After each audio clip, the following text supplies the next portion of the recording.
Definitions, Essays in Contemporary Criticism by Henry Seidel Canby, Ph.D. Editor of the Literary Review of the New York Evening Post, and a member of the English Department of Yale University. New York Acknowledgements. The author wishes to acknowledge the courtesy of the Atlantic Monthly, Harper's Magazine, the Century Magazine, the Literary Review of the New York Evening Post, the Bookman, the Nation, and the North American Review for permission to reprint such of these essays as have appeared in their columns. Preface. The unity of this book is to be sought in the point of view of the writer rather than in a sequence of chapters developing a single theme and arriving at categorical conclusions. Literature in a civilization like ours, which is trying to be both sophisticated and democratic at the same moment of time, has so many sources and so many manifestations, is so much involved with our social background, and is so much a question of life as well as of art, that many doors have to be opened before one begins to approach an understanding. The method of informal definition which I have followed in all these essays is an attempt to open doors through which both writer and reader may enter into a better comprehension of what novelists, poets, and critics have done or are trying to accomplish. More than an entrance upon many a vexed controversy and hidden meaning I cannot expect to have achieved in this book, but where the door would not swing wide I have at least tried to put one foot in the crack. The sympathetic reader may find his own way further, or may be stirred by my endeavor to a deeper appreciation, interest, and insight. That is my hope. New York, April, 1922. Preface. On fiction, sentimental America, free fiction, a certain condescension toward fiction, the essence of popularity too. On the American tradition back to nature, thanks to the artists today in American literature, addressed to the British Times, Mirror, the Family Magazine 3. The new generation, the young romantics, Puritans, all the older generation, a literature of protest, barbarians, a la mode 4. The reviewing of books, a prospectus for criticism, the race of reviewers, the sins of reviewing, Mrs. Wharton's The Age of Innocence, Mr. Hergesheimer's Cytherea v. Philistines, and dilettanti poetry for the unpoetical eye, ear, and mind, out with the dilettanti flat prose 6. Men and their books, Conrad and Melville, the novelist of pity, Henry James, the satiric rage of Butler, conclusion, defining the indefinable eye on fiction, sentimental America. The Oriental may be inscrutable, but he is no more puzzling than the average American. We admit that we are hard, keen, practical, the adjectives that every casual European applies to us, and yet any bookstore window or railway newsstand will show that we prefer sentimental magazines and books. Why should a hard race, if we are hard, read soft books? By soft books, by sentimental books, I do not mean only the kind of literature best described by the word squashy. I doubt whether we write or read more novels and short stories of the teardripped or hyper-emotional variety than other nations. Germany is, or was, full of such soft stuff. It is highly popular in France, although the excellent taste of French criticism keeps it in check. Italian popular literature exudes sentiment, and the sale of squashy fiction in England is said to be threatened only by an occasional importation of an American bestseller. We have no bad eminence here. Sentimentalists with enlarged hearts are international in habitat, although, it must be admitted, especially popular in America. When a critic, after a course in American novels and magazines, declares that life, as it appears on the printed page here, is fundamentally sentimentalized, he goes much deeper than mushiness with his charge. He means, I think, that there is an alarming tendency in American fiction to dodge the facts of life, or to pervert them. He means that in most popular books only red-blooded, optimistic people are welcome. He means that material success, physical soundness, and the gratification of the emotions have the right of way. He means that men and women, except the comic figures, shall be presented, not as they are, but as we should like to have them, according to a judgment tempered by nothing more searching than our experience with an unusually comfortable, safe, and prosperous mode of living. Every one succeeds in American plays and stories, if not by good thinking, why then by good looks or good luck.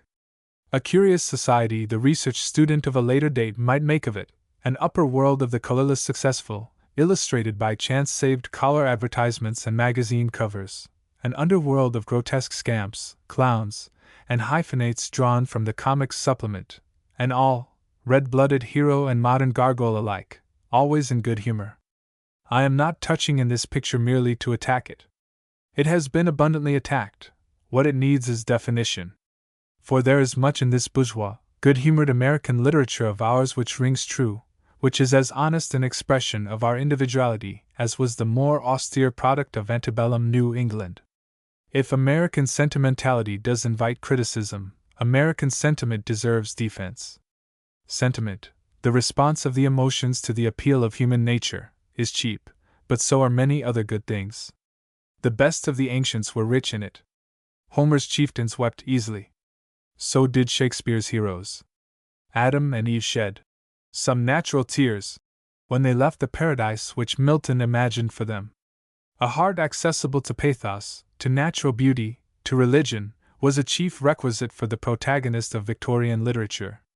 Even Becky Sharp was touched, once, by Amelia's moving distress. Americans, to be sure, do not weep easily, but if they make equivalent responses to sentiment, that should not be held against them. If we like sweet stories, or strong, which means emotional, stories, our taste does not thereby prove to be hopeless, or our national character bad.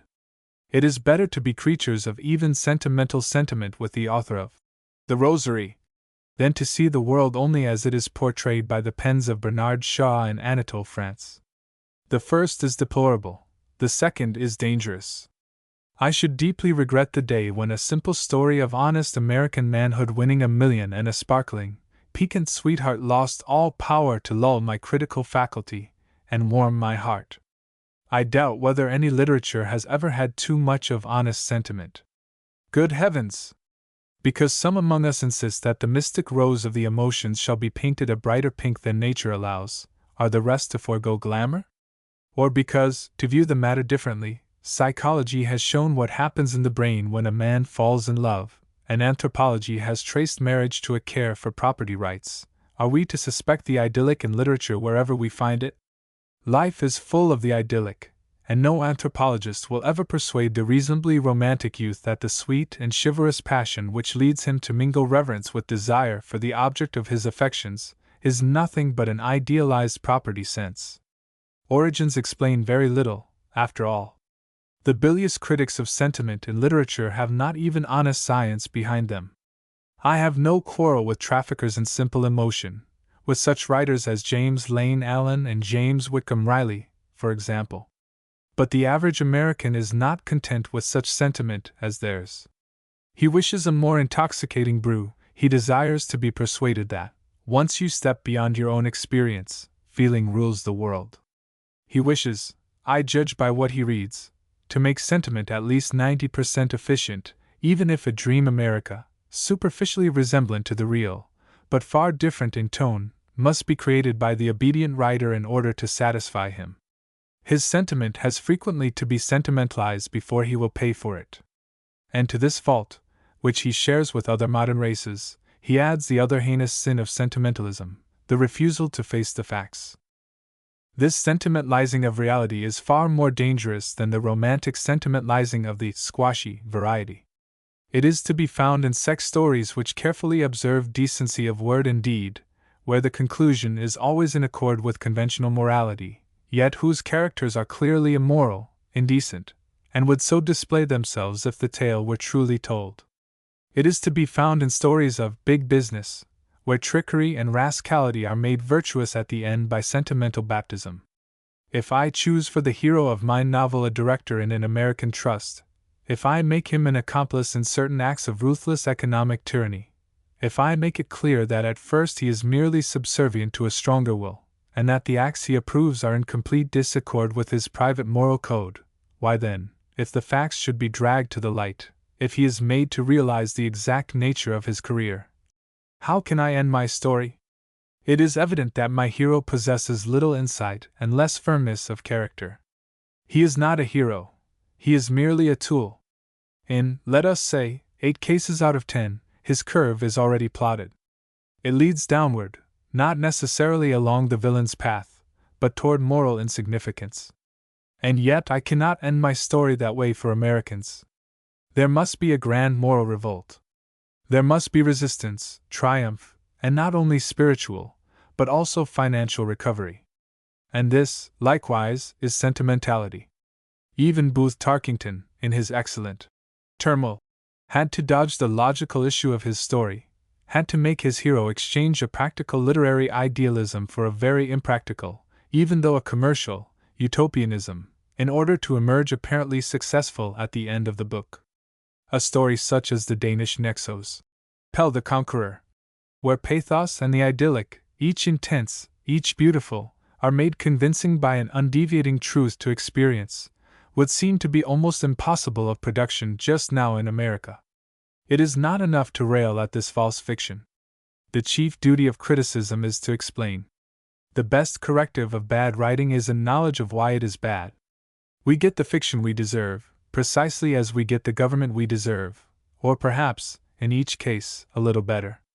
Why are we sentimental?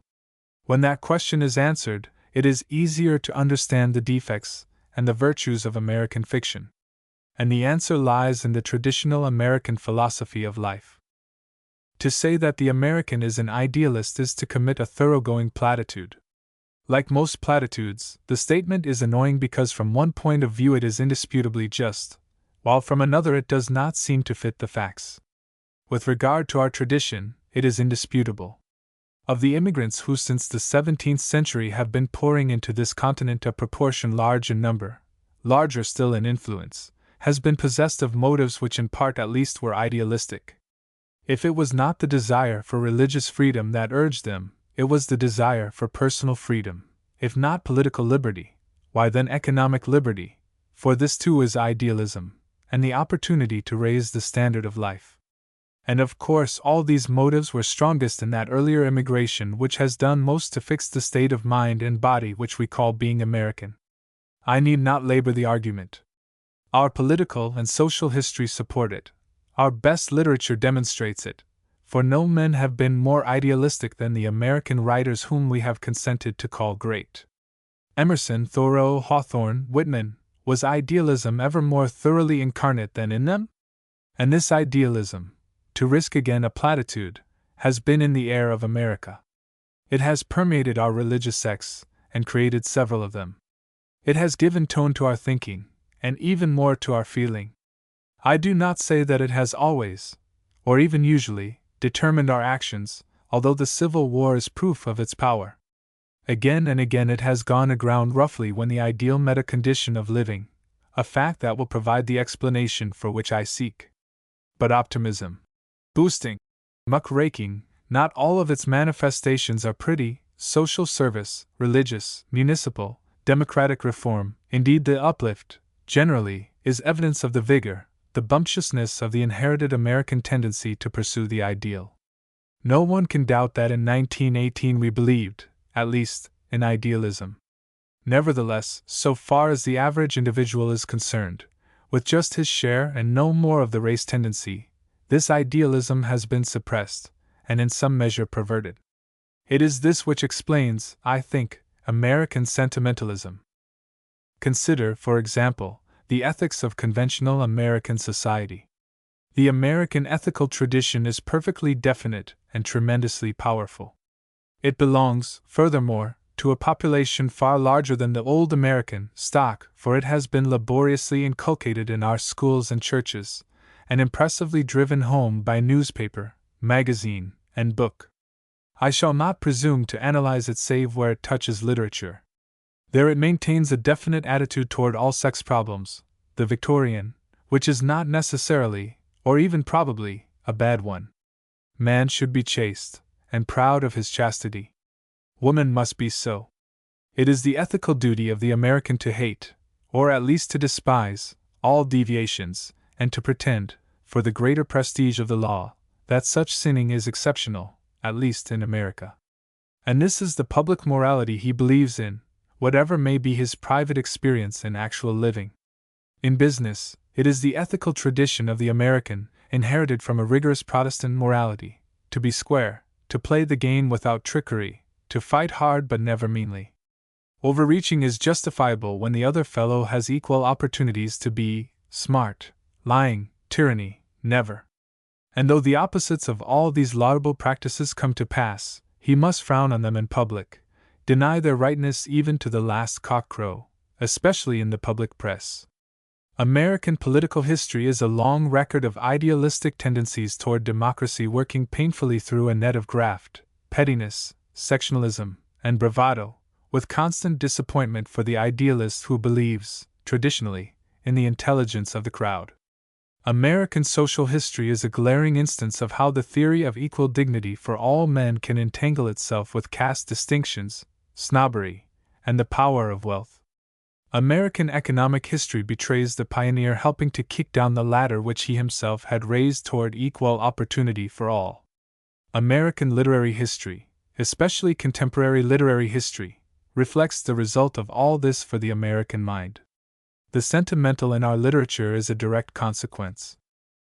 The disease is easily acquired.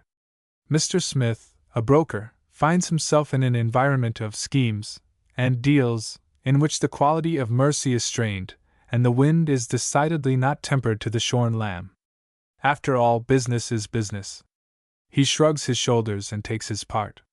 But his unexpended fund of native idealism, if, as is most probable, he has his share, seeks its due satisfaction. He cannot use it in business, so he takes it out in a novel or a play where, quite contrary to his observed experience, ordinary people like himself act nobly, with a success that is all the more agreeable for being unexpected. His wife, a woman with strange stirrings about her heart, with motions toward beauty, and desires for a significant life and rich, satisfying experience, exists in day-long pettiness, gossips, frivels, scolds, with money enough to do what she pleases, and nothing vital to do. She also relieves her pent-up idealism in plays or books, in high-wrought, strong novels, not in adventures in society such as The Kitchen admires, but in stories with violent moral and emotional crises, whose characters, no matter how unlifelike, have strong thoughts, and make vital decisions, succeed or fail significantly. Her brother, the head of a wholesale dry goods firm, listens to the stories the drummers bring home of night life on the road, laughs, says to himself regretfully that the world has to be like that, and then, in logical reaction, demands purity and nothing but aggressive purity in the books of the public library. The hard man goes in for philanthropy, never before so frequently as in America. The one-time boss takes to picture collecting, the railroad wrecker gathers rare editions of the Bible, and tens of thousands of humbler Americans carry their inherited idealism into the necessarily sordid experiences of life in an imperfectly organized country, suppress it for fear of being thought cranky or soft, and then, in their imagination and all that feeds their imagination, give it vent. You may watch the process any evening at the movies, or the melodrama, on the trolley car or in the easy chair at home. This philosophy of living which I have called American idealism is in its own nature sound, as is proved in 100 directions where it has had full play. Suppressed idealism, like any other suppressed desire, becomes unsound. And here lies the ultimate cause of the taste for sentimentalism in the American bourgeoisie. An undue insistence upon happy endings, regardless of the premises of the story, and a craving for optimism everywhere, anyhow, are sure signs of a morbid complex, and to be compared with some justice to the craving for drugs in an alcoholic deprived of liquor. No one can doubt the effect of the suppression by the Puritan discipline of that instinctive love of pleasure and liberal experience common to us all. Its unhealthy reaction is visible in every old American community. No one who faces the facts can deny the result of the suppression by commercial, bourgeois, prosperous America of our native idealism. The student of society may find its dire effects in politics, in religion, and in social intercourse. The critic cannot overlook them in literature, for it is in the realm of the imagination that idealism, direct or perverted, does its best or its worst. Sentiment is not perverted idealism. Sentiment is idealism, of a mild and not too masculine variety. If it has sins, they are sins of omission, not commission. Our fondness for sentiment proves that our idealism, if a little loose in the waistband and puffy in the cheeks, is still hardy, still capable of active mobilization, like those comfortable French husbands whose plump and smiling faces, careless of glory, careless of everything but thrift and good living, one used to see figured on a page whose superscription read, "Dead on the field of honor." The novels, the plays, the short stories, of sentiment may prefer sweetness, perhaps, to truth, the feminine to the masculine virtues, but we waste ammunition in attacking them. There never was, I suppose, a great literature of sentiment, for not even the sentimental journey is truly great. But no one can make a diet exclusively of noble literature. The charming has its own cozy corner across from the tragic, and a much bigger corner at that. Our uncounted amorists of tale-piece song and illustrated story provide the readiest means of escape from the somewhat uninspiring life that most men and women are living just now in America. The sentimental, however, whether because of an excess of sentiment softening into slush, or of a morbid optimism, or of a weak-eyed distortion of the facts of life, is perverted. It needs to be cured, and its cure is more truth. But this cure, I very much fear, is not entirely, or even chiefly, in the power of the regular practitioner, the honest writer. He can be honest, but if he is much more honest than his readers, they will not read him. As Professor Lounsbury once said, a language grows corrupt only when its speakers grow corrupt, and mends, strengthens, and becomes pure with them. So with literature. We shall have less sentimentality in American literature when our accumulated store of idealism disappears in a laxer generation, or when it finds to vent in a more responsible, less narrow, less monotonously prosperous life than is lived by the average reader of fiction in America. I would rather see our literary taste damned forever than have the first alternative become, as it has not yet, a fact. The second, in these years, rests upon the knees of the gods. All this must not be taken in too absolute a sense. There are medicines, and good ones, in the hands of writers and of critics, to abate, if not to heal, this plague of sentimentalism. I have stated ultimate causes only. They are enough to keep the mass of Americans reading sentimentalized fiction until some fundamental change has come, not strong enough to hold back the van of American writing, which is steadily moving toward restraint, sanity, and truth. Every honest composition is a step forward in the cause, and every clear-minded criticism.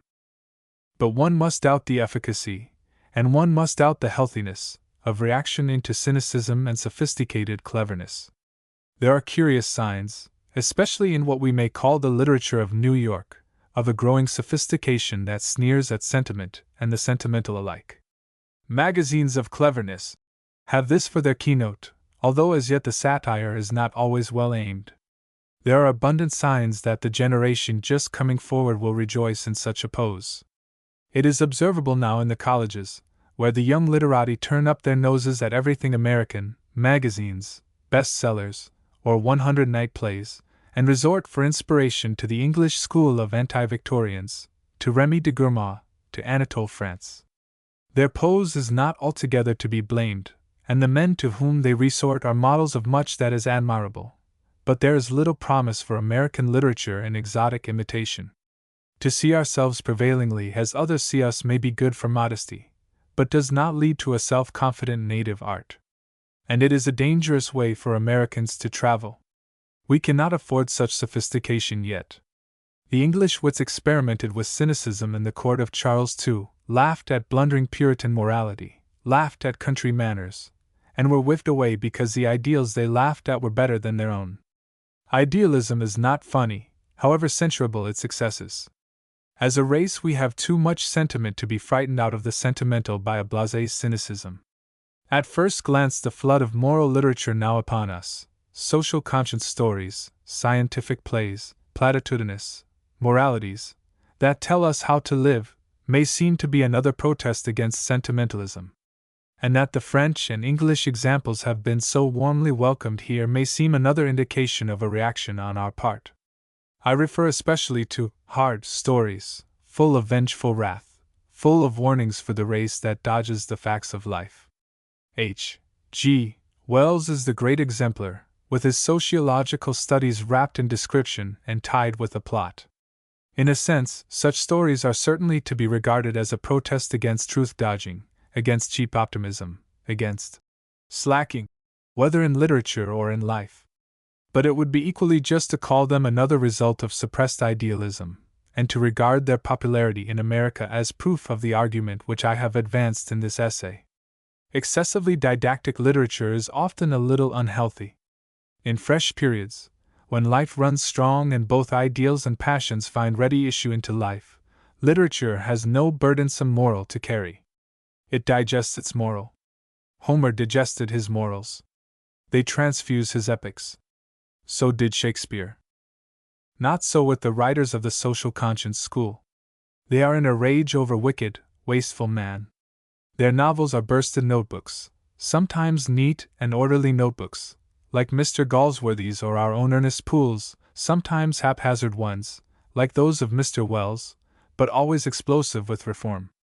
These gentlemen know very well what they are about, especially Mr. Wells, the lesser artist, perhaps, as compared with Galsworthy, but the shrewder and possibly the greater man. The very sentimentalists, who go to novels to exercise the idealism which they cannot use in life, will read these unsentimental stories, although their lazy impulses would never spur them on toward any truth not sweetened by a tale. And yet one feels that the social attack might have been more convincing if free from its compulsory service to fiction, that these novels and plays might have been better literature if the authors did not study life in order that they might be better able to preach. Wells and Galsworthy also have suffered from suppressed idealism, although it would be unfair to say that perversion was the result. So have our muckrakers, who very characteristically exhibit the disorder in a more complex and a much more serious form, since to a distortion of facts they have often enough added hypocrisy and commercialism. It is part of the price we pay for being sentimental. If I am correct in my analysis, we are suffering here in America, not from a plague of bad taste merely, nor only from a lack of real education among our myriads of readers, nor from decadence, least of all, this last. It is a disease of our own particular virtue which has infected us, idealism, suppressed and perverted. A less commercial, more responsible America, perhaps a less prosperous and more spiritual America, will hold fast to its sentiment, but be weaned from its sentimentality. Free fiction. What impresses me most in the contemporary short story as I find it in American magazines, is its curious sophistication. Its bloom is gone. I have read through dozens of periodicals without finding one with fresh feeling and the easy touch of the writer who writes because his story urges him. And when with relief I do encounter a narrative that is not conventional in structure and mechanical in its effects, the name of the author is almost invariably that of a newcomer, or of one of our few uncorrupted masters of the art. Still more remarkable, the good short stories that I meet with in my reading are the trivial ones, the sketchy, the anecdotal, the merely adventurous or merely picturesque. As they mount toward literature they seem to increase in artificiality and constraint. When they propose to interpret life they become machines, and nothing more, for the discharge of sensation, sentiment, or romance. And this is true, so far as I can discover, of the stories which most critics and more editors believe to be successful, the stories which are most characteristic of magazine narrative, and of the output of American fiction in our times. I can take my text from any magazine, from the most literary to the least. In the stories selected by all of them I find the resemblances greater than the differences, and the latter seldom amount to more than a greater or a less excellence of workmanship and style. The literary magazines, it is true, more frequently surprise one by a story told with original and consummate art, but then the popular magazines balance this merit by their more frequent escape from mere prettiness. In both kinds, the majority of the stories come from the same mill, even though the minds that shape them may differ in refinement and in taste. Their range is narrow, and what is more damning, their art seems constantly to verge upon artificiality. These made-to-order stories, and this is certainly not too strong a term for the majority of them, are not interesting to a critical reader. He sticks to the novel, or, more frequently, goes to France, to Russia, or to England for his fiction, as the sales list of any progressive publisher will show. And I do not believe that they are deeply interesting to an uncritical reader. He reads them to pass the time, and, to judge from the magazines themselves, gives his more serious attention to the write-ups of politics, current events, new discoveries, and men in the public eye to reality, in other words, written as if it were fiction, and more interesting than the fiction that accompanies it, because, in spite of its enlivening garb, it is guaranteed by writer and editor to be true. I am not impressed by the perfervid letters published by the editor in praise of somebody's story as a soul cure, or the greatest of the decade. They were written, I suppose, but they are not typical. They do not insult the intelligence as do the ridiculous puffs which it is now the fashion to place like a sickly limelight at the head of a story, but they do not convince me of the story's success with the public. Actually, men and women, discussing these magazines, seldom speak of the stories. They have been interested, in a measure. The formula, as I shall show later, is bound to get that result. But they have dismissed the characters and forgotten the plots. I do not deny that this supposedly successful short story is easy to read. It is fatally easy. And here precisely is the trouble. To borrow a term from dramatic criticism, it is well made. And that is what makes it so thin, so bloodless, and so unprofitable to remember, in spite of its easy narrative and its punch. Its success as literature, curiously enough for a new literature and a new race like ours, is limited, not by crudity or inexpressiveness, but by form, by the very rigidity of its carefully perfected form. Like other patent medicines, it is constructed by formula. It is not difficult to construct an outline of the formula, by which thousands of current narratives are being whipped into shape. Indeed, by turning to the nearest textbook on selling the short story, I could find one ready-made. There could be no clearer symptom of the disease I wish to diagnose than these many, practical, textbooks, with their overemphasis upon technique and their underestimate of all else that makes literature. The story must begin, it appears, with action or with dialogue. A mother packs her son's trunk while she gives him unheeded advice mingled with questions about shirts and socks. A corrupt and infuriated director pounds on the mahogany table at his board meeting, and curses the honest fool, hero of the story, who has got in his way. Or, "Where did Mary Wardens get that curious gown?" inquired Mrs. Van Demming, glancing across the sparkling glass and silver of the hotel terrace. Any one of these will serve as instance of the breakneck beginning which Kipling made obligatory. Once started, the narrative must move furiously, each action and every speech pointing directly toward the unknown climax. A pause is a confession of weakness. This Poe taught for a special kind of story, and this a later generation, with a civility which would have amazed that sturdy fighter, requires of all narrative. Then the climax, which must neatly, quickly, and definitely end the action for all time, either by a solution you have been urged to hope for by the wily author in every preceding paragraph, or in a way which is logically correct but never suspected. Oh, Henry is responsible for the vogue of the latter of these two alternatives, and the strain of living up to his inventiveness has been frightful. Finally comes a last suspiration, usually in the advertising pages. Sometimes it is a beautiful descriptive sentence charged with sentiment, sometimes a smart epigram, according to the style of story, or the line, expected of the author. Try this, as the advertisements say, on your favorite magazine.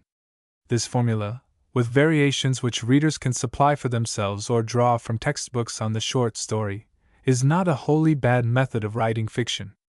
It is, I venture to assert, a very good one, if you desire merely effective storytelling. It is probably the best way of making the short story a thoroughly efficient tool for the presentation of modern life. And there lies, I believe, the whole trouble. The short story, its course plotted and its form prescribed, has become too efficient. Now efficiency is all that we ask of a railroad, efficiency is half at least of what we ask of journalism. But efficiency is not the most, it is perhaps the least, important among the undoubted elements of good literature. In order to make the short story efficient, the dialogue, the setting, the plot, the character development, have been squeezed and whittled and molded until the means of telling the story fit the ends of the storytelling as neatly as hook fits eye. As one writer on how to manufacture short stories tells us in discussing character development, the aspirant must Eliminate every trait or deed which does not help peculiarly to make the character's part in the particular story either intelligible or open to such sympathy as it merits. Paint in only the highlights, that is, never qualify or elaborate a trait or episode, merely for the sake of preserving the effect of the character's full reality. And thus the story is to be subdued to the service of the climax, as the body of man to his brain. But what these writers upon the short story do not tell us is that efficiency of this order works backward as well as forward. If means are to correspond with ends, why then ends must be adjusted to means. Not only must the devices of the storyteller be directed with sincerity toward the tremendous effect he wishes to make with his climax upon you and me, his readers, but the interesting life which it is or should be his purpose to write about for our delectation must be maneuvered, or must be chosen or rejected, not according to the limitation which small space imposes, but with its suitability to the formula in mind. In brief, if we are to have complete efficiency, the right kind of life and no other must be put into the short story hopper. Nothing which cannot be told rapidly must be dropped in, lest it clog the smoothly spinning wheels. If it is a story of slowly developing incongruity in married life, the action must be speeded beyond probability, like a film in the moving pictures, before it is ready to be made into a short story. If it is a tale of disillusionment on a prairie farm, with the world and life flattening out together, some sharp climax must be provided nevertheless, because that is the only way in which to tell a story. Indeed, it is easy to see the dangers which arise from sacrificing truth to a formula in the interests of efficiency. This is the limitation by form. The limitation by subject is quite as annoying. American writers from Poe down have been fertile in plots. Especially since O. Henry took the place of Kipling as a literary master, ingenuity, inventiveness, cleverness in its American sense, have been squandered upon the short story. But plots do not make variety. Themes make variety. Human nature regarded in its multitudinous phases makes variety. There are only a few themes in current American short stories, the sentimental theme from which breed 10,000 narratives, the theme of intellectual analysis and of moral psychology favored by the literary magazines, the big business theme, the theme of American effrontery, the social contrast theme, the theme of successful crime. Add a few more, and you will have them all. Read 100 examples, and you will see how infallibly the authors, always accepting our few masters, limit themselves to conventional aspects of even these conventional themes. Reflect, and you will see how the first, the theme of sentiment, has overflowed its banks and washed over all the rest, so that, whatever else a story may be, it must somewhere, somehow, make the honest American heart beat more softly. There is an obvious cause for this in the taste of the American public, which I do not propose to neglect. But here too we are in the grip of the formula, of the idea that there is only one way to construct a short story, a swift succession of climaxes rising precipitously to a giddy eminence. For the formula is rigid, not plastic as life is plastic. It fails to grasp innumerable stories which break the surface of American life day by day and disappear uncaught. Stories of quiet homely life, events significant for themselves that never reach a burning climax, situations that end in irony, or doubt, or aspiration, it mars in the telling. The method which makes storytelling easy, itself limits our variety. Nothing brings home the artificiality and the narrowness of this American fiction so clearly as a comparison, for better and for worse, with the Russian short story. I have in mind the works of Anton Chekhov, whose short stories have now been translated into excellent English. Fresh from a reading of these books, one feels, it is true, quite as inclined to criticize as to praise. Why are the characters therein depicted so persistently disagreeable, even in the lighter stories? Why are the women always freckled, the men predominantly red and watery in the eye? Why is the country so flat, so foggy, so desolate, and why are the peasants so lumpish and miserable? Russia before the Revolution could not have been so dreary as this. The prevailing grimness must be due to some mental obfuscation of her writers. I do not refer to the gloomy, powerful realism of the stories of hopeless misery.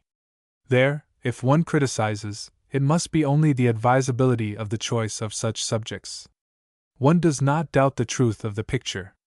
I mean the needless dinginess of much of Russian fiction, and of many of these powerful short stories.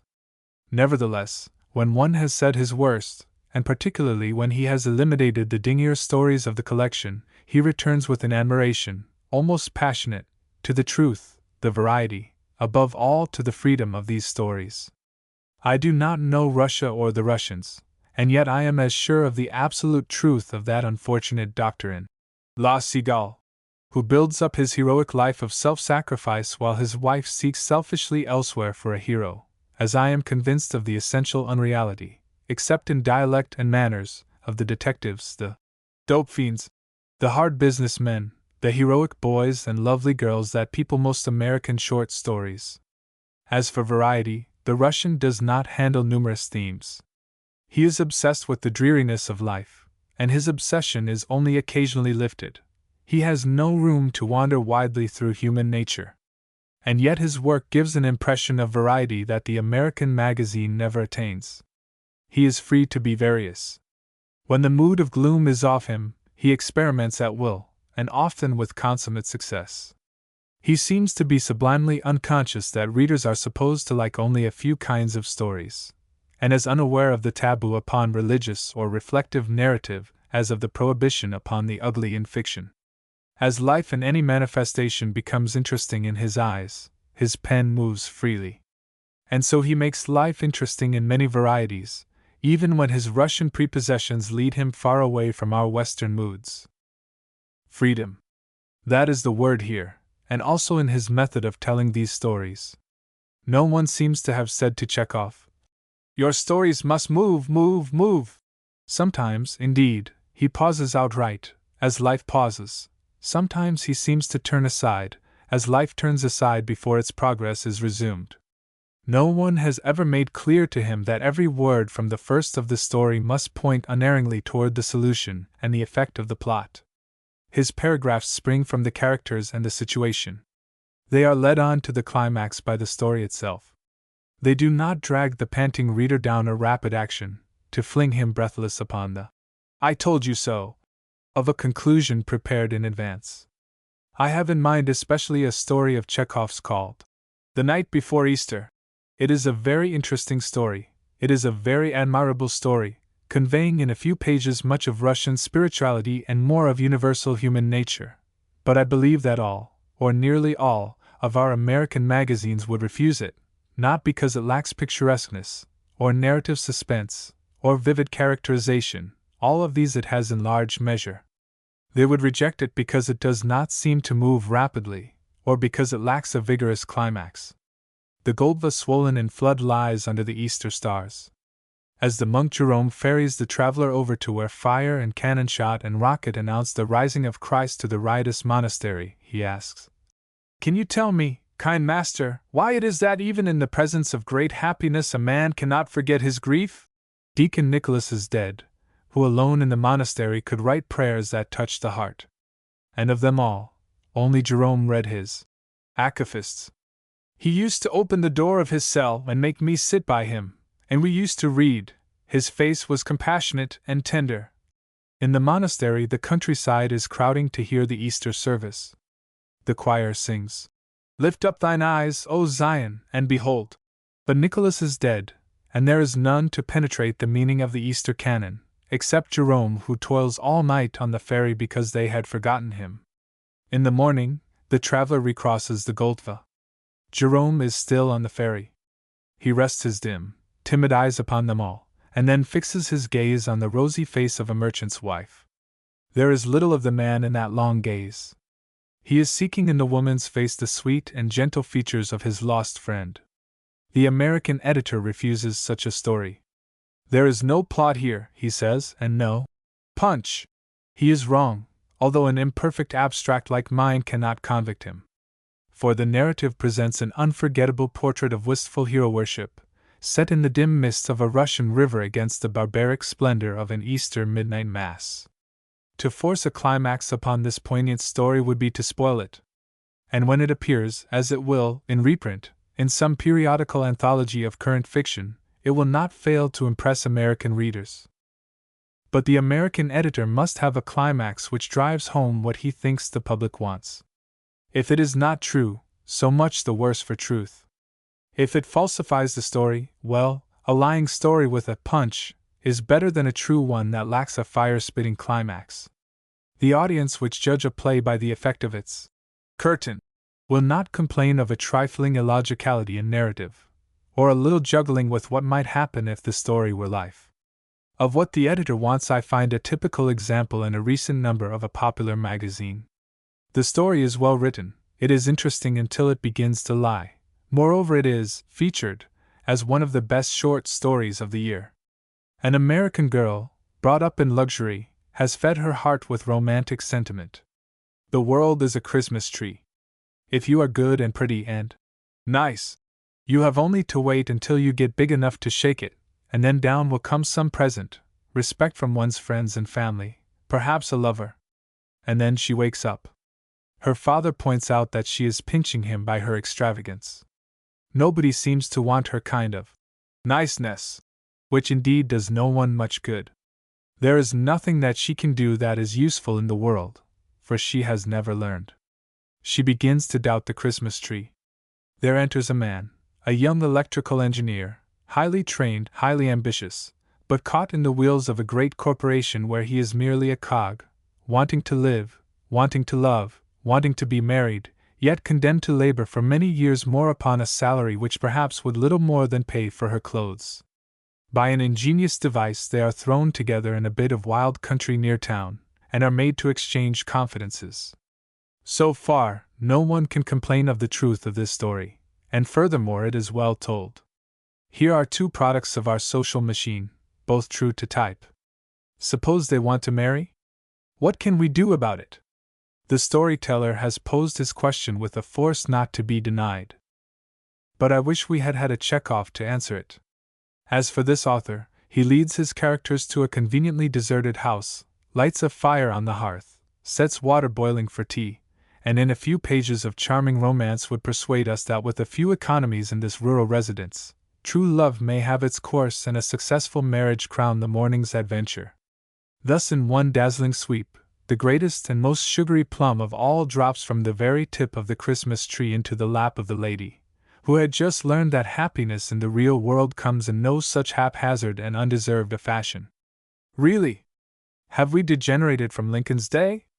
Is it easy now to fool all of us all of the time, so that a tale-teller dares to expose silly romance at the beginning of his story, and yet dose us with it at the end?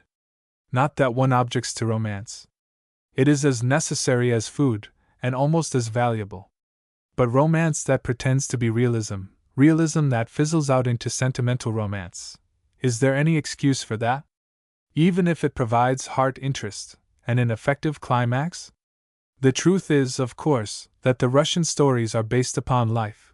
The typical stories of the American magazines, for all their realistic details, are too often studied, not from American life but from literary convention. Even when their substance is fresh, their unfoldings and above all their solutions are second-hand. If the Russian authors could write American stories, I believe that their work would be more truly popular than what we are now getting. They would be free to be interesting in any direction and by any method. The writer of the American short story is not free. I should like to leave the subject here with a comparison that any reader can make for himself.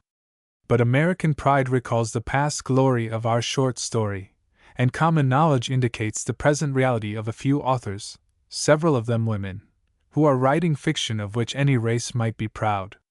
The optimist cannot resist meditating on the way out for our enslaved short story.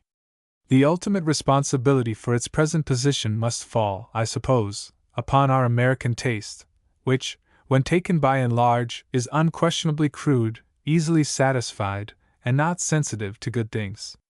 American taste does not rebel against the formula. If interest is pricked, it does not inquire too curiously into the nature of the goad. American taste is partial to sentiment, and antagonistic to themes that fail to present the American in the light of optimistic romance. But our defects in taste are slowly but certainly being remedied. The schools are at work upon them. Journalism, for all its noisy vulgarity, is at work upon them.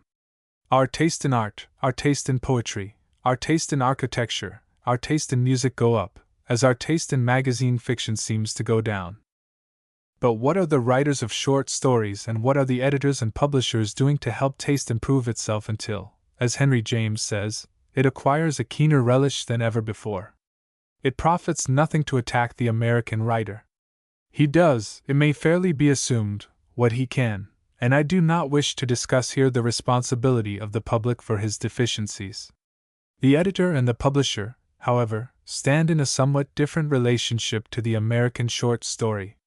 They may assert with much justice that they are public servants merely, nevertheless they do control the organs of literary expression, and it is through them that any positive influence on the side of restriction or proscription must be exerted, whatever may be its ultimate source. If a lack of freedom in method and in choice of subject is one reason for the sophistication of our short story, then the editorial policy of American magazines is a legitimate field for speculation. I can reason only from the evidence of the product and the testimony of authors, successful and unsuccessful. Yet one conclusion springs to the eye, and is enough in itself to justify investigation.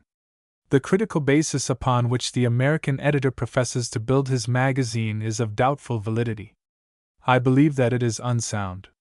His policy, as stated in editorial announcements, and confirmed by his advertisements of the material he selects, is first to find out what the public wants, and next to supply it. This is reasonable in appearance. It would seem to be good commercially, and, as a policy, I should consider it good for art, which must consult the popular taste or lose its vitality. But a pitfall lies between this theory of editorial selection and its successful practice. The editor must really know what the public wants. If he does not, he becomes a dogmatic critic of a very dangerous school. Those who know the theater and its playwrights are agreed that the dramatic manager, at least in America, is a very poor judge of what the public desires. The percentage of bad guesses in every metropolitan season is said to be very high. Is the editor more competent? It would seem that he is, to judge from the stability of our popular magazines. But that he follows the public taste with any certainty of judgment is rendered unlikely, not only by inherent improbability, but also by three specific facts: the tiresome succession of like stories which follow unendingly in the wake of every popular success, the palpable fear of the editor to attempt innovation, experiment, or leadership, and the general complaint against magazine stories. In truth, the American editor plays safe, constantly and from conviction, and playing safe in the short story means the adoption of the formula, which is sure to be somewhat successful. It means restriction to a few safe themes. He swings from the detective story to the tale of the alien, from the heart interest story to the narrative of big business. When, as has happened recently, a magazine experimented with eroticism and found it successful, the initiative of its editor was felt to be worthy of general remark. If one reduces this imperfect sketch of existing conditions to terms of literary criticism, the result is interesting. There are two great schools of criticism, the judicial and the impressionistic. The judicial critic, a Boileau, a Matthew Arnold, bases his criticism upon fundamental principles. The impressionistic critic follows the now hackneyed advice of Anatole France, to let his soul adventure among masterpieces, and seeks the reaction for good or bad of a given work upon his own finely strung mind. The first group must be sure of the breadth, the soundness, and the just application of their principles. The second group must depend upon their own good taste. The American editor has flung aside as archaic the fundamental principles of criticism upon which judicial critics have based their opinions. And yet he has chosen to be dogmatic. He has transformed his guess as to what the public wants into a fundamental principle, and acted upon it with the confidence of an Aristotle. He asserts freely and frankly that, in his private capacity, such and such a story pleases him, is good. Privately he is an impressionist and holds opinions far more valid than his editorial judgment, since they are founded upon taste and not upon intuition merely, but that the public will not like it, or, in our rivalry with 70 other magazines we cannot afford to print this excellent work. He is frequently right. He is also frequently wrong. I speak not from personal experience, since other reasons in my own case have usually, though not always, led me to agree with the editor's verdict, when it has been unfavorable, but from the broader testimony of many writers, the indisputable evidence of works thus rejected which have later attained success, and the failure of American short fiction to impress permanently the reading public. Based upon an intuition of the public mind, changing with the wind, always after, never before it, such editorial judgment, indeed, must be of doubtful validity, must lead in many instances to unwise and unprofitable restrictions upon originality in fiction. I am well aware that it is useless to consider current American literature without regard to the multitude of readers who, being, like all multitude, mediocre, demand the mediocre in literature. And I know that it is equally foolish to neglect the popular elements in the developing American genius, that genius which is so colloquial now, and yet so inventive, so vulgar sometimes, and yet, when sophistication is not forced upon it, so fresh. I have no wish to evade the necessity for consulting the wishes and the taste of the public, which good sense and commercial necessity alike impose upon the editor. I would not have the American editor less practical, less sensitive to the popular wave. I would have him more so. But I would have him less dogmatic. All forms of dogmatism are dangerous for men whose business it is to publish, not to criticize, contemporary literature. But an unsound and arbitrary dogmatism is the worst. If the editor is to give the people what they want instead of what they have wanted, he must have more confidence in himself, and more belief in their capacity for liking the good. He should be dogmatic only where he can be sure. Elsewhere let him follow the method of science, and experiment. He should trust to his taste in practice as well as in private theory, and let the results of such criticism sometimes, at least, dominate his choice. In both our popular and our literary magazines, freer fiction would follow upon better criticism. The readers of the literary magazines are already seeking foreign-made narratives, and neglecting the American short story built for them according to the standardized model. The readers of the popular magazines want chiefly journalism, an utterly different thing from literature, and that they are getting in good measure in the non-fiction and part-fiction sections of the magazines. But they also seek, as all men seek, some literature.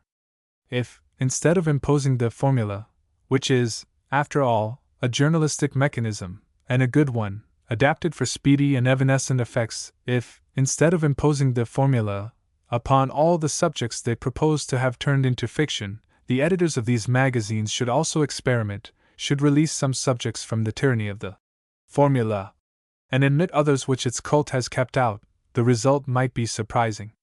It is true that the masses have no taste for literature, as a steady diet. It is still more certain that not even the most mediocre of multitudes can be permanently hoodwinked by formula. But the magazines can take care of themselves. It is the short story in which I am chiefly interested. Better criticism and greater freedom for fiction might vitalize our overabundant, unoriginal, unreal, unversatile, everything but unformed short story. Its artifice might again become art. Even the more careful, the more artistic work leaves one with the impression that these stories have sought a line and found an acceptable formula. And when one thinks of the multitudinous situations, impressions, incidents in this fascinating whirl of modern life, incapable perhaps of presentation in a novel because of their very impermanence, admirably adapted to the short story because of their vividness and their deep if narrow significance, the voice of protest must go up against any artificial, arbitrary limitations upon the art. Freedom to make his appeal to the public with any subject not morbid or indecent is all the writer can ask.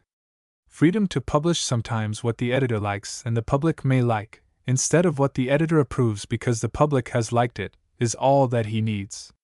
There is plenty of blood in the American short story yet, though I have read through whole magazines without finding a drop of it. When we give literature in America the same opportunity to invent, to experiment, that we have already given journalism, there will be more legitimate successors to Irving, to Hawthorne, to Poe and Bret Harte. There will be more writers like O. Henry, who write stories to please themselves, and thus please the majority. There will be fewer writers like O. Henry, who stop short of the final touch of perfection because American taste, and the American editor, puts no premium upon artistic work. There will be fewer stories, I trust, where sentiment is no longer a part, but the whole of life. Most of all, the formula, will relax its grip upon the short story, will cease its endless tapping upon the door of interest, and its smug content when some underling, while the brain sleeps, answers its stereotyped appeal. And we may get more narratives like Mrs.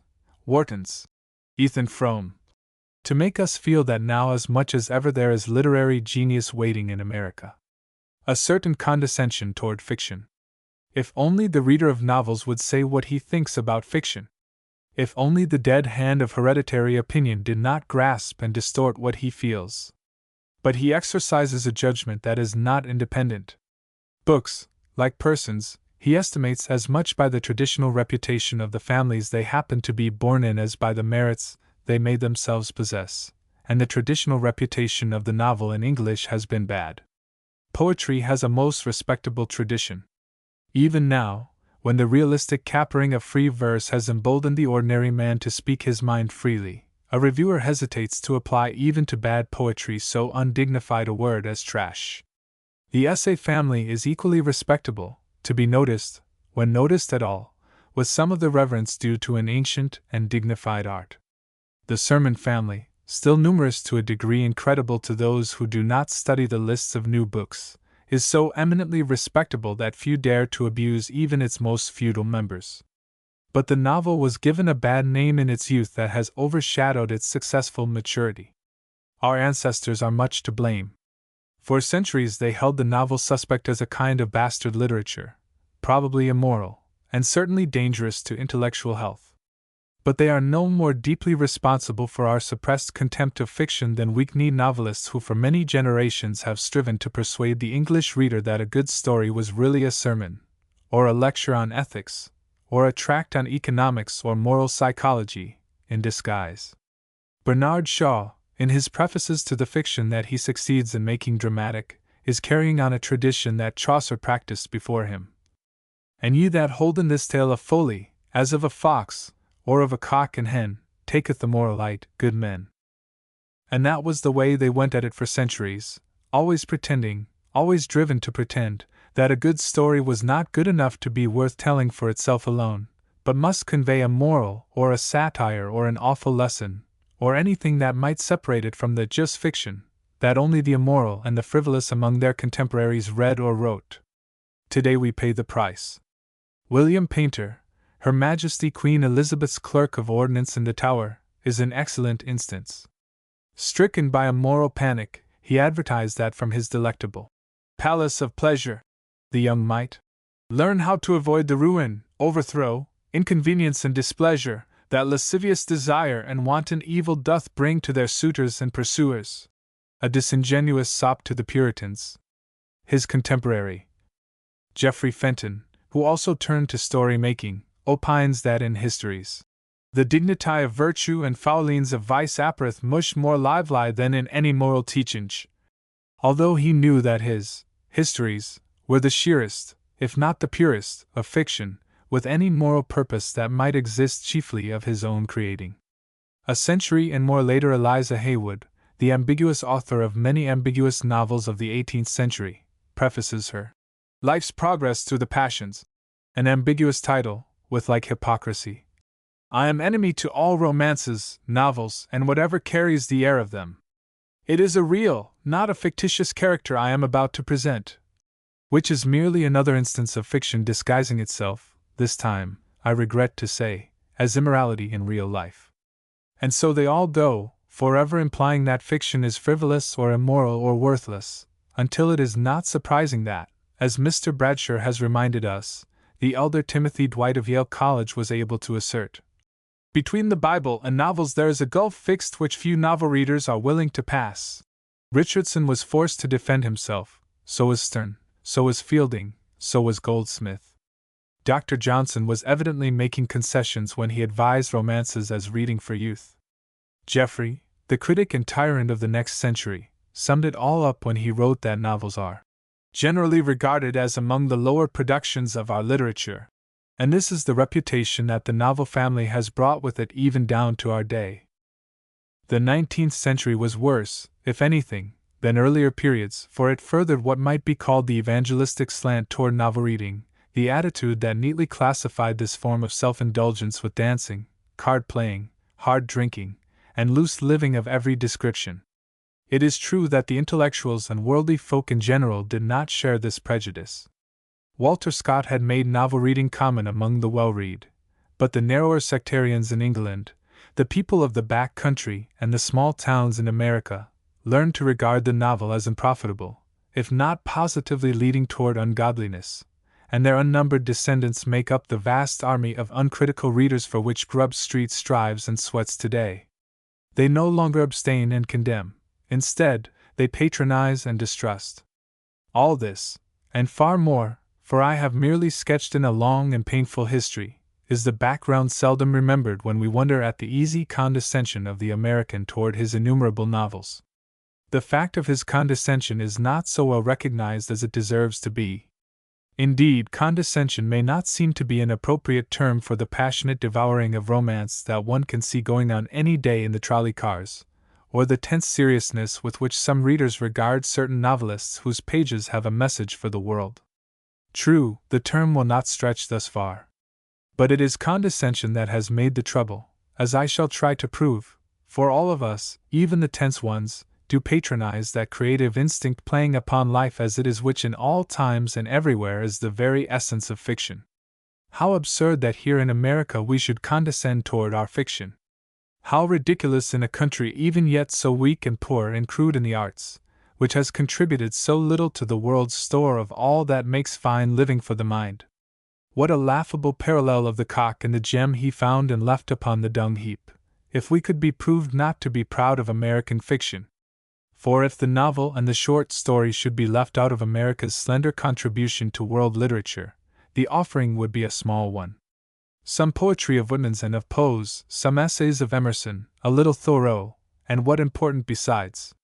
Hawthorne would be left from the count, the best exemplar of the fine art of moral narrative in any language. Henry James would be left out, the master of them all in psychological character analysis. Poe the storyteller would be missing, and the art of the modern short story, which in English sterns from him. Cooper would be lost from our accounting, for all his crudities the best historical novelist after Scott. Mark Twain, Howells, Bret Harte, Irving. The attempt to exalt American literature is grateful if one begins upon fiction. And how absurd to patronize, to treat with indifferent superiority just because they are members of the novel family, books such as these men have left us, books such as both men and women are writing in America today. Is there finer workmanship in American painting or American music or American architecture than can be found in American novels by the reader willing to search and discriminate? A contemporary poet confessed that he would have rather written a certain sonnet, which accompanied the confession, than have built Brooklyn Bridge. One may doubt the special case, yet uphold the principle. Because a novel is meant to give pleasure, because it deals with imagination rather than with facts and appeals to the generality rather than to the merely literary man or the specialist, because, in short, a novel is a novel, and a modern American novel is no excuse for priggish reserves in our praise or blame. If there is anything worth criticizing in contemporary American literature, it is our fiction. Absurd as it may seem in theory, we have patronized and do patronize our novels, even the best of them, following too surely, though with a bias of our own, the Anglo-Saxon prejudice traditional to the race. And if the curious frame of mind that many reserve for fiction be analyzed and blame distributed, there will be a multitude of readers, learned and unlearned, proud and humble, critical and uncritical, who must admit their share. Nevertheless, the righteous wrath inspired by the situation shall not draw us into that dangerous and humorless thing, a general indictment. There are readers aplenty who, to quote Painter once more, find their novels pleasant to avoid the grief of a winter's night and length of summer's day, and are duly appreciative of that service. With such honest, if unexacting, readers I have no quarrel, nor with many more critical who respect, while they criticize, the art of fiction. But with the scholars who slight fiction, the critics who play with it, the general reader who likes it contemptuously, and the social enthusiast who neglects its better for its worser part, the issue is direct. All are the victims of hereditary opinion, but some should know better than to be thus beguiled. The Brahmin among American readers of fiction is, of course, the college professor of English. His attitude, I speak of the type, there are individual variations of note, toward the novel is curious and interesting. It is exhibited perhaps in the title by which such courses in the novel as the college permits are usually listed. Prose fiction seems to be the favorite description, a label designed to recall the existence of an undeniably respectable fiction in verse that may justify a study of the baser prose. By such means is so dubious a term as novel or short story kept out of the college catalogue. Yet even more curious is the academic attitude toward the novel itself. Whether the normal professor reads many or few is not the question, nor even how much he enjoys or dislikes them. It is what he permits himself to say that is significant. Behind every ascent to excellence one feels a reservation. Yes, it is good enough for a novel. Behind every criticism of untruth, of bad workmanship, of mediocrity, alas, so often deserved in America, is a sneering implication. But, after all, it is only a novel. Not thus does he treat the stodgy play in stodgier verse, the merits of which, after all, may amount to this, that in appearance it is literary. Not thus the critical essay or investigation that too often is like the parasite whose sustaining life comes from the greater life on which it feeds. In the eyes of such a critic, the author of an indifferent essay upon Poe has more distinguished himself than if he had written a better than indifferent short story. Fiction, he feels, is the plaything of the populace. The novel is among the lower productions of our literature. It is plebeian, it is successful, it is multitudinous. The Greeks in their best period did not practice it, but here he may be wrong. Any one can read it. Let us keep it down, brethren, while we may. Many not professors so phrase their inmost thoughts of fiction and the novel. And in all this the college professor is profoundly justified by tradition, if not always by common sense. To him belongs that custody of the classical and literature which his profession inherited from the monasteries, and more remotely from the rhetoricians of Rome. And there is small place for fiction, and none at all for the novel and the short story as we know them, in what has been preserved of classic literature. The early Renaissance, with its Sidney for spokesman, attacked the rising Elizabethan drama because it was unclassical. The later Renaissance, by the pen of Addison, who would have made an admirable college professor, sneered at pure fiction, directly and by implication, because it was unclassical. Today we have lost our veneration for Latin and Greek as languages. We no longer deprecate an English work because it happens to be in English. Nevertheless, the tradition still grips us, especially if we happen to be Brahmanic. Our college professors, and many less excusable, still doubt the artistic validity of work in a form never dignified by the practice of the ancients, never hallowed, like much of English literature besides, by a long line of native productions adapting classic forms to new ages and a new speech. The epic, the lyric, the pastoral, the comedy, the tragedy, the elegy, the satire, the myth, even the fable, have been classic, have usually been literature. But the novel has never been a preserve for the learned, although it came perilously near to that fate in the days of Shakespeare, has ever been written for cash or for popular success rather than for scholarly reputation, has never been studied for grammar, for style, for its beauties, has since its genesis spawned into millions that no man can classify, and produced 100,000 pages of mediocrity for one masterpiece. All this, and in addition prejudices unexpressed and a residuum of hereditary bias, lies behind the failure of most professors of English to give the good modern novel its due. Their obstinacy is unfortunate, for, if they praised at all, they would not, like many hurried reviewers, praise the worst best. I will not say that more harm has been done to the cause of the novel in America by feeble reviewing than by any other circumstance, for that would not be true. Bad reading has been more responsible for the light estimation in which our novel is held. Nevertheless, it is certain that the ill effects of a doubtful literary reputation are more sadly displayed in current criticism of the novel than elsewhere. An enormous effusion of writing about novels, especially in the daily papers, most of it casual and conventional, much of it with neither discrimination nor constraint, drowns the few manful voices raised to a pitch of honest concern. The criticism of fiction, taken by and large, is not so good as the criticism of our acted drama, not so good as our musical criticism, not so good as current reviewing of poetry and of published plays. Are reviewers bewildered by the coveys of novels that wing into editorial offices by every mail? Is the reviewing of novels left to the novice as a mere rhetorical exercise in which, a subject being afforded, he can practice the display of words? Or is it because a novel is only a novel, only so many novels, for which the same hurried criticism must do, whether they be bad or mediocre or best? The reviewing page of the Standard newspaper fills me with unutterable depression. There seem to be so many stories about which the same things can be said. There seems to be so much fiction that is workmanlike, that is fascinating, that nobly grasps contemporary America, that will become a part of permanent literature, that lays bare the burning heart of the race. Of course, the need of the journalist to make everything strong is behind much of this mockery, but not all. Hereditary disrespect for fiction has more to do with this flood of bad criticism than appears at first sight. Far more depressing, however, is the rarity of real criticism of the novel anywhere. As Henry James, one of the few great critics who have been willing to take the novel seriously, remarked in a now famous essay, the most notable thing about the modern novel in English is its appearance of never having been criticized at all. A paragraph or so under novels of the day is all the novelist may expect until he is famous, and more in quantity, but not much more in quality, then. As for critical essays devoted to his work, discriminating studies that pick out the few good books from the many bad, how few they are, and how welcome, now that they are increasing in number, how deplorably few in comparison with the quantity of novels, in comparison with the quality of the best novels. And what of the general public, that last arbiter in a democracy, whose referendum, for a year at least, confirms or renders null and void all critical legislation good or bad? The general public is apparently on the side of the novelist.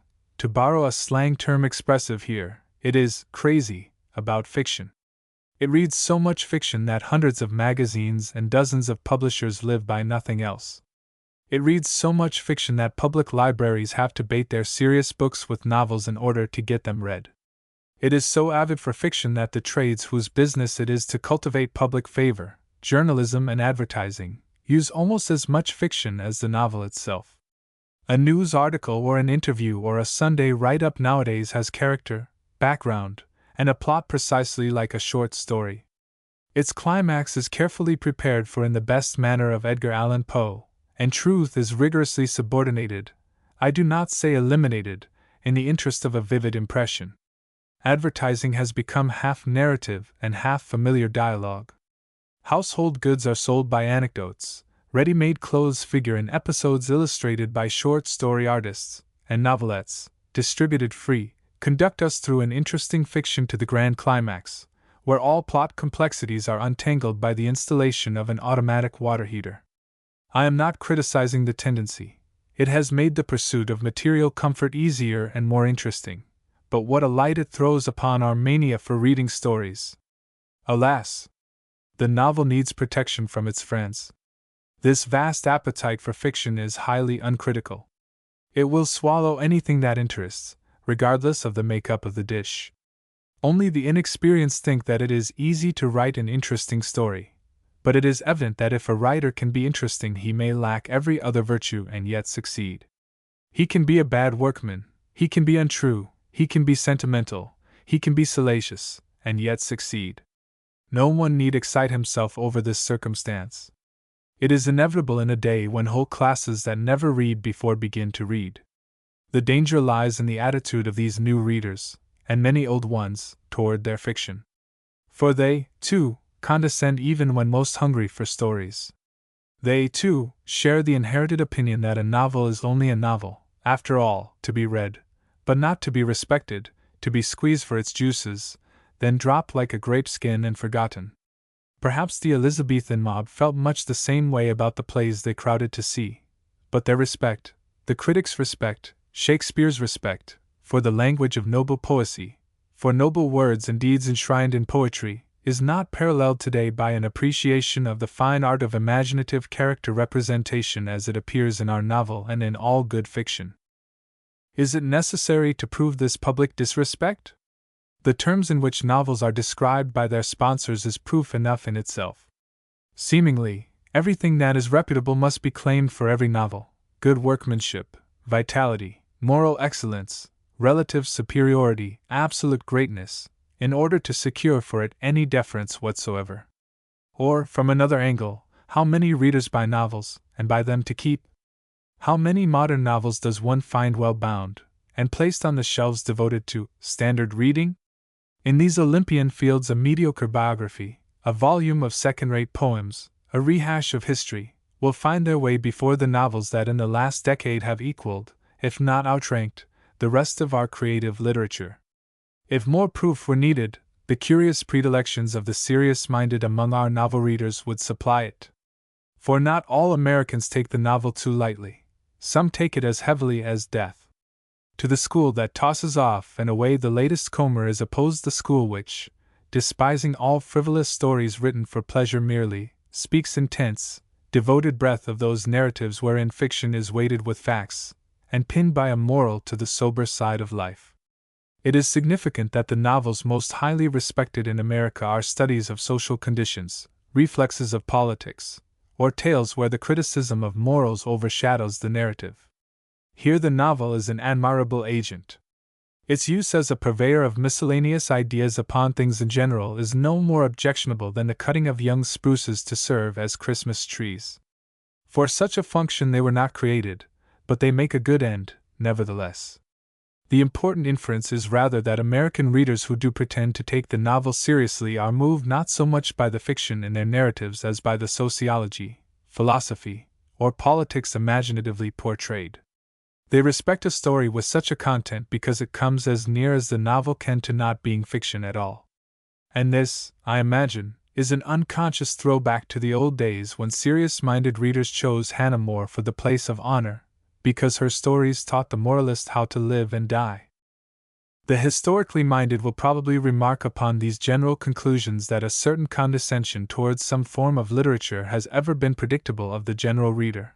The practically minded may add that no lasting harm to the mind of man and the pursuit of happiness seems to have come of it. The first I freely admit, the second I gravely doubt for the present and distrust for the future. Under conditions as we have them and will increasingly have them here in America, under democratic conditions, condescension toward fiction, the most democratic of literary arts, is certainly dangerous. It is dangerous because it discourages good writing.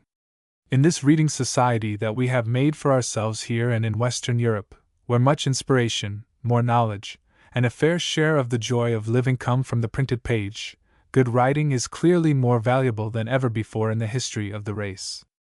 I do not agree with the pessimists who think that a democratic civilization is necessarily an enemy to fine writing for the public.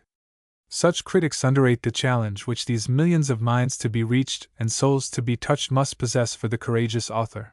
They forget that writers, like actors, are inspired by a crowded house. But the thought and the labor and the pain that lie behind good writing are doubly difficult in an atmosphere of easy tolerance and good-natured condescension on the part of the readers of the completed work. The novel is the test case for democratic literature.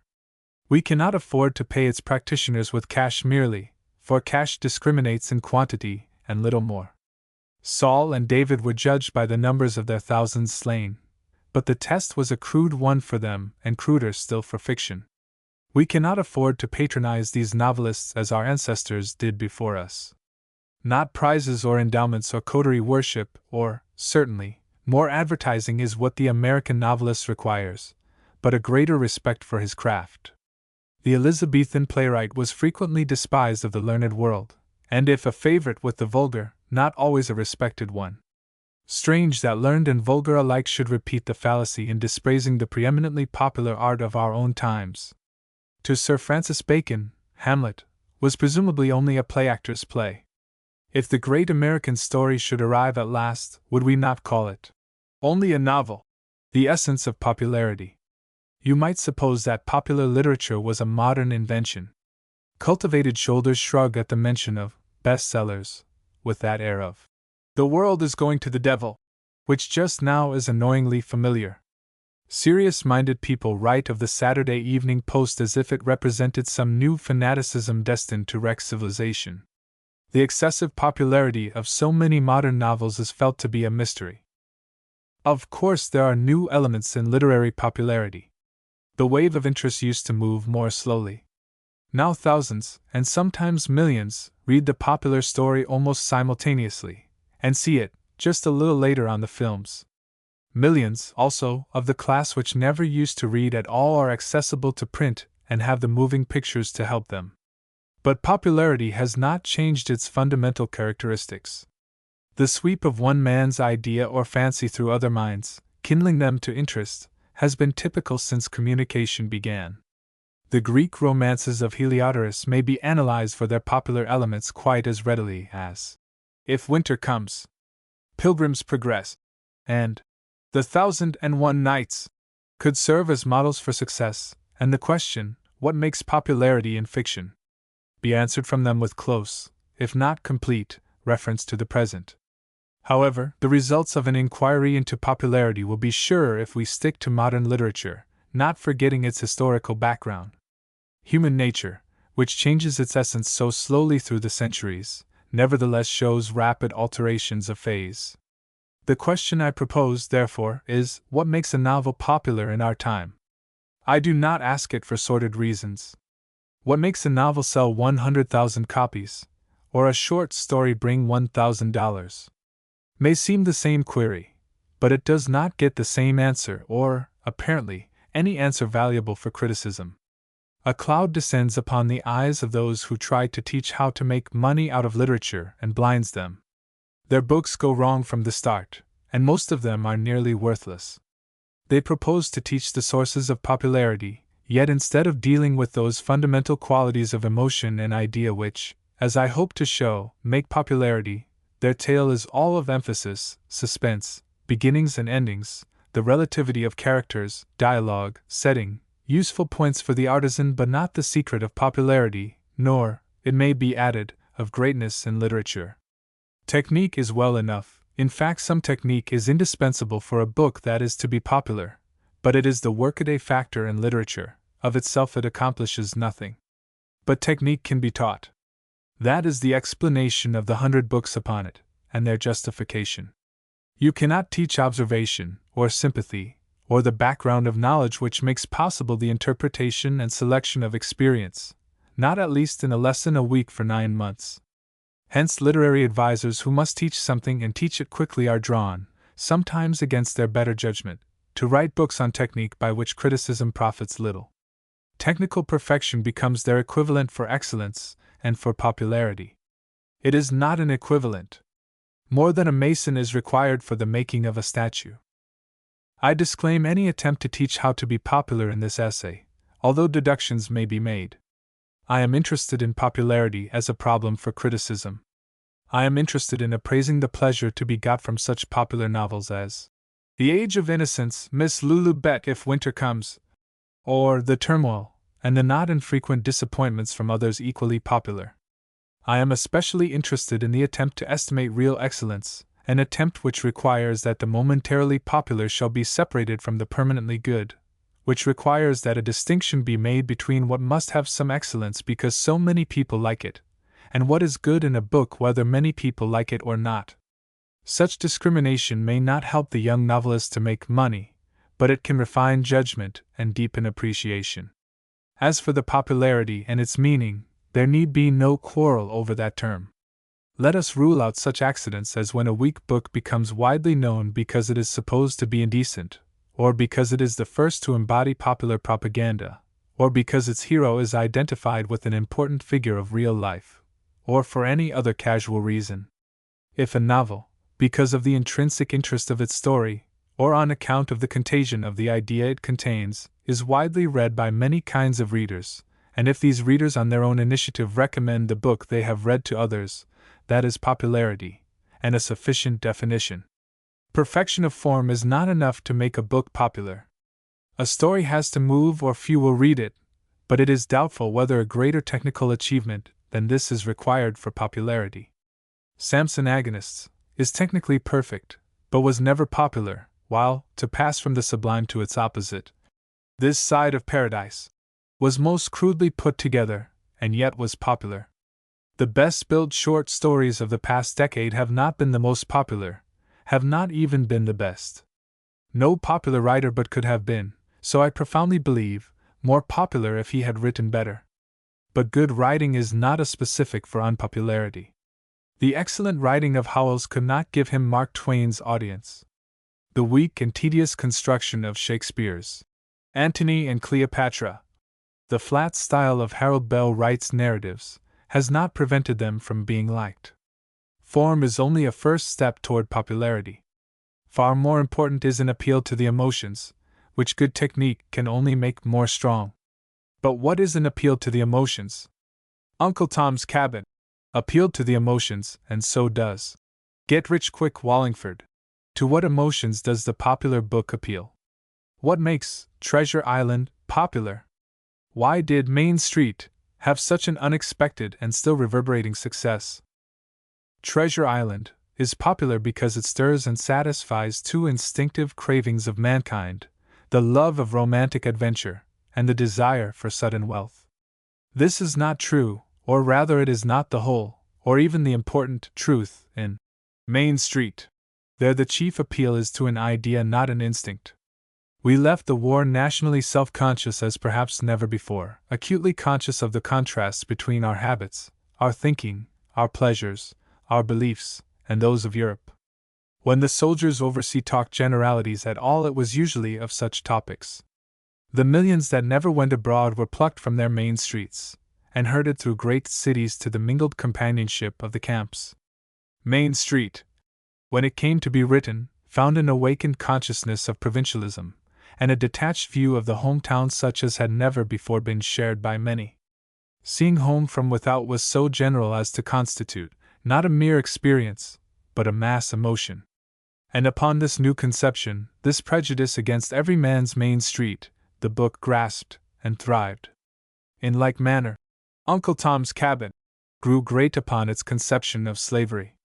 Robert Elsmere swept the country because of its exploitation of freedom in religious thought. No one of these books could have been written, or would have been popular if they had been written, before their precise era. No one is likely long to survive it, except as a social document which scholars will read and historians quote. Roughly then, the appeal which makes for popularity is either to the instinctive emotions permanent in all humanity, though changing shape with circumstances, or to the fixed ideas of the period, which may often and justly be called prejudice. A book may gain its popularity either way, but the results of the first are more likely to be enduring. Paradise Lost, the least popular of popular poems, still stirs the instinctive craving for heroic revolt, and lives for that quite as much as for the splendors of its verse. Dryden's Hind and the Panther, which exploited the prejudices of its times, and was popular then, is almost dead. What are these instinctive cravings that seek satisfaction in fiction, and finding it, make both great and little books popular? Let me list a few without attempting to be complete. First in importance probably is the desire to escape from reality into a more interesting life. This is a foundation, of course, of all romantic stories, and is part of the definition of the romantic, but it applies to much in literature that is not usually regarded as romance. A more interesting life than yours or mine does not mean one we should wish actually to live, otherwise it would be difficult to account for the taste for detective stories of many sedentary bank presidents, nor does it mean necessarily a beautiful, a wild, a romantic life. No, we wish to escape to any imagined life that will satisfy desires suppressed by circumstance, or incapable of development in any attainable reality. This desire to escape is eternal. The variety differs with the individual and still more with the period. While youthful love, or romantic adventure as in Treasure Island, has been an acceptable mode for literature at least as far back as the papyrus tales of the Egyptians, more precise means of delivery from the intolerable weight of real life appear and disappear in popular books. In the early 1800s, men and women longed to be blighted in love, to be in lonely revolt against the prosaic well-being of a world of little men. Byron was popular. In the Augustan age of England, classic antiquity was a refuge for the dreaming spirit. In Shakespeare's day, Italy, in the 15th century, Arthurian romance. Just at present, and in America, the popularity of a series of novels like The Beautiful and Damned, The Wasted Generation, Eric Dorn, and Cytherea seems to indicate that many middle-aged readers wish to experience vicariously the alcoholic irresponsibility of a society of flappers, young graduates, and country club rakes, who threw the pilot overboard as soon as they left the war zone and have been cruising wildly ever since. We remember that for a brief period in the England of Charles II, James II, and William and Mary, rakishness in the plays of Wycherley and Congreve had a glamour of romance upon it, and was popular. Indeed, the novel or drama that gives to a generation the escape it desires will always be popular. Test Harold Bell Wright or Zane Grey, Rudyard Kipling or Walter Scott, by this maxim, and it will further define itself, and ring true. Another human craving is the desire to satisfy the impulses of sex. This is much more difficult to define than the first because it spreads in one phase or another through all cravings. Romance, of course, has its large sex element, and so have the other attributes to be spoken of later. However, there is a direct and concentrated interest in the relations between the sexes which, in its finer manifestations, seeks for a vivid contrast of personalities in love, in its cruder forms desires raw passion, in its pathological state craves the indecent. 1,000 popular novels illustrate the first phase, many more, of which the caveman story, the desert island romance, the Sheik, and its companions are examples, represent the second. The ever-surging undercurrent of pornography springs to satisfy the third. Many sex stories are popular simply because they satisfy curiosity, but curiosity in a broader sense is a human craving which deserves a separate category. Popular novels seldom depend upon it entirely, but they profit by it, sometimes hugely. A novel like Dos Passos's Three Soldiers, or Mrs. Wharton's Age of Innocence, or Mrs. Atherton's Sleeping Fires, makes its first, though not usually its strongest, appeal to our curiosity as to how others live or were living. This was the strength of the innumerable New England Creole, Mountaineer, Pennsylvania Dutch stories in the flourishing days of local color. It is a prop of the historical novel and a strong right arm for the picture melodrama of the underworld or the West. Indeed, the pictures, by supplying a photographic background of real scenes inaccessible to the audience, have gained a point upon the written story. Curiosity is a changeable factor, a sure play for immediate popularity, but not to be depended upon for long life. It waxes and wanes and changes its object. Just now we are curious about Russia, the South Sea Islanders, and night life on Broadway. Tomorrow it may be New Zealand and Australia, the Argentine millionaire, and quite certainly the Chinese and China. Books appealing to the craving for escape have a longer life, for a story that takes a generation out of itself into fairyland keeps some of its power for the next. Nevertheless, the writer who guesses where curious minds are reaching and gives them what they want, puts money in his purse. A fourth craving, which is as general as fingers and toes, is for revenge. We laugh now at the plays of revenge before Hamlet, where the stage ran blood, and even the movie audience no longer enjoys a story the single motive of which is physical revenge. Blood for blood means to us either crime or rowdyism. And yet revenge is just as popular in literature now as in the 16th century. Only its aspect has changed. Our fathers are not butchered in feuds, our sons are not sold into slavery, and except in war or in street robberies we are not insulted by brute physical force. Nevertheless we are cheated by scoundrels, oppressed by financial tyranny, wounded by injustice, suppressed by self-sufficiency, rasped by harsh tempers, annoyed by snobbery, and often ruined by unconscious selfishness. We long to strike back at the human traits which have wronged us, and the satiric depiction of hateful characters whose seeming virtues are turned upside down to expose their impossible hearts feeds our craving for vicarious revenge. We dote upon vinegarish old maids, self-righteous men, and canting women when they are exposed by narrative art, and especially when poetic justice wrecks them. The books that contain them bid for popularity. It happens that in rapid succession we have seen 3 novels in which this element of popular success was strong: Miss Sinclair's Mr. Waddington of Wick Vera, by the author of Elizabeth in Her German Garden, and Mr. Hutchinson's If Winter Comes. The first 2 books focus upon this quality, and their admirable unity gives them superior force. But it is noteworthy that If Winter Comes, which adds other popular elements in large measure to its release of Hate, has been financially the most successful of the 3. To these deep cravings of the heart must be added another of major importance. I mean aspiration, the deep desire of all human without exception sometimes to be better, nobler, finer, truer. Stories of daring in the face of unconquerable odds, stories of devotion, above all stories of self-sacrifice, are made to gratify this emotion. They are purges for the restless soul. Some critic of our short story discovered not long ago that the bulk of the narratives chosen for reprinting had self-sacrifice as theme. This is precisely what one would expect of comfortable, ease-loving peoples, like the Germans before the Empire and the Americans of our generation. When no real sacrifice of goods, of energy, of love, or of life is necessary, then the craving for stories of men who give up all and women who efface themselves is particularly active. The hard, individualistic stories of selfish characters, Ben Heck's for example, and Scott Fitzgerald's, have been written after a war period of enforced self-sacrifice and by young men who were familiar with suffering for a cause.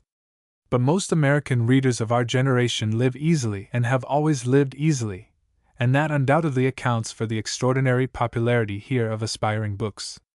Reading of a fictitious hero who suffers for others is a tonic for our conscience, and like massage takes the place of exercise. By a twist in the same argument, it may be seen that the cheerful optimist in fiction, who Pollyanna-wise believes all is for the best, satisfies the craving to justify our well-being. I do not, however, mean to disparage this element of popularity. It is after all the essential quality of tragedy where the soul rises above misfortune. It is a factor in noble literature as well as in popular success. So much for some of the typical and instinctive cravings which cry for satisfaction and are the causes of popularity. To them may be added others, of course, notably the desire for sudden wealth, which is a factor in Treasure Island, as in all treasure stories, and the prime cause of success in the most popular of all plots, the tale of Cinderella, which, after passing through feudal societies with a prince's hand as reward, changed its sloven sister for a shopgirl and King Cophetua into a millionaire, and swept the American stage.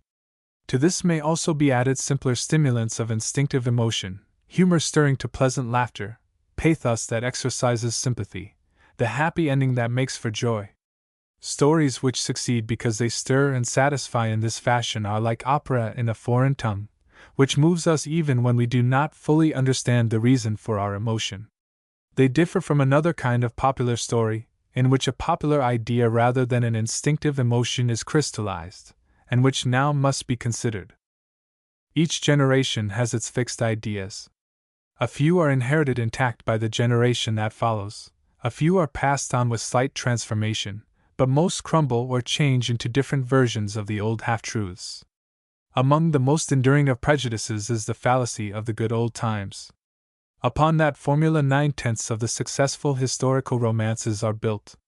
That American wives suffer from foreign husbands, that capital is ruthless, that youth is right and age wrong, that energy wins over intellect, that virtue is always rewarded, are American conceptions of some endurance that have given short but lofty flights to thousands of native stories.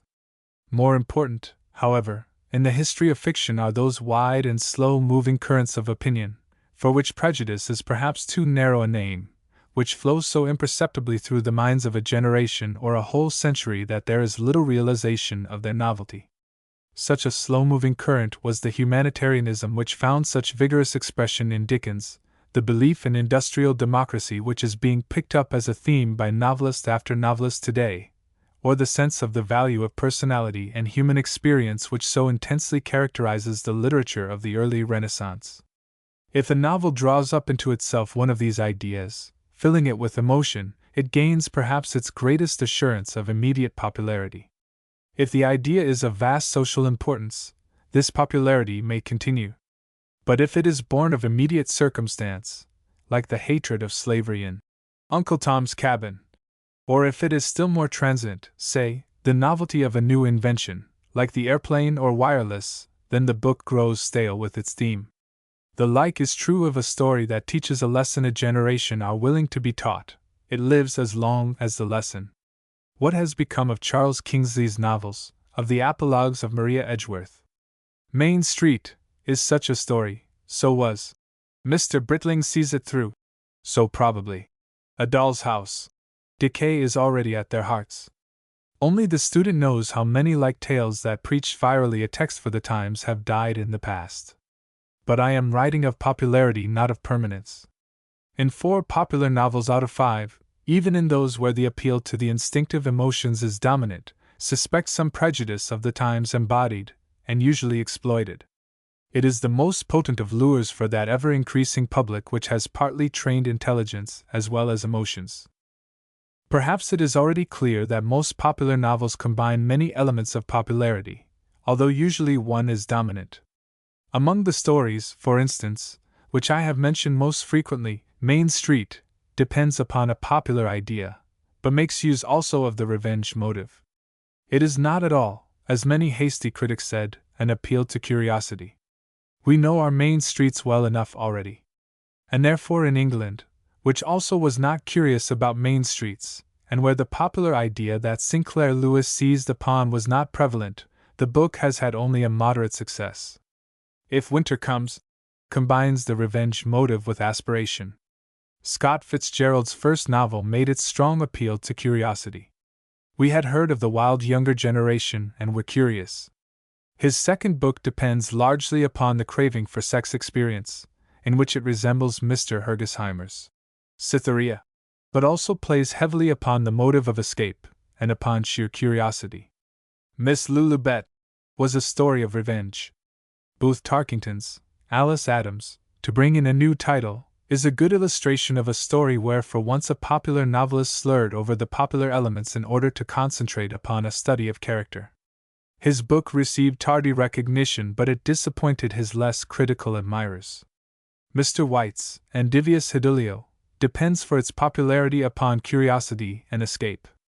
The popular story, then, the financially successful, the immediately notorious story, should appeal to the instinctive emotions and may be built upon popular prejudice. What is the moral for the writer? Is he to lay out the possible fields of emotion as a surveyor prepares for his blueprint? By no means. Unless he follows his own instinct in the plan, or narrates because of his own excited thinking, he will produce a thinly clad formula rather than a successful story. There is no moral for the writer, only some rays of light thrown upon the nature of his achievement. The way to accomplish popularity, if that is what you want, is to write for the people, and let formula, once it is understood, take care of itself. As an editor, wise in popularity, once said to me, Oppenheim and the rest are popular because they think like the people, not for them. What is the moral of this discussion for the critical reader? A great one, for if he does not wish to be tricked constantly by his own emotions into supposing that what is timely is therefore fine, and what moves him is therefore great, he must distinguish between the elements of popularity and the essence of greatness. It is evident, I think, from the argument that every element of popularity described above may be made effective upon our weak human nature with only an approximation to truth. The craving for escape may be, and usually is, answered by sentimental romance, where every emotion, from patriotism to amorousness, is mawkish and unreal. Every craving may be played upon in the same fashion just because it is a craving, and the result be often more popular for the exaggeration. Also, it is notorious that a prejudice, or a popular idea, if you prefer the term, which is seized upon for fiction, almost inevitably is strained beyond logic and beyond truth, so much so that in rapid years, like those of 1916 to 1920 which swept us into propaganda and out again, the emphatic falsity of a book's central thesis may be recognized before the first editions are exhausted. It would be interesting to run off, in the midst of a 1922 performance, some of the war films that stirred audiences of 1918. It will be interesting to reread some of the cheaper and more popular war stories that carried even you, O judicious reader, off your even balance not 5 years ago today. We have always known, of course, that a novel can be highly popular without being truly excellent. Nevertheless, it is a valuable discipline to specify the reasons. And it is good discipline also in estimating the intrinsic value of a novel to eliminate as far as is possible the temporal and the accidental, and in particular the especial appeal it may have to your own private craving, for each of us has his soft spot where the pen can pierce. On the contrary, if the highly speculative business of guessing the probable circulation of a novel ever becomes yours, then you must doubly emphasize the importance of these very qualities. Search for them, analyze them out of the narrative, equate them with the tendencies of the times, the new emotions stirring, the new interests, new thoughts abroad, and then pick bestsellers in advance. Yet in eliminating the accidental in the search for real excellence, it would be disastrous to eliminate all causes of popularity with it. That would be to assume that the good story cannot be popular, which is nonsense. The best books are nearly always popular, if not in a year, certainly in a decade or a century. Often they spread more slowly than less solid achievements for the same reason that dear things sell less rapidly than cheap. The best books cost more to read because they contain more, and to get much out the reader must always put much in. Nevertheless, the good novel will always contain one or more of the elements of popularity in great intensity. I make but one exception, and that for those creations of the sheer intellect, like the delicate analyses of Henry James, where the appeal is to the subtle mind, and the emotion aroused an intellectual emotion. Such novels are on the heights, but they are never at the summit of literary art. They are limited by the partiality of their appeal, just as they are exalted by the perfection of their accomplishment. They cannot be popular, and are not. The bestseller, therefore, may be great but does not need to be. It is usually a weak book, no matter how readable, because ordinarily it has only the elements of popularity to go on, and succeeds by their number and timeliness instead of by fineness and truth. A second-rate man can compound a bestseller if his sense for the popular is first-rate. In his books the instinctive emotions are excited over a broad area, and arise rapidly to sink again. No better examples can be found than in the sword and buckler romance of our 90s, which set us all for a while thinking futile thoughts and talking shallow gallantry. Now it is dead, stone dead. Not even the movies can revive it. The emotions it aroused went flat overnight. Much the same is true of books that trade in prejudice, like the white slave stories of a decade ago. For a moment we were stirred to the depths. We swallowed the concept whole and raged with a furious indigestion of horrible fact. And then it proved to be colic only.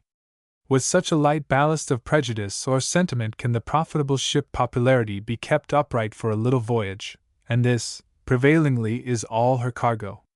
But the wise writer, if he is able, as Scott, and Dickens, and Clemens were able, freights her more deeply. As for the good reader, he will go below to investigate before the voyage commences. Or, if in mid-course he likes not his carrier, take off in his mental airplane and seek another book. 2. On the American tradition. The American tradition. I remember a talk in Dublin with an Irish writer whose English prose has adorned our period. It was 1918, and the eve of forced conscription, and his indignation with English policy was intense. "I will give up their language," he said, "all except Shakespeare. I will write only Gaelic." Unfortunately, he could read Gaelic much better than he could write it. In his heart, indeed, he knew how mad he would have been to give up the only literary tradition which, thanks to language, could be his own, and in a calmer mood since he has enriched that tradition with admirable translations from the Irish. He was suffering from a mild case of Anglomania. Who is the real Anglomaniac in America? Not the now sufficiently discredited individual with a monocle and a pseudo-Oxford accent, who tries to be more English than the English. Not the more subtly dangerous American who refers his tastes, his enthusiasms, his culture, and the prestige of his compatriots to an English test before he dare assert them. The real Anglomaniac is the American who tries to be less English than his own American tradition. He is the man who is obsessed with the fear of Anglo-Saxon domination.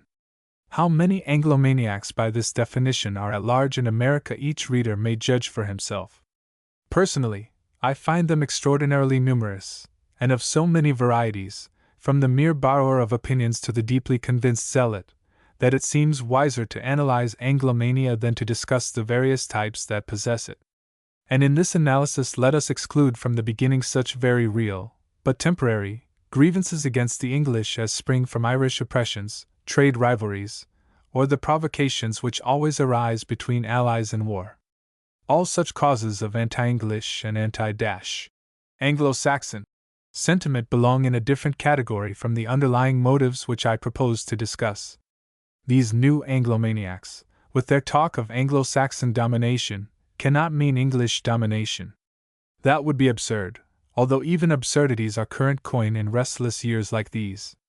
At least one Irishman of my acquaintance knows that King George cabled Wilson to bring America into the war, and that until that cable came Wilson dared not act. I can conceive of an English influence upon literature that is worth attacking, and also worth defending. I can conceive of a far less important English influence upon our social customs.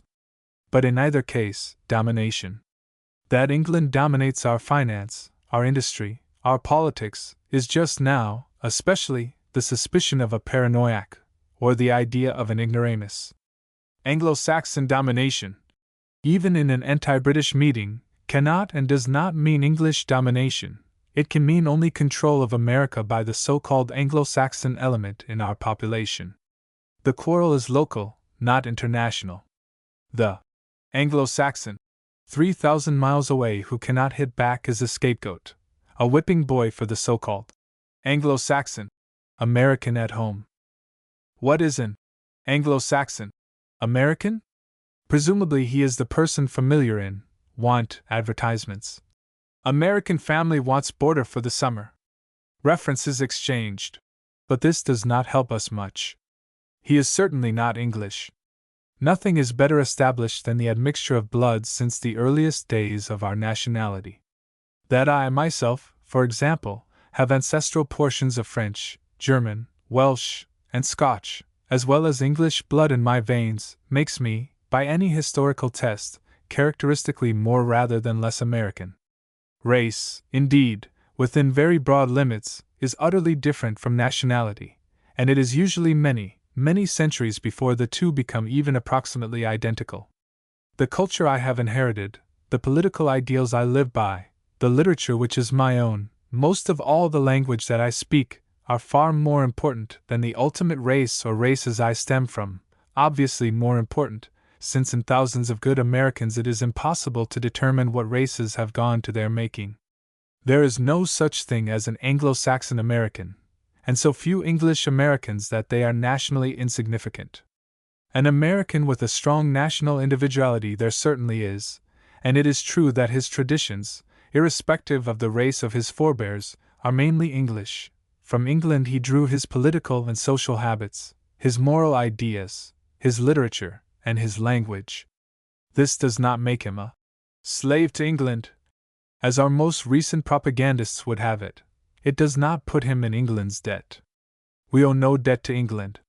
Great Britain, Canada, Australia, New Zealand, South Africa, and ourselves are deeply in debt to our intellectual, our spiritual, our aesthetic ancestors who were the molders of English history and English thought, the interpreters of English emotion, the masters of the developing English mores that became our mores, and have since continued evolution with a difference.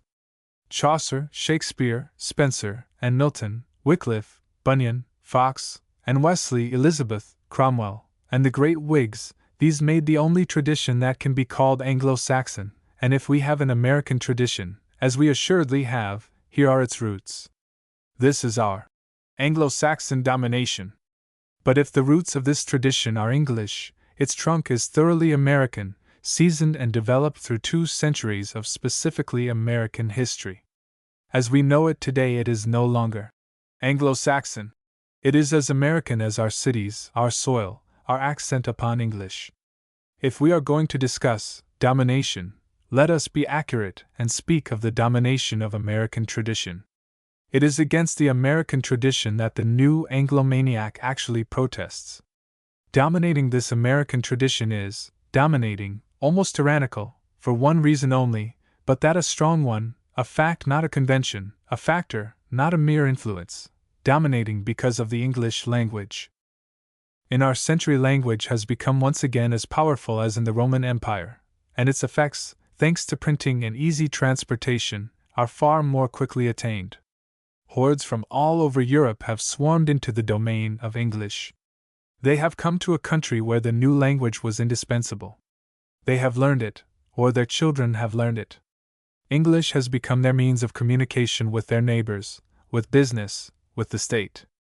Sooner or later, even the news of Europe has come to them through English, and sometimes unwillingly, but more often unconsciously, they have come under the American, the real Anglo-Saxon domination. For a language, of course, is more than words. It is a body of literature, it is a method of thinking, it is a definition of emotions, it is the exponent and the symbol of a civilization. You cannot adopt English without adapting yourself in some measure to the English, or the Anglo-American tradition. You cannot adopt English political words, English literary words, English religious words, the terms of sport or ethics, without in some measure remaking your mind on a new model. If you fail or refuse, your child will not. He is forcibly made an American, in ideas at least, and chiefly by language.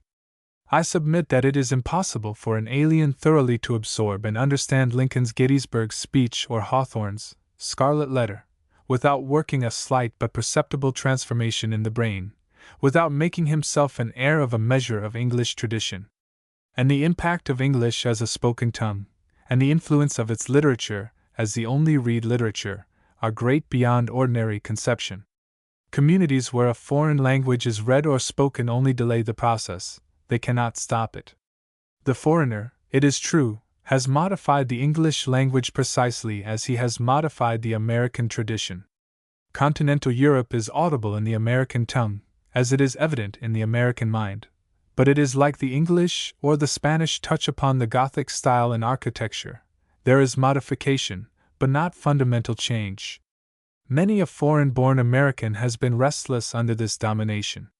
The letters and memoirs of the French immigrants from revolutionary France express discomfort freely. The Germans of '48, themselves the bearers of a high civilization, have often confessed an unwilling assimilation. The Germans of earlier migrations heard it apart like the later Scandinavians, in part to avoid the tyranny of tongue.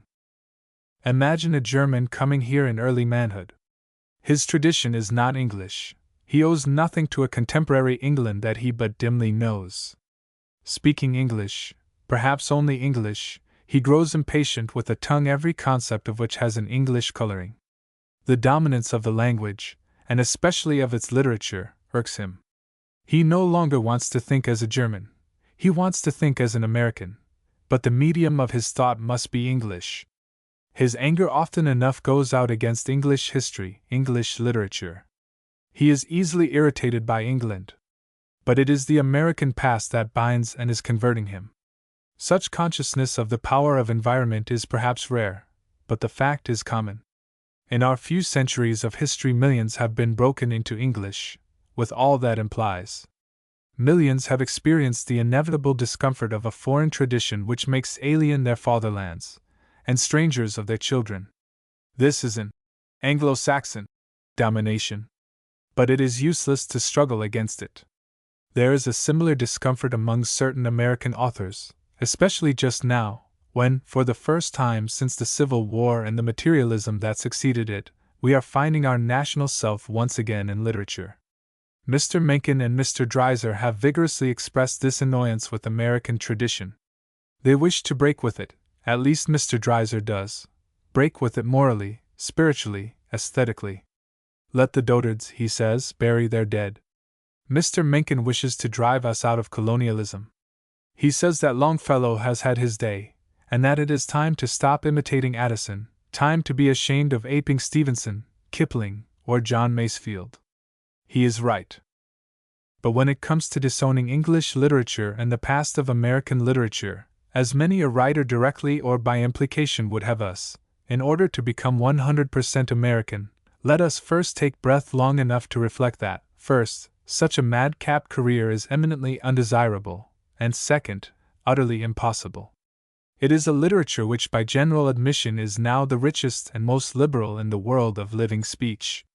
English is a tongue less sonorous than Italian, less fine than French, less homely than German, but more expressive, more flexible, than these and all others.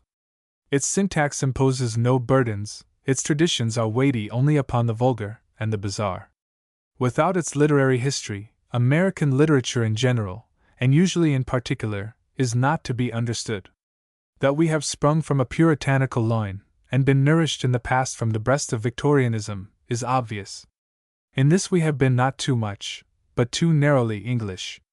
We have read Tennyson when it might have been better to have read Shakespeare or Chaucer. But to wish to break with English literature in order to become altogether American is like desiring to invent an entirely new kind of clothes. I shall not give up trousers because my fourth great-grandfather, who was a Yorkshireman, wore them, and his pattern no longer fits my different contour.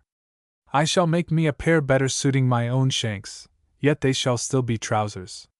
But in any case, language binds us. Indeed, in this welter of newcomers here in America, whose children learn, read, write only English, the tradition of Anglo-American literature is all that holds us by a thread above chaos. If we could all be made to speak German, or Italian, or Spanish, there would be cause, but no excuse, for an attempted revolution. But English is dominant here and will remain so. Could we hope to make an American literary language without dependence on English literature, a protective tariff on homemade writing, or an embargo against books more than a year old, or imported from across the Atlantic, would be worth trying, but the attempts so far are not encouraging. This has not been the way in the past by which original literatures have been made. They have sucked nourishment where it could best be found, and grown great from the strength that good food gave them. One can sympathize with the desire to nationalize our literature at all costs, and can understand lashings out at the tyranny of literary prestige which England still exercises. But the real question is, shall the English of Americans be good English or bad English? Shall a good tradition safeguard change and experiment, or shall we have chaotic vulgarity like the low Latin of the late Roman Empire? The truth is that our language is tradition, for it holds tradition in solution like iron in wine. And here lie the secret and the power of American, Anglo-Saxon, domination. What is to be done about it? Shall anything be done about it?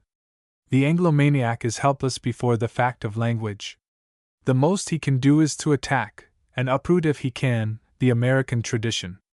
There is nothing sacrosanct in this American tradition. Like all traditions, it is stiff, it will clasp, if we allow it, the future in the dead hand of precedent. It can be used by the designing to block progress. But as traditions go, it is not conservative. Radicalism, indeed, is its child. Political and religious radicalism brought the Pilgrims to New England, the Quakers to Pennsylvania. Political and economic radicalism made the Revolution against the will of American conservatives. Political and social radicalism made the Civil War inevitable and gave it moral earnestness. Radicalism, whether you like it or not, is much more American than what some people mean by Americanism today. And its bitterest opponents in our times would quite certainly have become Nova Scotian exiles if they had been alive and like-minded in 1783. Nor is this American tradition impeccable in the political ideas, the literary ideals, the social customs it has given us. We must admit a rampant individualism in our political practices which is in the very best Anglo-American tradition, and yet by no means favorable to cooperative government. We admit also more Puritanism in our standard literature than art can well digest, and more sentiment than is good for us. Nor is it probable that the traditions and the conventions which govern American family life are superior to their European equivalents. We should welcome, I do not say that we do, liberalizing, broadening, enriching influences from other traditions. And whether we have welcomed them or not, they have come, and to our great benefit. But to graft upon the plant is different from trying to pull up the roots. We want better arguments than the fear of Anglo-Saxon domination before the root pulling begins. We wish to know what is to be planted. We desire to be convinced that the virtue has gone out of the old stock. We want examples of civilized nations that have profited by borrowing traditions wholesale, or by inventing them. We wish to know if a literary sans-culotism is possible, except with chaos as a goal. Most of all, we expect to fight for and to hold our Anglo-American heritage. It is not surprising that discontent with our own ultimately English tradition has expressed itself by a kind of Freudian transformation in anti-English sentiment. Every vigorous nation strains and struggles with its tradition, like a growing boy with his clothes, and this is particularly true of new nations with old traditions behind them. Our pains are growing pains, a malady we have suffered from since the early 18th century at the latest. Tradition, our own tradition, pinches us. But you cannot punch tradition for pinching you, or call it names to its face, especially if it proves to be your father's tradition, or your next-door neighbor's. Therefore, since that now dim day when the colonies acquired a self-consciousness of their own, many good Americans have chosen England and the English to symbolize whatever irked them in their own tradition. It is from England and the English that we have felt ourselves growing away, from which we had to grow away in order to be ourselves and not a shadow, imitators, second-bests, colonials. England and the English have had our vituperation whenever the need to be American has been greatest. And when an English government like Palmerston's, or Salisbury's, or Lloyd George's, offends some group or race among us, a lurking need to assert our individuality, or prove that we are not colonials, leads thousands more to join in giving the lion's tail an extra twist. This may be unfortunate, but it argues curiously enough respect and affection rather than the reverse, and it is very human. It is a fact, like growing, and is likely to continue until we are fully grown. It will reassert itself vehemently until upon our English tradition we shall have built an American civilization as definitely crystallized, a literature as rich and self-sufficing, as that of France and England today. 3/4 of our national genius went into the creating of our political system. 3/4 of our national genius since has gone into the erecting of our economic system. Here we are independent and thick-skinned. But a national civilization and a national literature take more time to complete. Cool minds were prepared for a little tail-twisting after the Great War, even though they could not foresee the unfortunate Irish situation in which a British government seemed determined to make itself as un-English as possible. If there had not been the patriotic urge to assert our essential Americanism more strongly than ever, there still would have been a reaction against all the pledging and the handshaking, the pother about blood and water, the purple patches in every newspaper asserting Anglo-Saxonism against the world. I remember my own nervousness when, in 1918, after the best part of a year in England's darkest days, I came back full of admiration for the pluck of all England and the enlightenment of her best minds in the great struggle, to hear men who knew little of England orating of enduring friendship, and to read writers who had merely read of England, descanting of her virtues. I felt, and many felt, that excess of ignorant laudation which spells certain reaction into ignorant dispraise. No wonder that Americans whose parents happened to be Germans, Italians, Jews, or Irish grew weary of hearing of the essential virtues of the Anglo-Saxon race. There never was such a race. It was not even English blood, but English institutions that created America. But Liberty Loan orators had no time to make fine distinctions of that kind. They talked, and even while the cheers were ringing and the money rolled and dissent raised its tiny head. Dissent was to be expected. Antagonism against a tradition made by English minds and perpetuated in English was natural after a war in which not merely nationalism, but also every racial instinct, has been quickened and made sensitive. But tout comprendre, c'est tout pardonner, is only partly true in this instance. We should understand, and be tolerant with, the strainings against tradition of folk to whom it is still partly alien. We should diagnose our own growing pains and not take them too seriously. Nevertheless, the better more violent movements of race and national prejudice are understood, the less readily can they be pardoned, if by pardon one means easy tolerance. It is not inconceivable that we shall have to face squarely a split between those who prefer the American tradition and those who do not, although where the cleavage line would run, whether between races or classes, is past guessing.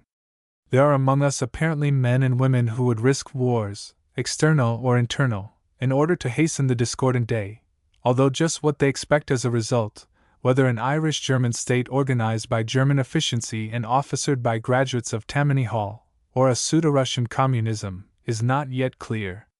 In any case, the time is near when whoever calls himself American will have to take his stand and do more thinking, perhaps, than was necessary in 1917. He will need to know what tradition is, what his own consists of, and what he would do without it. He will need especially to rid himself of such simple and fallacious ideas as that what was good enough for his grandfather is good enough for him, or that, as some of our more reputable newspapers profess to think, the Constitution has taken the place once held by the Bible, and contains the whole duty of man and all that is necessary for his welfare. He will need to think less of 100% Americanism, which, as it is commonly used, means not to think at all, and more of how he himself is molding American tradition for the generation that is to follow. If he is not to be a pawn merely in the struggle for American unity, he must think more clearly and deeply than has been his habit in the past. But whatever happens in America, and after the sad experiences of prophets in the period of war and Reconstruction, who would prophesy, let us cease abusing England whenever we have indigestion in our own body politic. It is seemingly inevitable that the writers of vindictive editorials should know little more of England as she is today than of Russia or the Chinese Republic. Inevitable, apparently, that for them the Irish policy of the Tory group in Parliament, Indian unrest, and Lloyd George, are all that one needs to know about a country whose liberal experiments in industrial democracy since the war, and whose courage in Reconstruction, may well make us hesitate in dispraise. But it is not inevitable that Americans who are neither headline and editorial writers, nor impassioned orators, regardless of facts, should continue to damn the English because their ancestors and ours founded America. Back to nature. No one tendency in life as we live it in America today is more characteristic than the impulse, as recurrent as summer, to take to the woods. Sometimes it disguises itself under the name of science. Sometimes it is mingled with hunting and the desire to kill. Often it is sentimentalized and leads strings of gaping students bird hunting through the woodlot. And again it perilously resembles a desire to get back from civilization and go on the loose. Say your worst of it, still the fact remains that more Americans go back to nature for one reason or another annually than any civilized men before them. And more Americans, I fancy, are studying nature in clubs or public schools, or in summer camps and the Boy Scouts, imitating nature's creatures, the Indian and the pioneer, than even statistics could make believable. What is the cause? In life, it is perhaps some survival of the pioneering instinct, spending itself upon fishing, or bird hunting, or trail hiking, much as the fight instinct leads us to football, or the hunt instinct sends every dog sniffing at dawn through the streets of his town. Not every one is thus atavistic, if this be atavism. Not every American is sensitive to spruce spires, or the hermit thrush's chant, or white water in a forest gorge, or the meadow lark across the frosted fields. Naturally. The surprising fact is that in a bourgeois civilization like ours, so many are affected. And yet what a criterion nature love or nature indifference is. It seems that if I can try a man by a silent minute in the pines, the view of a jay pirating through the bushes, spring odors, or December flush on evening snow, I can classify him by his reactions. Just where I do not know, for certainly I do not put him beyond the pale if his response is not as mine. And yet he will differ, I feel sure, in more significant matters. He is not altogether of my world. Nor does he enter into this essay. There are enough without him, and of every class. In the West, the very day laborer pitches his camp in the mountains for his 2 weeks' holiday. In the East and Middle West, every pond with a fringe of hemlocks, or hill view by a trolley line, or strip of ocean beach, has its cluster of bungalows where the proletariat perform their villeggiatura as the Italian aristocracy did in the days of the Renaissance. Patently the impulse exists, and counts for something here in America. It counts for something, too, in American literature. Since our writing ceased being colonial English and began to reflect a race in the making, the note of Wood's longing has been so insistent that one wonders whether here is not to be found at last the characteristic trait that we have all been patriotically seeking. I do not limit myself in this statement to the professed nature writers, of whom we have bred far more than any other race with which I am familiar. In the list, which I shall not attempt, of the greatest American writers, one cannot fail to include Emerson, Hawthorne, Thoreau, Cooper, Lowell, and Whitman. And every one of these men was vitally concerned with nature, and some were obsessed by it. Lowell was a scholar and man of the world, urban therefore, but his poetry is more enriched by its homely New England background than by its European polish. Cooper's ladies and gentlemen are puppets merely, his plots melodrama. It is the woods he knew, and the creatures of the woods, Deerslayer and Chingachgook, that preserve his books. Whitman made little distinction between nature and human nature, perhaps too little. But read Out of the Cradle Endlessly Rocking, or The Song of the Redwood Tree, and see how keen and how vital was his instinct for native soil. As for Hawthorne, you could make a textbook on nature study from his notebooks. He was an imaginative moralist first of all, but he worked out his visions in terms of New England woods and hills. So did Emerson. The day was not wholly profane for him when he had given heed to some natural object. Thoreau needs no proving. He is at the forefront of all field and forest lovers in all languages and times. These are the greater names. The lesser are as leaves in the forest: Audubon, Burroughs, Muir, Clarence King, Lanier, Robert Frost, and many more, the stream broadening and shallowing through literary scientists and earnest forest lovers to romantic nature fakers, literary sportsmen, amiable students, and tens of thousands of teachers inculcating this American tendency in another generation. The phenomenon asks for an explanation. It is more than a category of American literature that I am presenting, it is an American trait. The explanation I wish to proffer in this essay may sound fantastical. Most explanations that explain anything usually do, at first. I believe that this vast rush of nature into American literature is more than a mere reflection of a liking for the woods. It represents a search for a tradition, and its capture. Good books, like well-built houses, must have tradition behind them. The Homers and Shakespeares and Goethes spring from rich soil left by dead centuries. They are like native trees that grow so well nowhere else.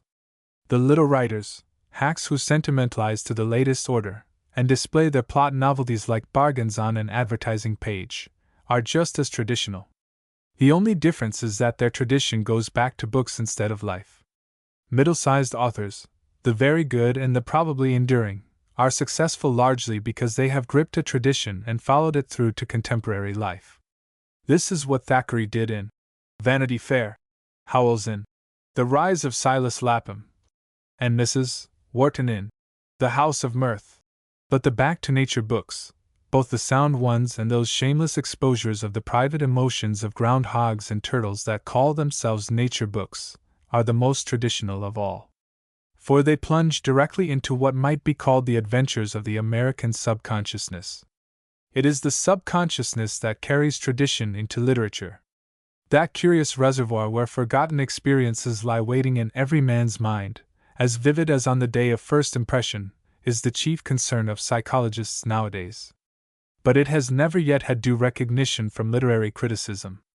If the subconsciousness is well stocked, a man writes truly, his imagination is vibrant with human experience, he sets his own humble observation against a background of all he has learned and known and forgotten of civilization. If it is underpopulated, if he has done little, felt little, known little of the traditional experiences of the intellect, he writes thinly. He can report what he sees, but it is hard for him to create. It was Chaucer's rich subconsciousness that turned his simple little story of Chanticleer into a comment upon humanity. Other men had told that story, and made it scarcely more than trivial. It is the promptings of forgotten memories in the subconsciousness that give to a simple statement the force of old, unhappy things, that keep thoughts true to experience, and test fancy by life. The subconsciousness is the governor of the waking brain. Tradition, which is just man's memory of man, flows through it like an underground river from which rise the springs of everyday thinking. If there is anything remarkable about a book, look to the subconsciousness of the writer, and study the racial tradition that it bears. Now, I am far from proposing to analyze the American subconsciousness. No man can define it. But of this much I am certain. The American habit of going back to nature means that in our subconsciousness nature is peculiarly active. We react to nature as does no other race. We are the descendants of pioneers, all of us. And if we have not inherited a memory of pioneering experiences, at least we possess inherited tendencies and desires. The impulse that drove Boone westward may nowadays do no more than send some young Boone canoeing on Temagami, or push him up Marcy or Shasta to inexplicable happiness on the top. But the drive is there. And furthermore, nature is still strange in America. Even now the wilderness is far from no American city. Birds, plants, trees, even animals have not, as in Europe, been absorbed into the common knowledge of the race. There are discoveries everywhere for those who can make them. Nature, indeed, is vivid in a surprising number of American brain cells, marking them with a deep and indurable impress. And our flood of nature books has served to increase her power. It was never so with the European traditions that we brought to America with us. That is why no one reads early American books. They are pallid, ill-nourished, because their traditions are pallid.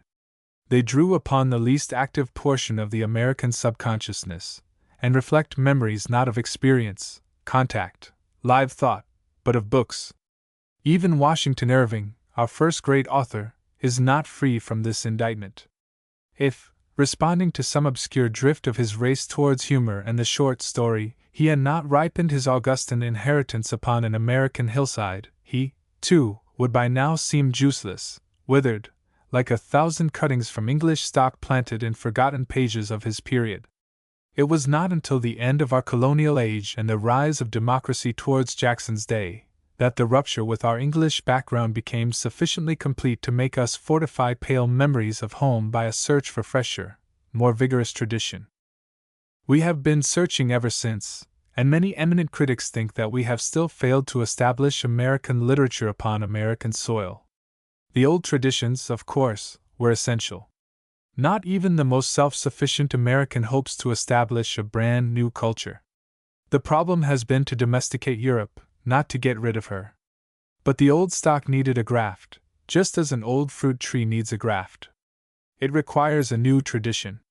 We found a tradition in New England, and then New England was given over to the alien and her traditions became local or historical merely. We found another in border life, and then the Wild West reached the Pacific and vanished. Time and again we have been flung back upon our English sources, and forced to imitate a literature sprung from a riper soil. Of course, this criticism, as it stands, is too sweeping.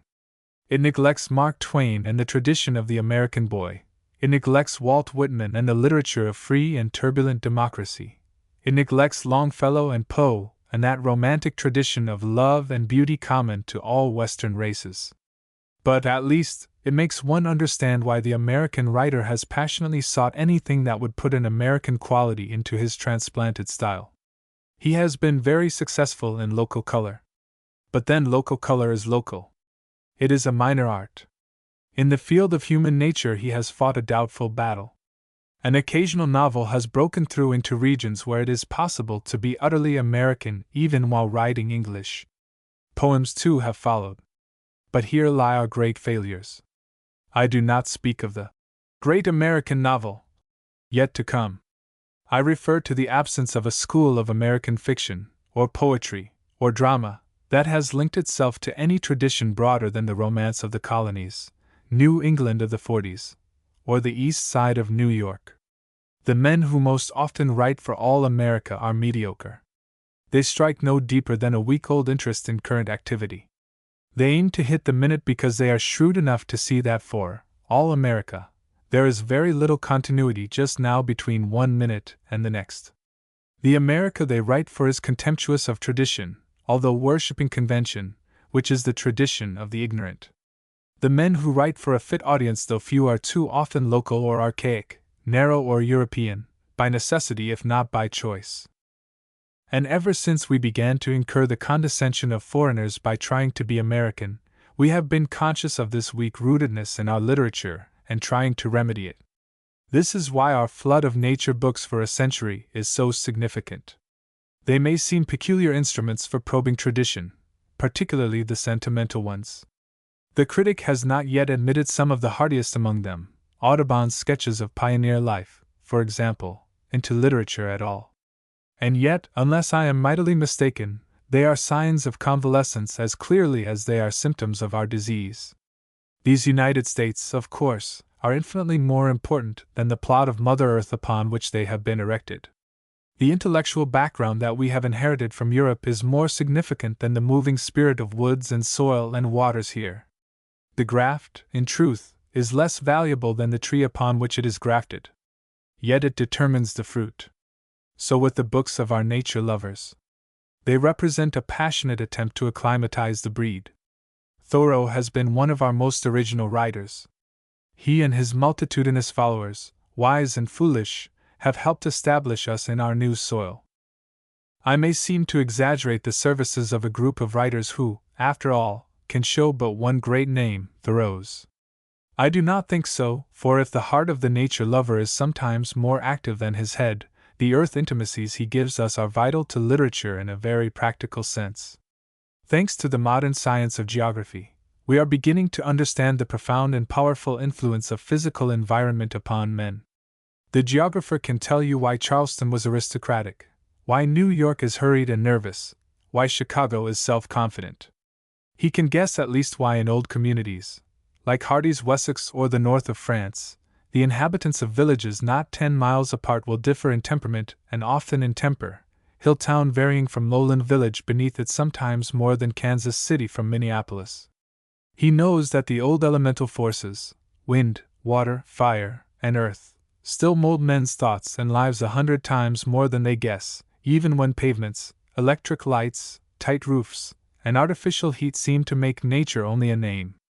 He knows that the sights and sounds and smells about us, clouds, songs, and wind murmurings, rain-washed earth, and fruit trees blossoming, enter into our subconsciousness with a power but seldom appraised.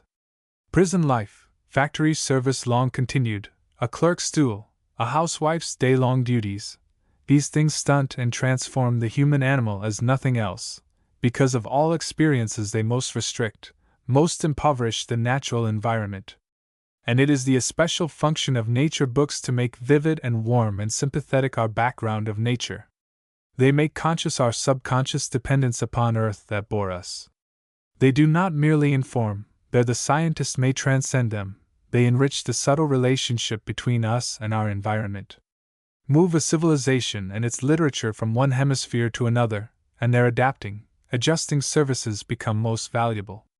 Men like Thoreau are worth more than we have ever guessed. No one has ever written more honest books than Thoreau's. Walden, his Autumn, Summer, and the rest.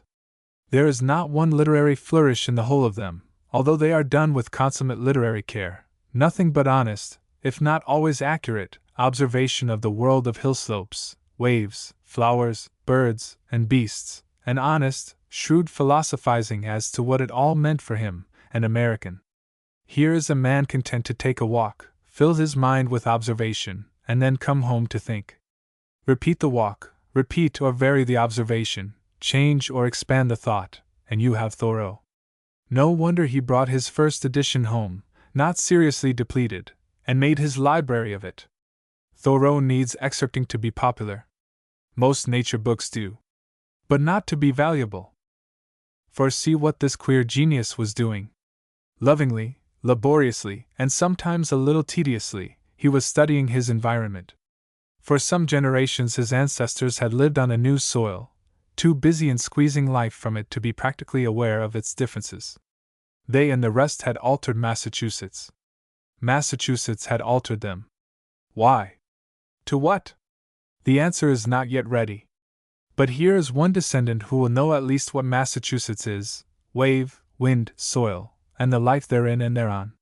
He begins humbly with the little things, but humanly, not as the out-and-out scientist goes to work, to classify or to study the narrower laws of organic development, or romantically as the sentimentalist, who intones his ah at the sight of dying leaves or the cocoon becoming moth.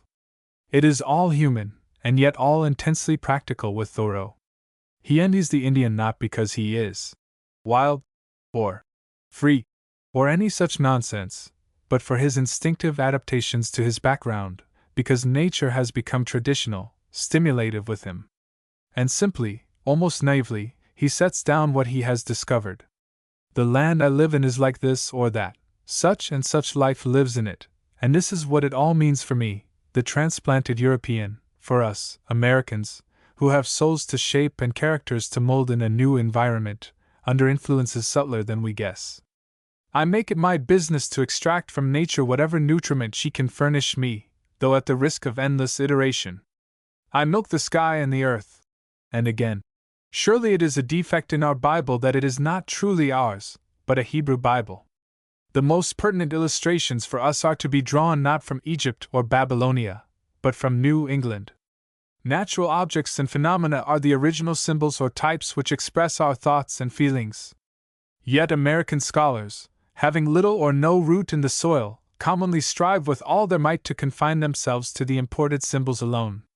All the true growth and experience, the living speech, they would fain reject as Americanisms. It is the old error which the church, the state, the school, ever commit, choosing darkness rather than light, holding fast to the old and to tradition. When I really know that our river pursues a serpentine course to the Merrimack, shall I continue to describe it by referring to some other river, no older than itself, which is like it, and call it a meander? It is no more meandering than the meander is musketaquiding. This for Thoreau was going back to nature. Our historians of literature who cite him as an example of how to be American without being strenuous, as an instance of leisure nobly earned, are quite wrong. If any man has striven to make us at home in America, it is Thoreau. He gave his life to it, and in some measure it is thanks to him that with most Americans you reach intimacy most quickly by talking about the woods. Thoreau gave to this American tendency the touch of genius and the depth of real thought. After his day, the back to nature idea became more popular and perhaps more picturesque. Our literature becomes more and more aware of an American background. Bobolinks and thrushes take the place of skylarks. Sumac and cedar begin to be as familiar as heather and gorse. Forests, prairies, a clear, high sky, a snowy winter, a summer of thunderstorms, drive out the misty England which, since the days of Kinewolf, our ancestors had seen in the mind's eye while they were writing. Nature literature becomes a category. Men make their reputations by means of it. No one has yet catalogued, so far as I am aware, the vast collection of back-to-nature books that followed Thoreau. No one has ever seriously criticized it, except Mr. Roosevelt, who with characteristic vigor of phrase stamped nature faking on its worser half. But every one reads in it. Indeed, the popularity of such writing has been so great as to make us distrust its serious literary value. And yet, viewed internationally, there are few achievements in American literature so original. I will not say that John Muir and John Burroughs, upon whom Thoreau's mantle fell, have written great books. Probably not. Certainly it is too soon to say. But when you have gathered the names of Gilbert White, Jeffries, Fabre, Maeterlinck, and in slightly different genres, Isaac Walton, Hudson, and Kipling from various literatures, you will find few others abroad to list with ours. Nor do our men owe one jot or tittle of their inspiration to individuals on the other side of the water. Locally, too, these books are more noteworthy than may at first appear. They are curiously passionate, and passion in American literature since the Civil War is rare. I do not mean sentiment, or romance, or eroticism. I mean such passion as Wordsworth felt for his lakes, Byron, even when most Byronic, for the ocean, the author of The Song of Roland, for his Franks. Muir loved the Yosemite as a man might love a woman. Every word he wrote of the Sierras is touched with intensity. Hear him after a day on Alaskan peaks. Dancing down the mountain to camp, my mind glowing like the sun-beaten glaciers, I found the Indians seated around a good fire, entirely happy now that the farthest point of the journey was safely reached and the long, dark storm was cleared away.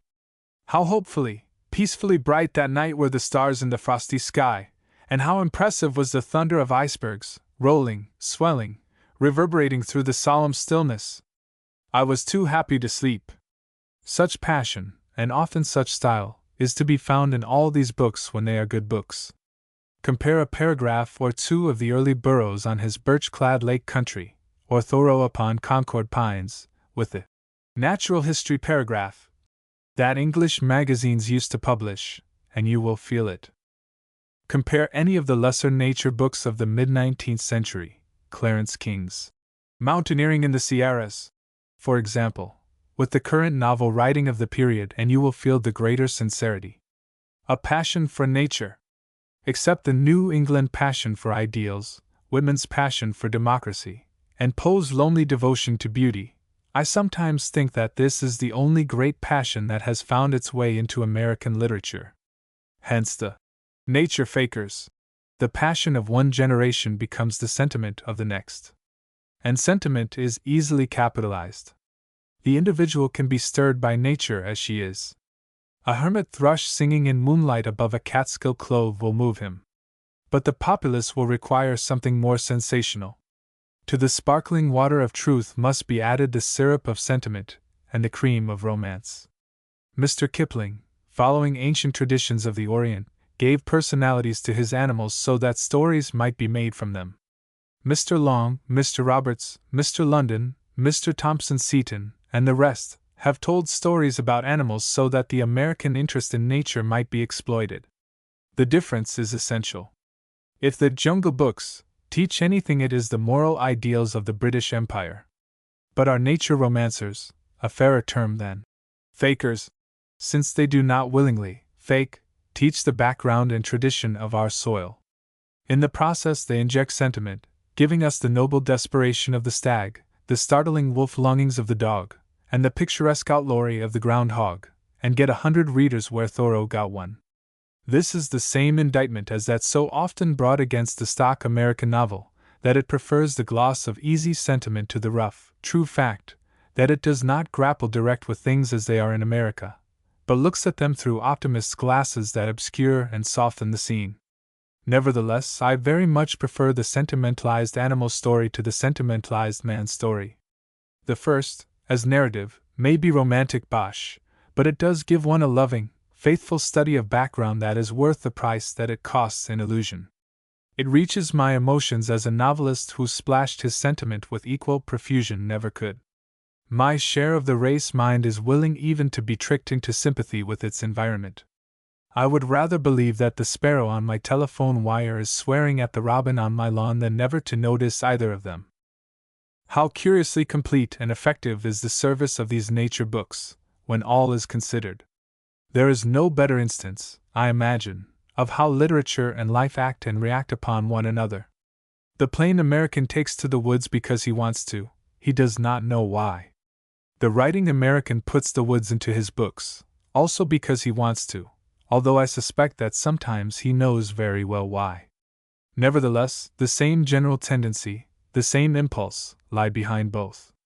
But reading nature books makes us crave more nature, and every gratification of curiosity marks itself upon the subconsciousness. Thus the clear, vigorous tradition of the soil passes through us to our books, and from our books to us. It is the soundest, the sweetest, if not the greatest and deepest inspiration of American literature. In the confusion that attends the meeting here of all the races, it is something to cling to, it is our own. Thanks to the artists. It would be a wise American town that gave up paying boosters and began to support its artists. A country is just so much country until it has been talked about, painted, or put into literature. A town is just so many brick and wood squares, inhabited by human animals, until someone's creative and interpretative mind has given it atmosphere, by which we mean significance. America was not mere wild land to the early colonists. It was a country that had already been seen through the eyes of enthusiastic explorers and daring adventurers, whose airs were sweeter than Europe's, whose fruits were richer, where forest and game, and even the savage inhabitant, guaranteed a more exciting life, full of chance for the future. New England was not just so much stony acre and fishing village for the men of the 20s and 40s. It was a land haloed by the hopes and sufferings of forefathers, where every town had its record of struggle known to all by word of mouth or book. And when the New Englanders pushed westward, it was to a wilderness which already had its literature, along trails of which they had read, and into regions familiar to them in imagination.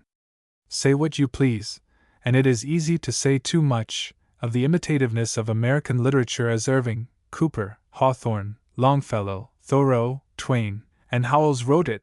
Nevertheless, it was more than justified by the human significance it gave to mere land in America, and it is richer and more valuable than much later writing just because of this attempt. Without Hawthorne and Thoreau, New England would have lost its past. Without Cooper and Parkman, the word frontier would mean no more than boundary to most of us. It is foolish to lay a burden on art, and to say, for example, that American novelists must accept the same obligation to cities and country today. But we may justly praise and thank them when they do enrich this somewhat monotonous America that has been planed over by the movies, the Saturday Evening Post, quick transportation, and the newspaper with its syndicated features, until it is as repetitive as a tom-tom. After the Civil War, everyone began to move in America, and the immigrants, moving in, moved also, so that roots were pulled up everywhere and the town one lived in became as impersonal as a hotel, the farm no more human than a seedbed. Literature of the time shows this in two ways: the rarity of books that give a local habitation and a name to the familiar, contemporary scene, and a romantic interest, as of the half-starved, and local color stories of remote districts where history and tradition still meant something in the lives of the inhabitants. It is encouraging to see how rapidly all this is changing. In poetry, the Middle West and New England have been made again to figure in the imagination. Rural New Hampshire and Illinois are alive today for those who have read Masters, Lindsay, and Frost. In prose, Chicago, New York, New Haven, Richmond, Detroit, San Francisco, and the ubiquitous Main Street of 100 Gopher Prairies have become wayfarers for the memory of the reader, as well as congeries of amusement and trade. In particular, our universities, which in the 80s and 90s were darkly lit by a few flaring torches of mawkish romance, have been illumined for the imagination by a series of stories that already begin to make the undergraduate comprehend his place in one of the richest streams of history, and graduates to understand their youth. Poole's The Harbor, which served both college and city, Owen Johnson's Stover at Yale, Norris's Salt, Fitzgerald's This Side of Paradise, Stephen Benet's The Beginning of Wisdom. These books and many others have, like the opening chapters of Compton Mackenzie's English, Sinister Street, given depth, color, and significance to the college, which may not increase its immediate and measurable efficiency but certainly strengthen its grip upon the imagination, and therefore upon life.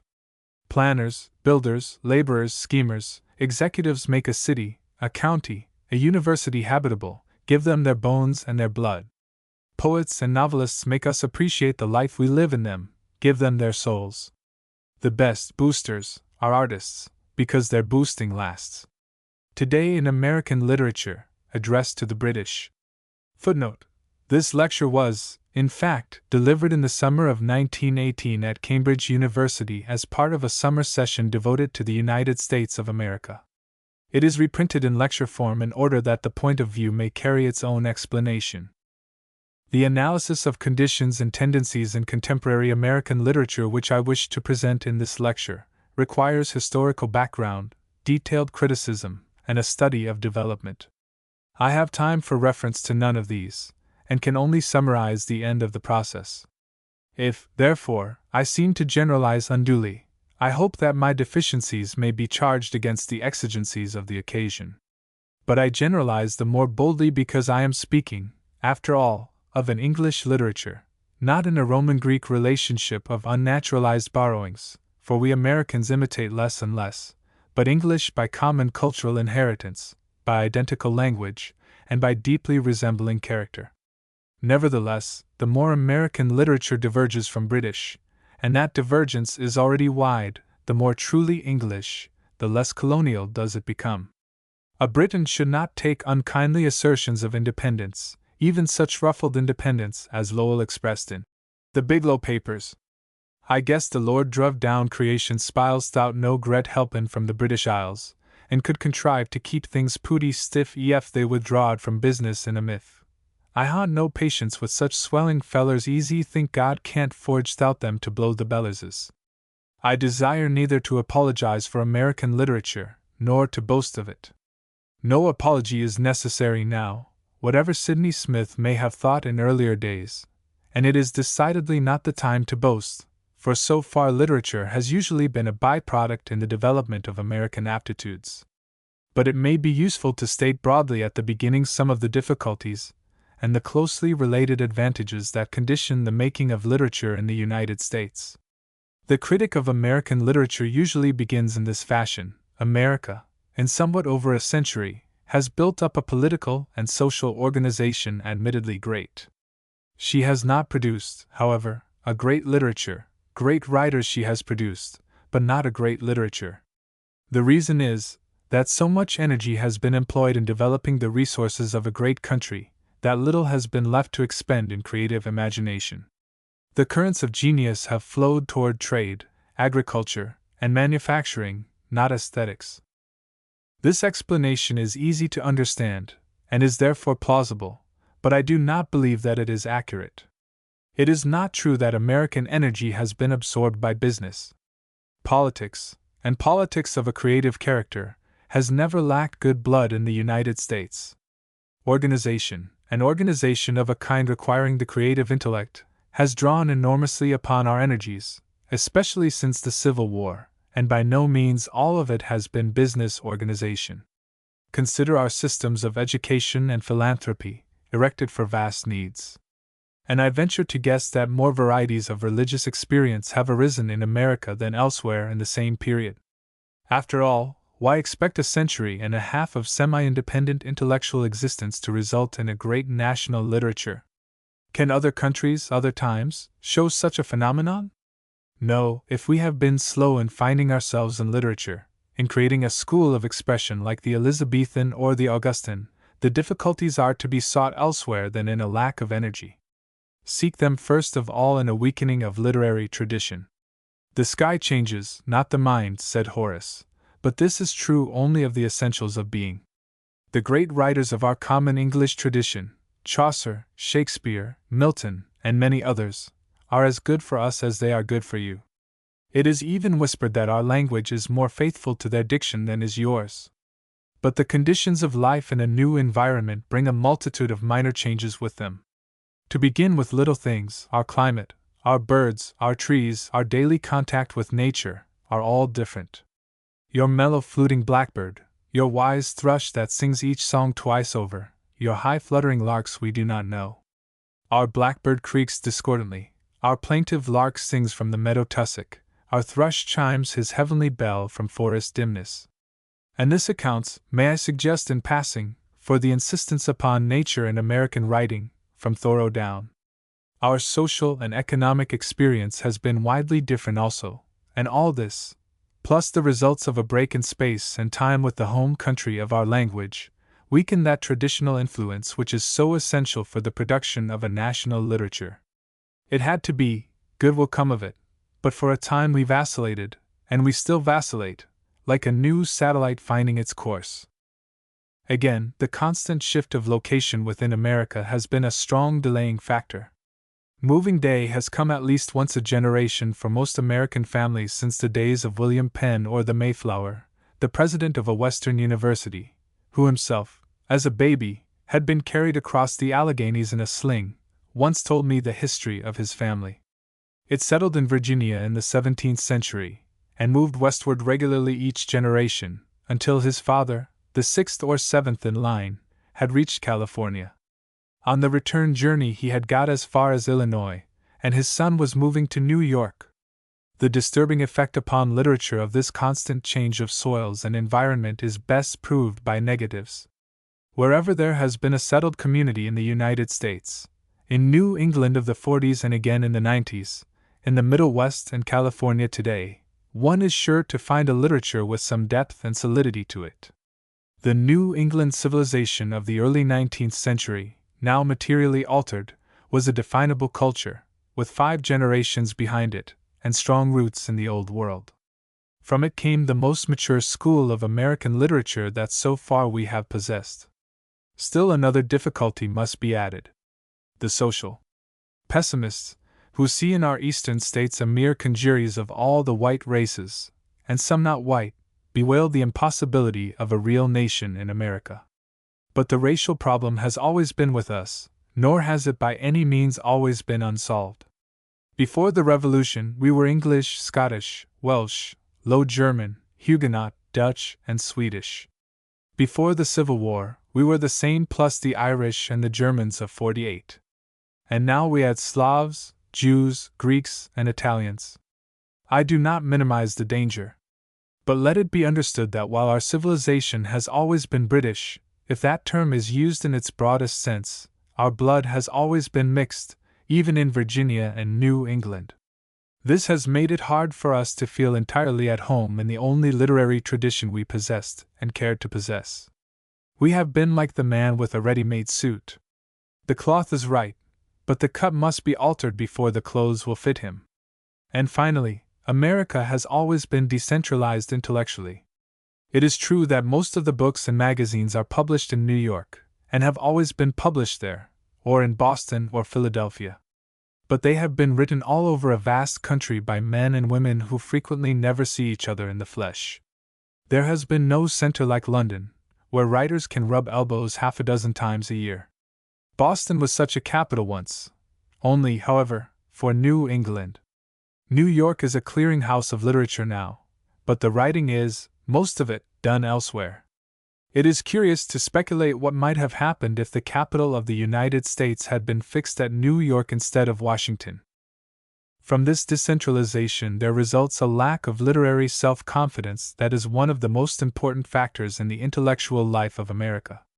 The writer in Tucson or Minneapolis or Bangor is dependent upon his neighbors to a degree impossible in Manchester or Glasgow or York.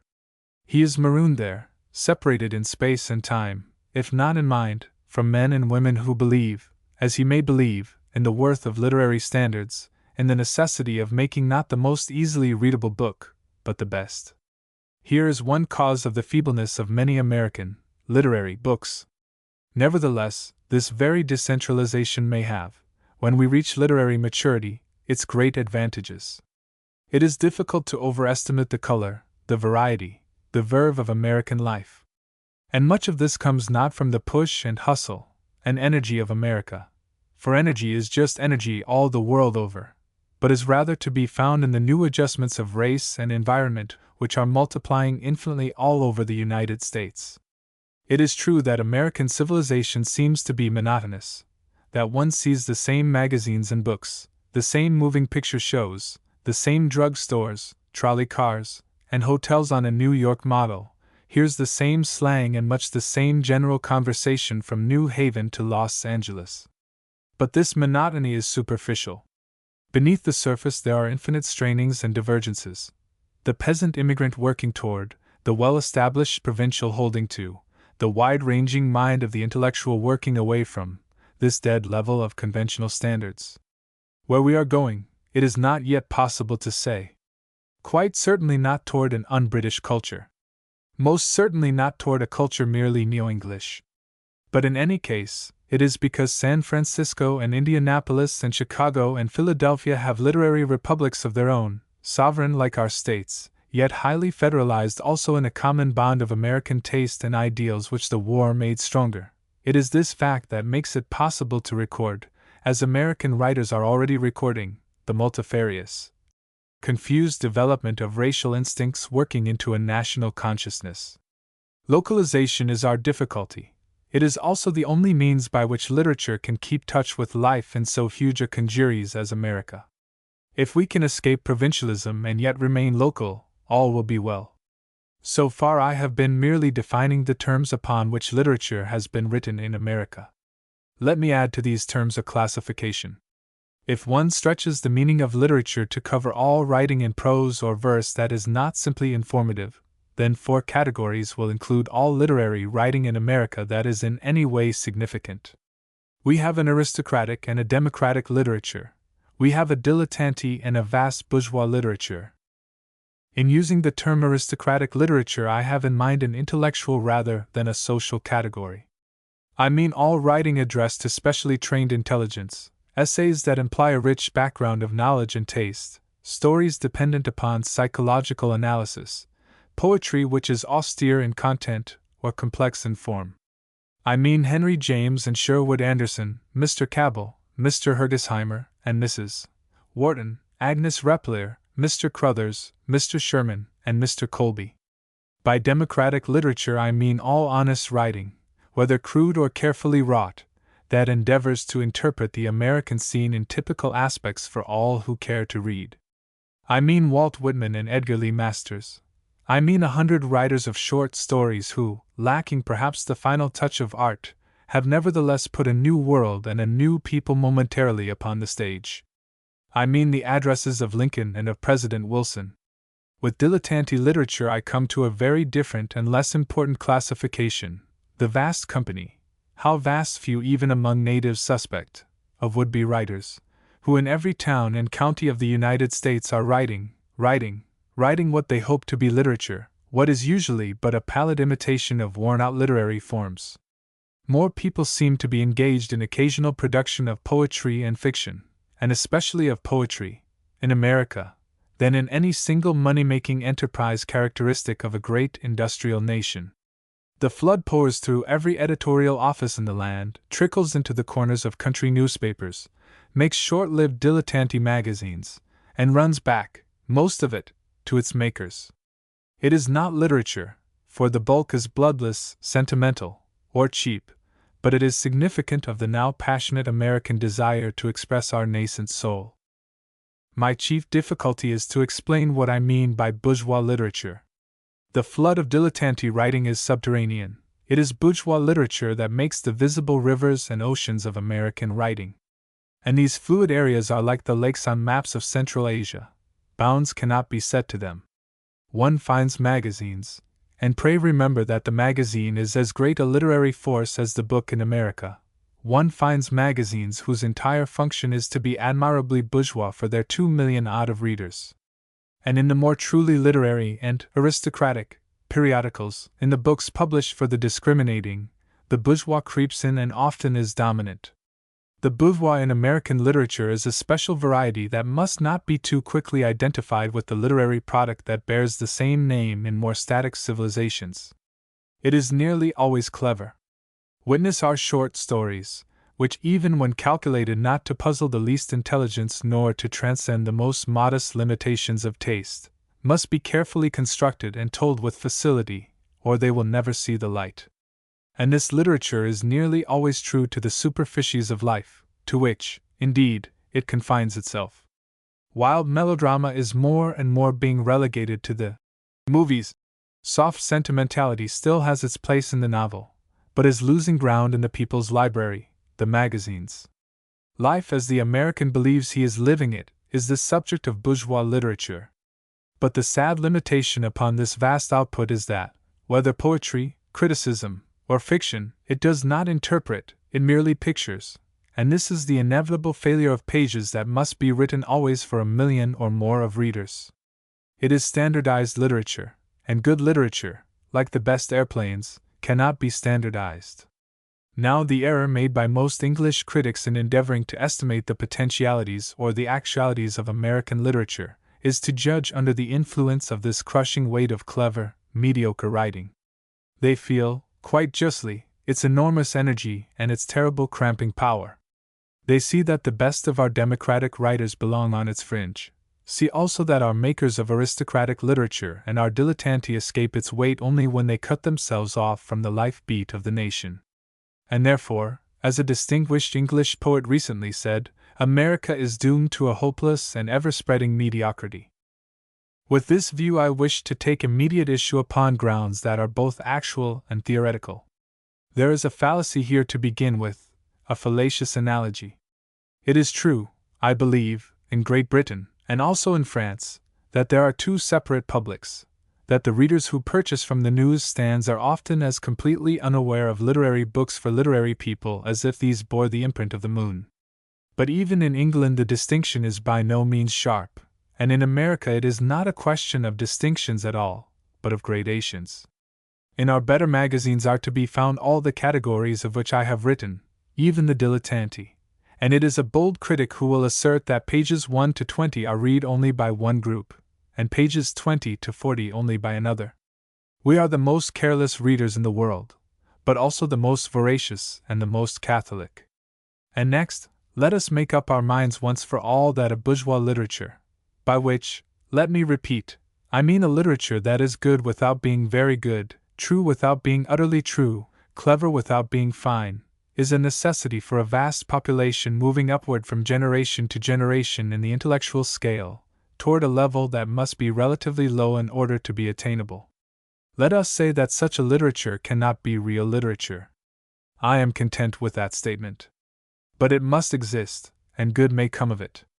This is the critical point toward which I have been moving in this lecture, and it is here that the hopeful influence of the American spirit, as I interpret it today, assumes its importance. That spirit is both idealistic and democratic. Idealistic in the sense that there is a profound and often foolishly optimistic belief in America that every son can be better than his father, better in education, better in taste, better in the power to accomplish and understand. Democratic in this sense, that with less political democracy than one finds in Great Britain, there is again a fundamental belief that every tendency, every taste, every capacity, like every man, should have its chance somehow, somewhere, to get a hearing, to secure its deservings, to make, to have, to learn what seems the best. A vague desire, you say, resulting in confusion and mediocrity. This is true and will be true for some time longer, but instead of arguing in generalities, let me illustrate these results by the literature I have been discussing. When brought to bear upon the category of the dilettanti, it is precisely this desire for general improvement that has encouraged such a curious outpouring from mediocre though sensitive hearts. The absence of strong literary tradition, the lack of deep literary soil, has been responsible for the insipidity of the product. The habit of reference to the taste of the majority has prevented us from taking this product too seriously. Without that instinctive distrust of the merely literary common to all bourgeois communities, we might well be presenting to you as typical American literature a gentle weakling whose manners, when he has them, have been formed abroad. Aristocratic literature has suffered in one respect from the restraints of democracy and the compulsions of democratic idealism. It has lacked the self-confidence, and therefore the vigor of its parallels in the Old World. Emerson and Thoreau rose above these restrictions, and so did Hawthorne and Poe. But in later generations especially, our intellectual poetry and intellectual prose is too frequently, though by no means always, less excellent than yours. Nevertheless, thanks to the influence of this bourgeois spirit upon the intellects that in American towns must live with, if not share it, thanks, also, to the magazines through which our finer minds must appeal to the public rather than to a circle or a clique, the nerves of transfer between the community at large and the intellectuals are active, the tendons that unite them strong. I argue much from this. Now theoretically, where you find an instinctive and therefore an honest passion for the ideals of democracy, you should find a great literature expressing and interpreting the democracy. I have given already some reasons why in practice this has not yet become an actuality in America. Let me add, in discussing the bearing of this argument upon the third category of American literature, the democratic, one more. I doubt whether we yet know precisely what is meant by a great democratic literature. Democracy has been in transition at least since the French Revolution. It is in rapid transition now. The works which we call democratic are many of them expressive of phases merely of the popular life, just as so much American literature is expressive of localities and groups in America. And usually the works of genius that we do possess have been written by converted aristocrats, like Tolstoy, and have a little of the fanaticism and overemphasis of the convert. Or they represent and share the turgidity of the minds they interpret, like some of the work of Walt Whitman. All this is true, and yet a careful reader of American literature must be more impressed by such prose as Lincoln's, by such poems as Whitman's, such fiction as Mark Twain's at his best, than by many more elegant works of polite literature. For these, and I could add to them dozens of later stories and poems, ephemeral perhaps but showing what may be done when we burst the bourgeois chain, for these are discoveries in the vigor, the poignancy, the color of our democratic national life. I have already hinted at what seems to me the way out and up for American literature. It will not be by fine writing that borrows or adapts foreign models, even English models which are not foreign to us. It will not come through geniuses of the backwoods, adopted by some coterie, and succeeding, when they do succeed, by their strangeness rather than the value of the life they depict. That might have happened in the romantic decades of the early 19th century, but our English literary tradition was a saving influence which kept us from gaucherie, even if it set limits upon our strength. Our expectation, so I think, is in the slowly mounting level of the vast bourgeois literature that fills not excellently, but certainly not discreditably, our books and magazines. There, and not in coteries, is our school of writing. When originality wearies of stereotypes and conventions, when energy and ability force the editorial hand, and appeal to the desire of Americans to know themselves, we shall begin a new era in American literature. Our problem is not chiefly to expose and attack and discredit the flat conventionality of popular writing. It is rather to crack the smooth and monotonous surface and stir the fire beneath it, until the lava of new and true imaginings can pour through. And this is, historically, the probable course of evolution. It was the Elizabethan fashion. The popular forms took life and fire then. The advice of the classicists, who wished to ignore the crude drama beloved of the public, was not heeded. It will not be heeded now. Our task is to make a bourgeois democracy fruitful. We must work with what we have. Much has been said of the advantage for us, and perhaps for the world, which has come from the separation of the American colonies from Great Britain. Two systems of closely related political thinking, two national characters, have developed and been successful instead of one.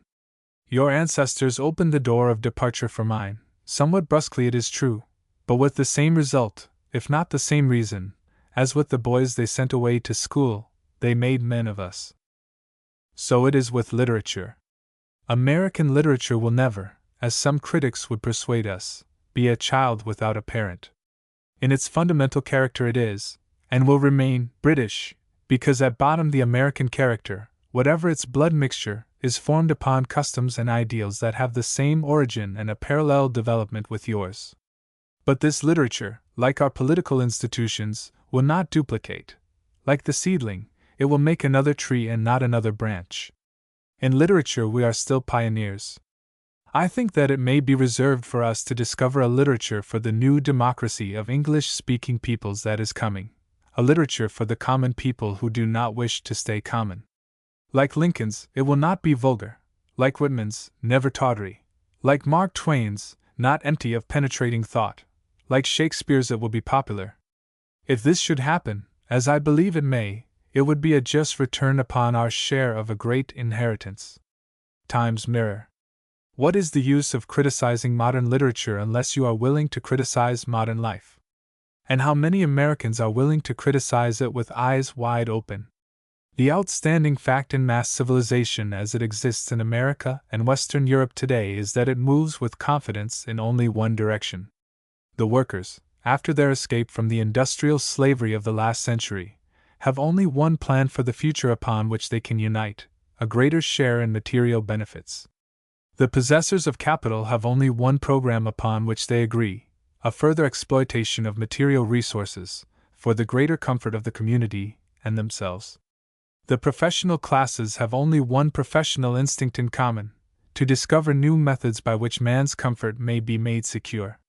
In this way of life, as the Buddhists might have called it, all our really effective energy discharges itself. Even the Church is most active in social service, and philosophy is accounted most original when it accounts for behavior. Theology has become a stagnant science, and to prove the rule by contraries, the main problem of man's spiritual relation to the universe, his end in living, and the secret of real happiness is left to a sentimental idealism in which reason, as the Greeks knew it, has less and less place, and primitive instinct, as the anthropologists define it, and the Freudian psychologists explain it, is given more and more control.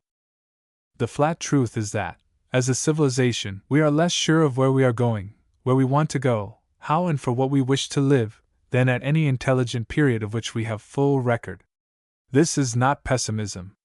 It is merely a fact, which is dependent upon our failure to digest the problems that democracy, machinery, feminism, and the destruction of our working dogmas by scientific discovery have presented to us.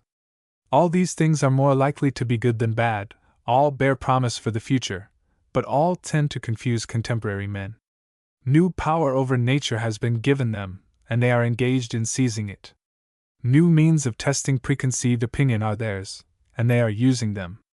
The numbers which can be called intelligent are tremendously augmented, and the race to secure material comforts has become a mass movement which will not cease until the objective is won. In the meantime, there is only one road which is clear, the road of material progress, and whether its end lies in the new barbarism of a mechanistic state where the mental and physical faculties will decline in proportion to the means discovered for healing their ills, or whether it is merely a path where the privileged leaders must mark step for a while until the unprivileged masses catch up with them in material welfare, no one knows, and few that are really competent care to inquire. Now, this obsession with material welfare is the underlying premise with which all discussion of contemporary literature, and particularly American literature, must begin. Ours is a literature of an age without dogma, which is to say without a theory of living, the literature of an inductive, an experimental period, where the really vital attempt is to subdue physical environment, for the first time in history, to the needs of the common man.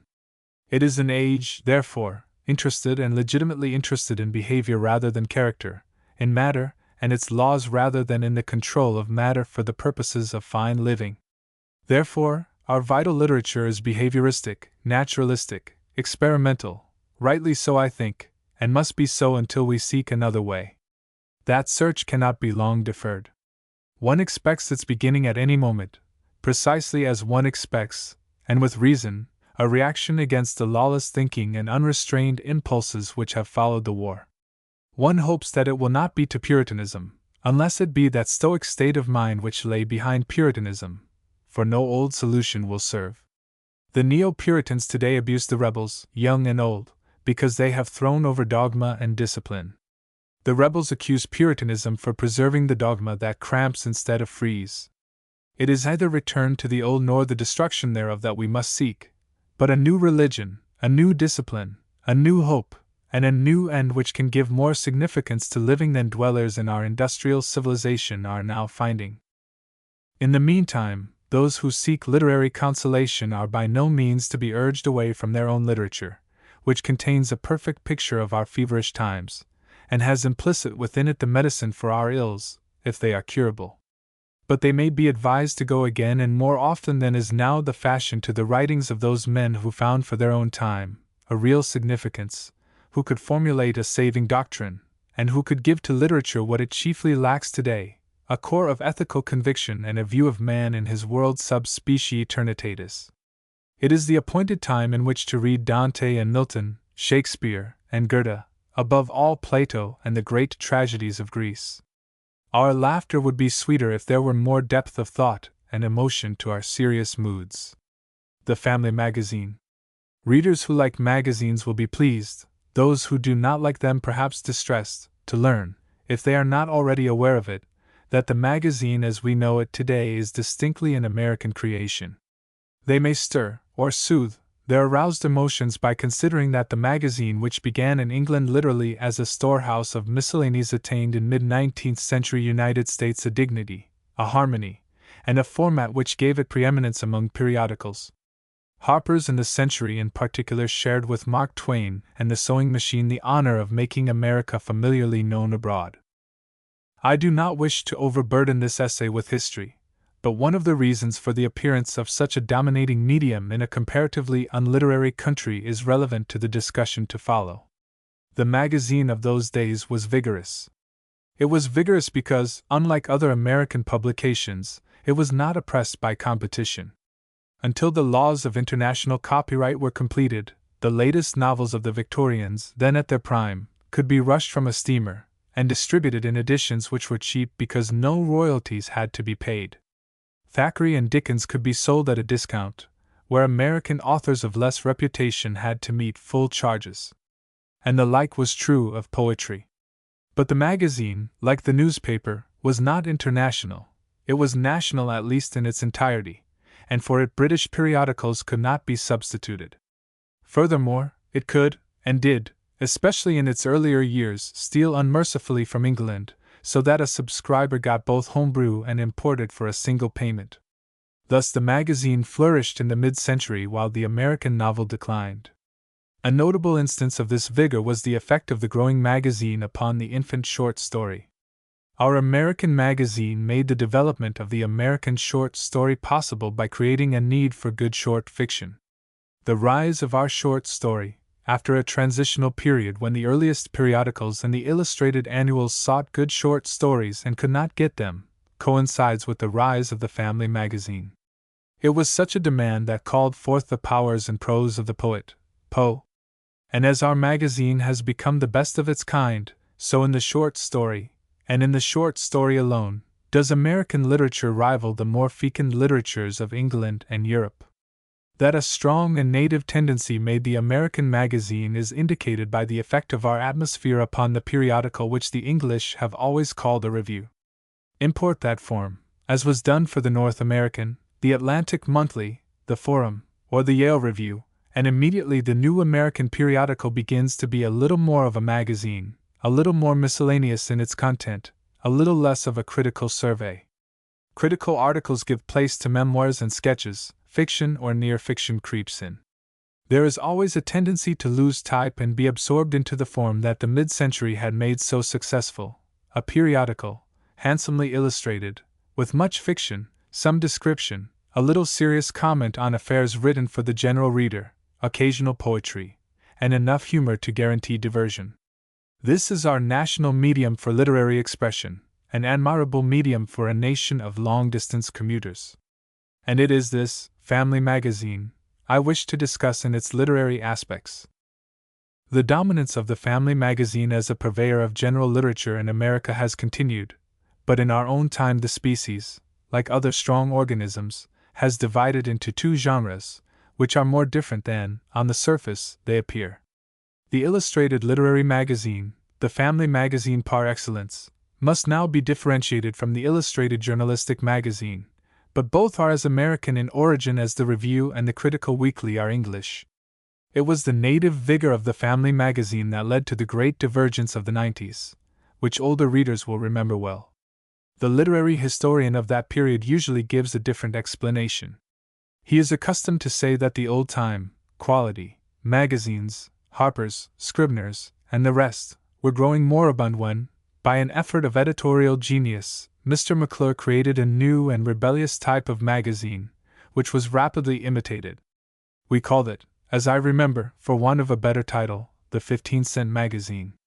In the wake of McClure's came Collier's, the Saturday Evening Post, the Ladies' Home Journal, and all the long and profitable train which adapted the McClurean discovery to special needs and circumstances.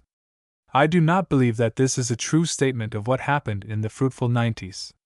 McClure's was not, speaking biologically, a new species at all. It was only a mutation in which the recessive traits of the old magazine became dominant, while the invaluable type was preserved. To speak more plainly, the literary magazine, as America knew it, had always printed news, matured news, often stale news, but still journalism. Read any number of Harper's in the 70s for proof. And pari passu, American journalism was eagerly trying to discover some outlet for its finer products, a medium where good pictures, sober afterthoughts, and the finish that comes from careful writing were possible. Harper's Weekly in Civil War days, and later, was its creation. And now it was happily discovered that the family magazine had a potential popularity far greater than its limited circulation. With its month-long period of incubation, its elastic form, in which story, special article, poetry, picture, humor, could all be harmoniously combined, only a redistribution of emphasis was necessary in order to make broader its appeal. Mr. McClure journalized the family magazine. He introduced financial and economic news in the form of sensational investigations. He bid for stories more lively, more immediate in their interest, more journalistic than we were accustomed to read. Kipling's journalistic stories, for example, were first published in America in McClure's. He accepted pictures in which certainty of hitting the public eye was substituted for a guarantee of art. And yet, with a month to prepare his number, and only 12 issues a year, he could pay for excellence, and insure it, as no newspaper had ever been able to do. And he was freed from the incubus of local news and day-by-day reports. In brief, under his midwifery, the literary magazine gave birth to a super newspaper. Needless to say, the great increase in the number of American readers and the corresponding decline in the average intelligence and discrimination of the reading public had much to do with the success of the journalistic magazine. Yet it may be stated, with equal truth, that the rapid advance in the average intelligence of the American public as a whole made a market for a super newspaper in which nothing was hurried and everything well done. The contributions to literature through this new journalism have been at least as great during the period of its existence as from the Quality magazine, the contributions toward the support of American authors much greater. Like all good journalism, it has included real literature when it could get away with it. Birth, however, in the literary as in the animal world, is exhausting and often leaves the parent in a debility which may lead to death. The periodical essay of the 18th century bore the novel of character, and died. The Gothic tale of a later date perished of the short story to which it gave its hard blood. The family magazine of the literary order has been debile, so radical critics charge, since its journalistic offspring began to sweep America. Shall it die? By no means. An America without the illustrated literary magazine, dignified, respectable, certain to contain something that a reader of taste can peruse with pleasure, would be an unfamiliar America. And it would be a barren America.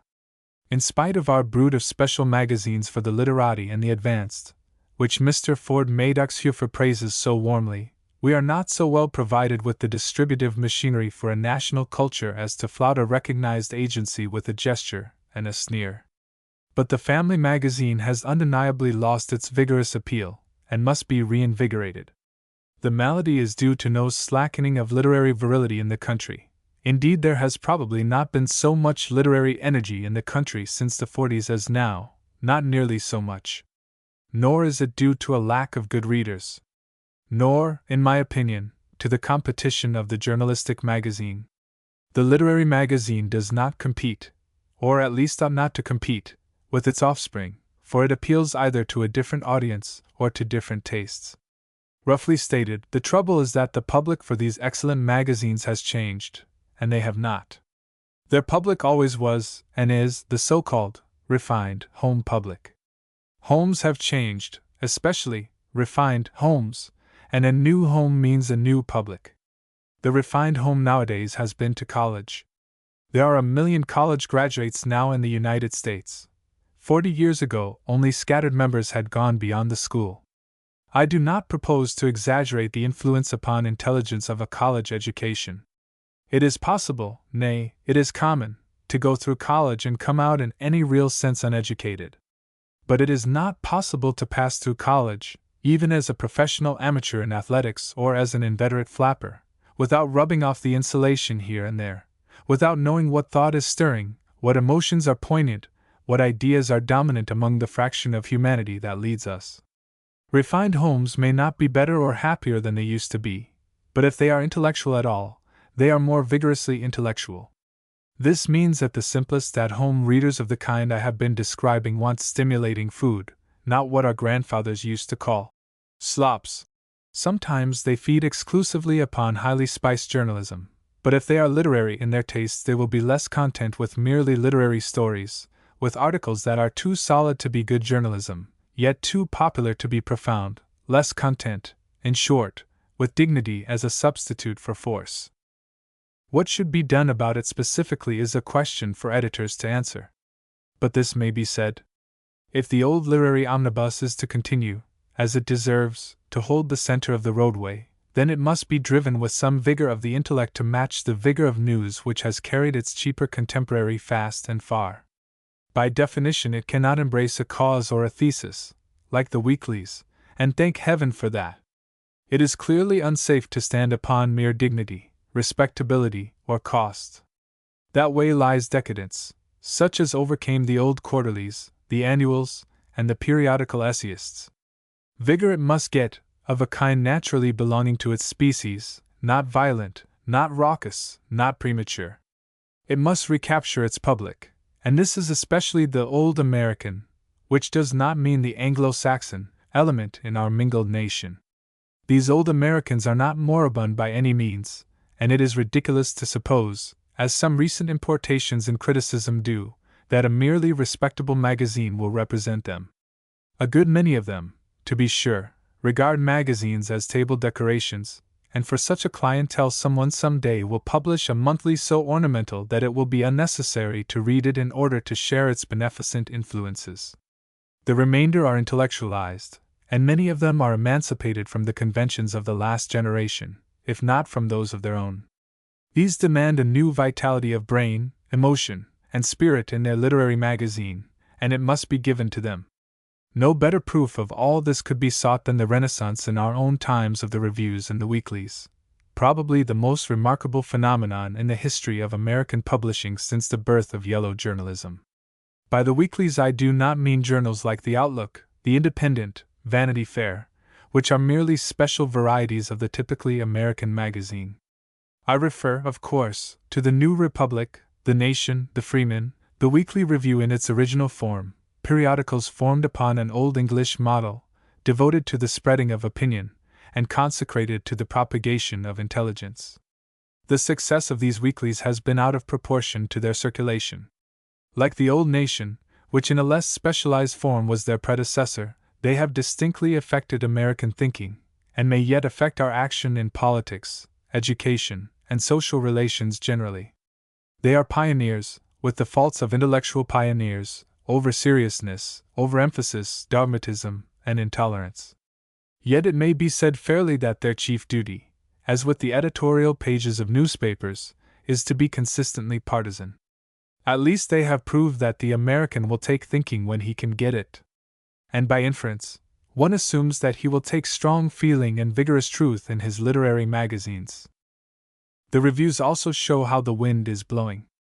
The review, so called, is a periodical presenting articles of some length, and usually critical in character, upon the political, social, and literary problems of the day. The distinction of the review is that its sober form and not too frequent appearance enable it to give matured opinion with space enough to develop it. Clearly, a successful review must depend upon a clientele with time and inclination to be seriously interested in discussion, and that is why the review, until recently, has best flourished in England, where it was the organ of a governing class. In America, an intellectual class who felt themselves politically and socially responsible has been harder to discover. We had one in the early days of the Republic, when the North American Review was founded. It is noteworthy that we are developing another now and have seen the Yale Review, the late lamented Unpartisan Review, and others join the North American, fringed, so to speak, by magazines of excerpt, of which much might be written, such as the Review of Reviews, Current Opinion, and the Literary Digest, in which the function of the review is discharged for the great community that insists upon reading hastily. The review has come to its own with the War and Reconstruction, which, considering its handicaps, is another argument that the family magazine should heed the sharpening of the American intellect. But except for the strongest members of the family, it is still struggling, and still dependent for long life upon cheapness of production rather than breadth of appeal. The difficulty is not so much with the readers as the writers. The review must largely depend upon the specialist writer, who alone has the equipment for specialist writing, and the American specialist cannot usually write well enough to command general intelligent attention. This is particularly noticeable in the minor reviews where contributions are not paid for and most of the writing is, in a sense, amateur, but it holds good in the magazines and the national reviews also. The specialist knows his politics, his biology, or his finance as well as his English or French contemporary, but he cannot digest his subject into words. He can think into it, but not out of it, and so cannot write acceptably for publication. Hence in science particularly, but also in biography, in literary criticism, and less often in history, we have to depend frequently upon English pens for our illumination.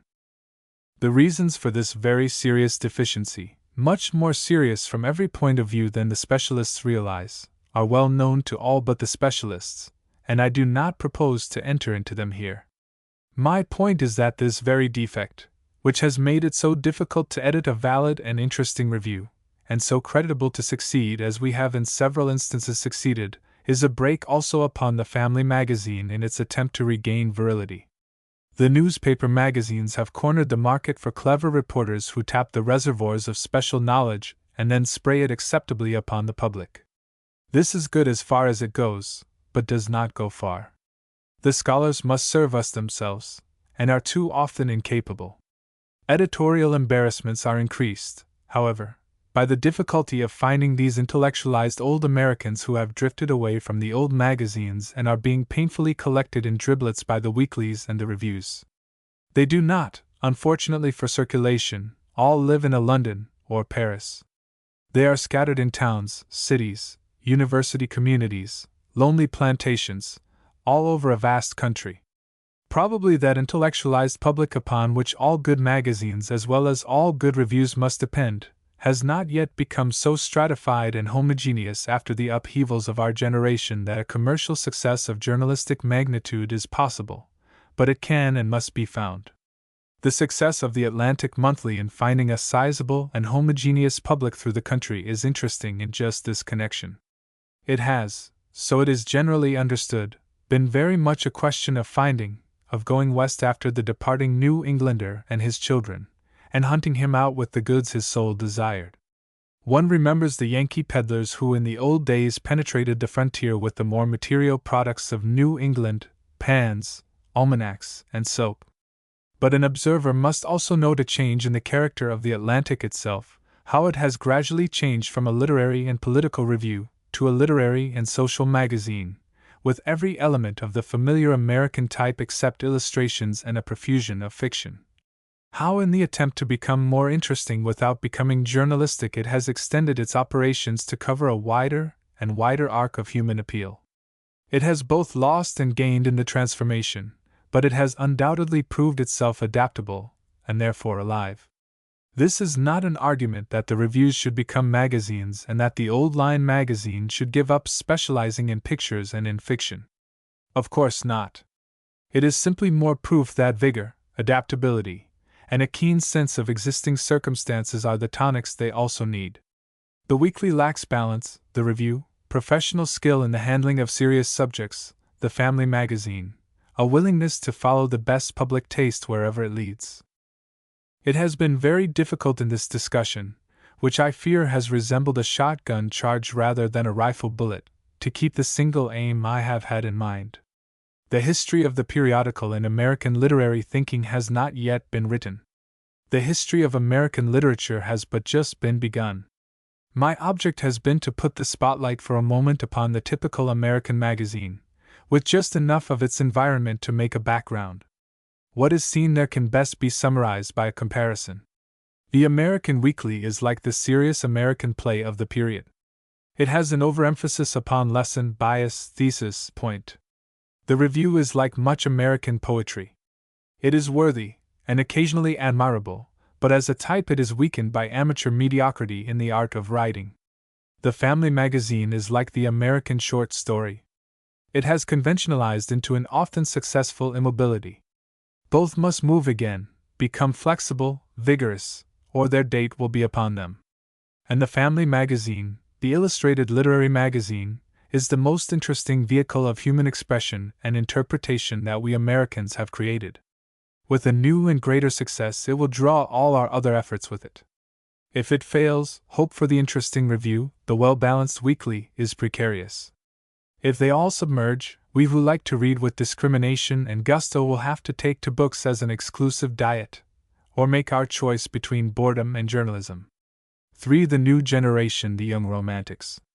We have talked about the younger generation as if youth were a new phenomenon that had to be named and described, like a strange animal in the Garden of Eden. No wonder that our juniors have become self-conscious and have begun to defend themselves. Nevertheless, the generation born after the 80s has had an experience unique in our era. It has been urged, first by men and then by events, to discredit the statements of historians, the pictures of poets and novelists, and it has accepted the challenge. The result is a literature which speaks for the younger writers better, perhaps, than they speak for themselves, and this literature no reader whose brain is still flexible can afford to neglect, for to pass by youth for maturity is sooner or later to lose step with life. In recent decades, the novel especially, but also poetry, has drifted toward biography and autobiography. The older poets, who yesterday were the younger poets, such men as Masters, Robinson, Frost, Lindsay, have passed from lyric to biographic narrative. The younger poets more and more write of themselves. In the novel, the trend is even more marked. An acute critic, Mr. Wilson Follett, has recently noted that the novel of class or social consciousness, which only 10 years ago those who teach literature were discussing as the latest of late developments, has already given way to a vigorous rival. It has yielded room, if not given place, to the novel of the discontented person. The young men, and in a less degree the young women, especially in America, where the youngest generation is, I believe, more vigorous than elsewhere, have taken to biographical fiction. Furthermore, what began as biography, usually of a youth trying to discover how to plan his career, has drifted more and more toward autobiography, an autobiography of discontent. There is, of course, nothing particularly new about biographical fiction. There is nothing generically new about the particular kind of demi-autobiographies that the advanced are writing just now. The last 2 decades have been rich in stories that need only a set of notes to reveal their approximate faithfulness to things that actually happened. But there is an emphasis upon revolt and disillusion and confusion in these latest novels that is new. They are no longer on the defensive, no longer stories of boys struggling to adapt themselves to a difficult world. Men of 40-odd still write such stories. Their authors are on the offensive, and with a reckless desire to accomplish their objectives, they shower us with such a profusion of detail, desert the paths of use and wont in fiction so freely, and so often disregard the comfort, not to speak of the niceties, of the reader, that the young realist has seemed a fair, although, as I think, a misleading title for their authors. To a critic they are most interesting, for the novel of the alleged young realist is like a fresh country boy on a football field, powerful, promising, and utterly wasteful of its strength. Recent American literature has been especially rich in such novels. There was, for example, Fitzgerald's ragged, but brilliant, This Side of Paradise, which conducted aimless and expansive youth from childhood through college. There was the much more impressive Main Street, biographic in form, but with teeth set on edge in revolt. There was the vivid and ill-controlled sex novel, Eric Dorn and Evelyn Scott's The Narrow House, in which the miseries of a young girl caught in the squalid and the commonplace had their airing. There was Stephen Benet's The Beginning of Wisdom, where the revolt was a poet's, and the realist's detail selected from beauty instead of from ugliness, and Aikman's Zell, in which youth rubs its sore shoulders against city blocks instead of university quadrangles. There was Dos Passos's Three Soldiers, in which the boy hero is crushed by the war machine his elders have made. These are type examples, possibly not the best, certainly not the worst, drawn from the workshops of the so-called young realists.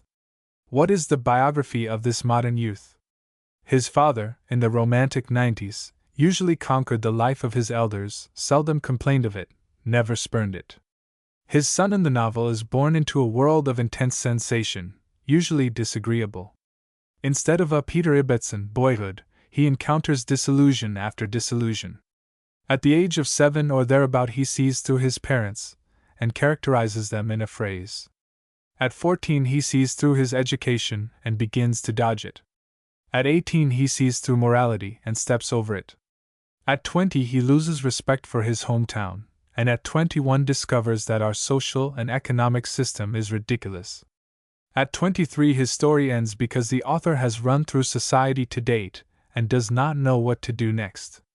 Life is ahead of the hero, and presumably a new society of his own making. This latter, however, does not appear in any of the books, and for good reasons. In brief, this literature of the youngest generation is a literature of revolt, which is not surprising, but also a literature characterized by a minute and painful examination of environment. Youth, in the old days when it rebelled, escaped to romantic climes or adventurous experience from a world which someone else had made for it.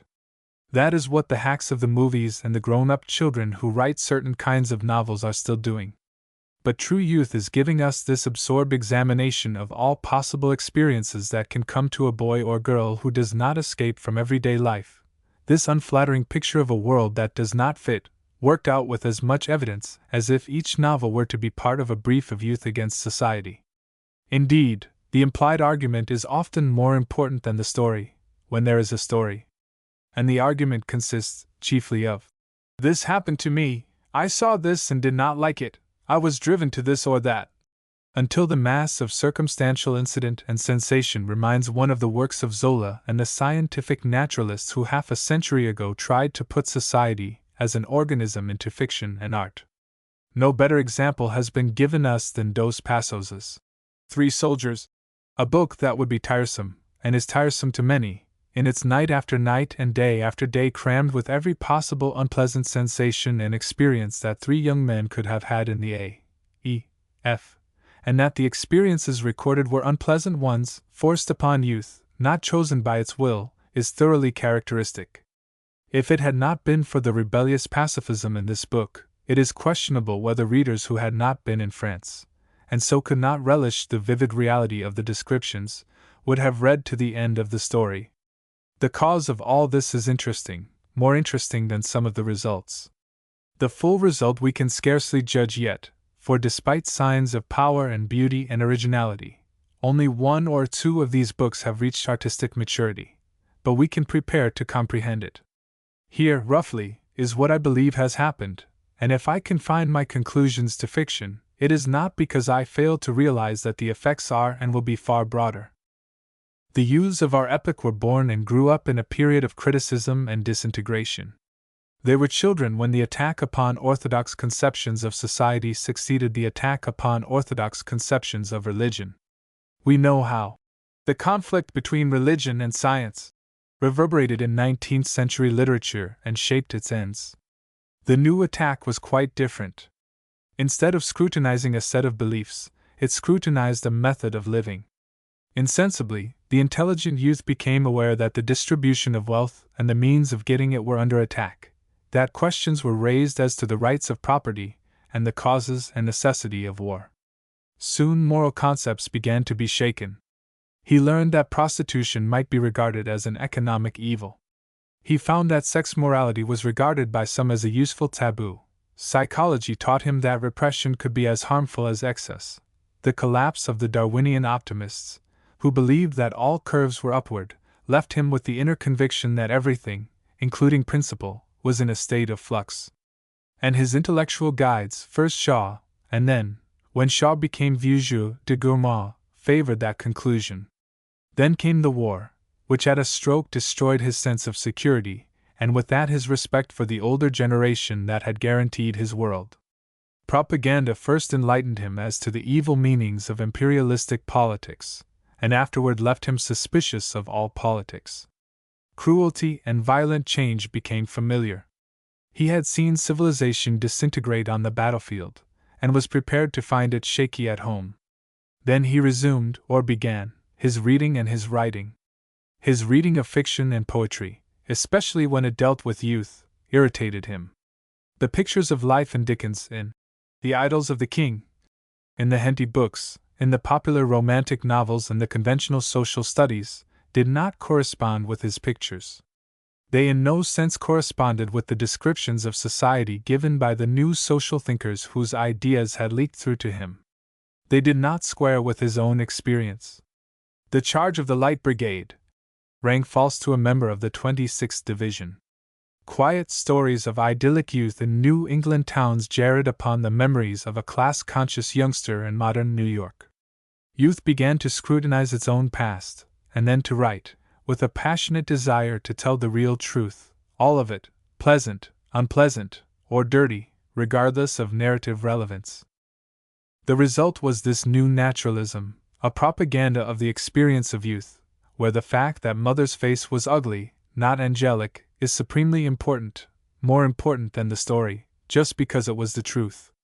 And as the surest way to get all the truth is to tell your own story, every potential novelist wrote his own story, enriching it, where sensation was thin, from the biographies of his intimates.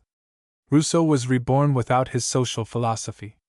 Defoe was reincarnated, but more anxious now to describe precisely what happened to him than to tell an effective tale. This is a very different kind of truth-telling from, let us say, Mrs. Wharton's in The Age of Innocence, or Zona Gale's in Miss Lulubette. It does not spring from a desire to tell the truth about human nature. These asserters of youth are not much interested in any human nature except their own, not much, indeed, in that, but only in the friction between their ego and the world. It is passionate truth, which is very different from cool truth. It is subjective, not objective, romantic, not classical, to use the old terms which few nowadays except Professor Babbitt's readers understand. Nor is it the truth that Wells, let us say, or, to use a greater name, Tolstoy was seeking. It is not didactic, or even interpretative, but only the truth about the difference between the world as it is and the world as it was expected to be, an impressionistic truth, in fact, the truth about my experiences, which is very different from what I may sometime think to be the truth about mankind. It will be strange if nothing very good comes from this impulse, for the purpose to tell the world that my vision of America is startlingly different from what I have read about America is identical with that break with the past which has again and again been prelude to a new era. I do not wish to discuss the alleged new era. Like the younger generation, it has been discussed too much and is becoming evidently self-conscious.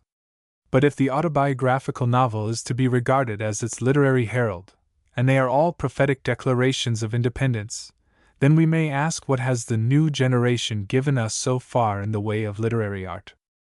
Apparently the novel and the short story, as we have known them, are to be scrapped. Plot, which began to break down with the Russians, has crumbled into a maze of incident. You can no longer assume that the hero's encounter with a gypsy in Chapter 2 is preparation for a tragedy in Chapter 29. In all probability the gypsy will never be heard from again. She is irrelevant except as a figment in the author's memory, as an incident in autobiography. Setting, the old familiar background, put on the story like wallpaper on a living room, has suffered a sea change also. It comes now by flashes, like a movie film. What the ego remembers, that it describes, whether the drip of a faucet or the pimple on the face of a traffic policeman. As for character, there is usually but one, the hero, for the others live only as he sees them, and fade out when he looks away. If he is highly sexed, like Eric Dorn, the other figures appear in terms of sex, just as certain rays of light will bring out only one color in the objects they shine against. The novel, in fact, has melted and run down into a diary, with sometimes no unity except the personality whose sensations are recorded. Many of us have wished to see the conventional story forms broken to bits. It was getting so that the first sentence of a short story or the first chapter of a novel gave the whole show away. We welcomed the English stories of a decade ago that began to give the complexities of life instead of the conventions of a plot. But this complete liquidation rather appalls us. The novels I have mentioned so far in this article have altogether not enough plot to set up one lively Victorian novel. Benet, Dos Passos, Fitzgerald, the floodgates of each mind have been opened, and all that the years had dammed up bursts forth in a deluge of waters, carrying flotsam and jetsam and good things and mud. It is not surprising that, having given up plot, these writers escape from other restraints also.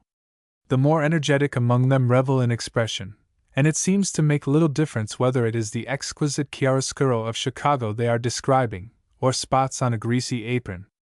The less enthusiastic are content to be as full of gritty realistic facts as a fig of seeds. But with all of them everything from end to beginning, from bottom to top, must be said. And just here lies the explanation of the whole matter. As one considers the excessive naturalism of the young realists and asks just why they find it necessary to be so excessively, so effusively realistic, the conviction is inborn that they are not realists at all as Hardy, Howells, even James were realists. They are romanticists of a deep, if not the deepest, dye, even the hardiest lover of sordid incident among them all. I am aware, of course, that romantic is a dangerous word, more overworked than any other in the vocabulary of criticism, and very difficult to define. But in contrast with its opposites, it can be made to mean something definite. Now, the romanticism of the juniors is not the opposite of realism. It sometimes embraces realism too lovingly for the reader's comfort. But it is the opposite of classicism. It is emotional expansiveness as contrasted with the classic doctrine of measure and restraint. By this, the older meaning of romanticism, we may put a tag upon the new men that will help to identify them. Their desire is to free their souls from the restraints of circumstance, to break through rule and convention, to let their hearts expand. But they do not fly into Byronic melancholy or Wordsworthian enthusiasm for the mysterious abstract. They are far more likely to fly away from them. Byron and Wordsworth do not interest them, and Tennyson they hate. Romantic in mood, they are realistic, never classical, in their contact with experience. In poetry they prefer free verse, in prose they eschew grand phrases and sonorous words. It has been the hard realism of an unfriendly world that has scraped them to the raw, and they retaliate by vividly describing all the unpleasant things they remember. Taught by the social philosophers and war's disillusions that Denmark is decaying, they do not escape to Cathay or Bohemia, but stay at home and passionately narrate what Denmark has done to them. Romantic Zolas, they have stolen the weapons of realism to fight the battle of their ego. And the fact that a few pause in their naturalism to soar into idyllic description or the rapture of beauty merely proves my point, that they are fundamentally romantics seeking escape, and that autobiographical realism is merely romanticism a la mode. Let us criticize it as such, remembering that we may be reading the first characteristic work of a new literary era. Let us give over being shocked. Those who were shocked by Byron, the apostle of expansiveness, merely encouraged him to be more shocking. Nor is it any use to sit upon the hydrant of this new expansiveness. If a youth desires to tell the world what has happened to him, he must be allowed to do so, provided he has skill and power enough to make us listen. And these juniors have power even when skill has not yet been granted them. What is needed is a hose to stop the waste of literary energy, to conserve and direct it. Call for a hose, then, as much as you please, but do not try to stop the waters with your Moses's rod of conservative indignation. It is no crime to be a romantic, it is a virtue, if that is the impulse of the age, but it is a shame to be a wasteful romantic. Waste has always been the romantic vice, waste of emotion, waste of words, the waste that comes from easy profusion of sentiment, and the formlessness that permits it. Think of The Excursion, of Southey, and of the early poems of Shelley, of Scott at his wordiest. And these writers also are wasteful, in proportion to their strength. They waste especially their imagination. Books like The Three Soldiers spill over in all directions, spill into poetry, philosophy, into endless conversation, and into everything describable. Books like The Beginning of Wisdom are still more wasteful. Here is the poignant biography of a boy who loves his environment even when it slays him, plus a collection of prose idylls, plus a group of poems, plus a good piece of special reporting, plus an assortment of brilliant letters, and embedded in the mass, like a thread of gold in a tangle of yarn, as fresh and exquisite a love story as we have had in recent English. Of course, I do not mean that all these elements cannot be woven into, made relevant to, a theme, a story. Stendhal, himself a romantic, as these men are romantics, could do it. But our romantics do not so weave them, they fling them out as contributions to life's evidence, they fail to relate them to a single interpretation of living, and half of the best incidents are waste, and clog the slow-rolling wheels of the story. They waste their energy also. So keenly do they love their own conception of true living that their imaginations dwell with a kind of horrid fascination upon the ugly things that thwart them. Hence in a novel like Main Street, the interest slackens as one begins to feel that the very vividness of the story comes from a vision strained and aslant, unable to tear eyes from the things that have cramped life instead of expanding it.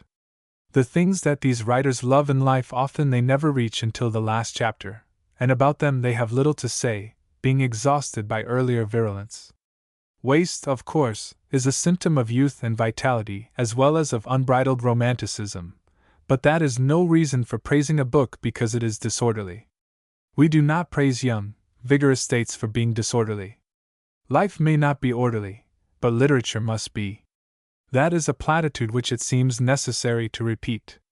It is difficult to estimate absolute achievement except across time, and the time has been too brief to judge of the merits of the young romanticists. My guess is that some of them will go far. But the diagnosis at present seems to show an inflammation of the ego. The new generation is discovering its soul by the pain of its bruises, as a baby is made aware of its body by pinpricks and chafes. It is explaining its dissatisfactions with more violence than art. Therefore, at present, the satirists and the educators hold the best cards, and most of them are elderly. No one of Les Jeunes writes with the skill, with the art, of Mrs. Wharton, Miss Sinclair, Tarkington, Galsworthy, or Wells. It should not long be so in a creative generation. In sheer emotion, in vivid protest that is not merely didactic, the advantage is all with the youngsters. But they waste it. They have learned to criticize their elders, but not themselves. They have boycotted the books of writers who were young just before themselves, but they have not learned to put a curb on their own expansiveness.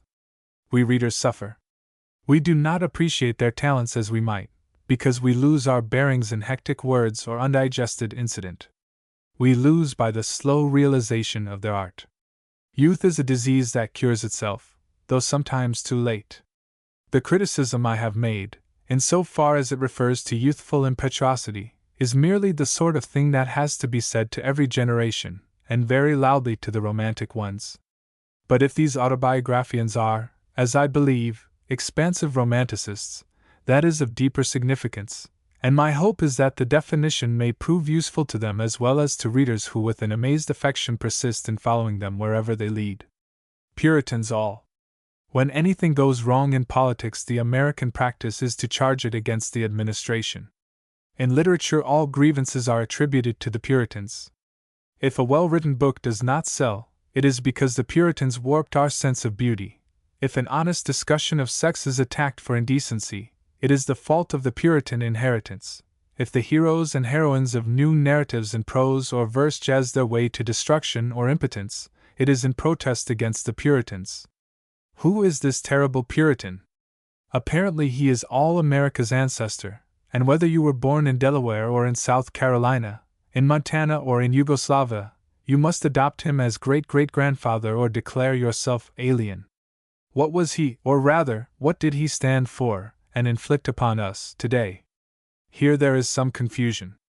According to one set of critics, he is not so much a hater of the arts as indifferent to their charms, not so much a Milton scornful of easy beauty, as a Philistine, deaf and blind to the aesthetic. But these writers have apparently confounded great-great-grandfather Puritan with Grandpa Victorian, the Victorian that Matthew Arnold scolded and Shaw made fun of. He is a type as different from the real Puritan as the slum dweller from the primitive barbarian. Milton, thou shouldst be living at this hour. To flay such ignorant traducers of those who knew at least the beauty of austerity and holiness. According to a less numerous but more clear-headed group of enemies, the Puritan is to be censured chiefly for the rigidity of his conscience. He will not let us enjoy such natural pleasures as mirth, love, drinking, and idleness without a bitter antidote of remorse.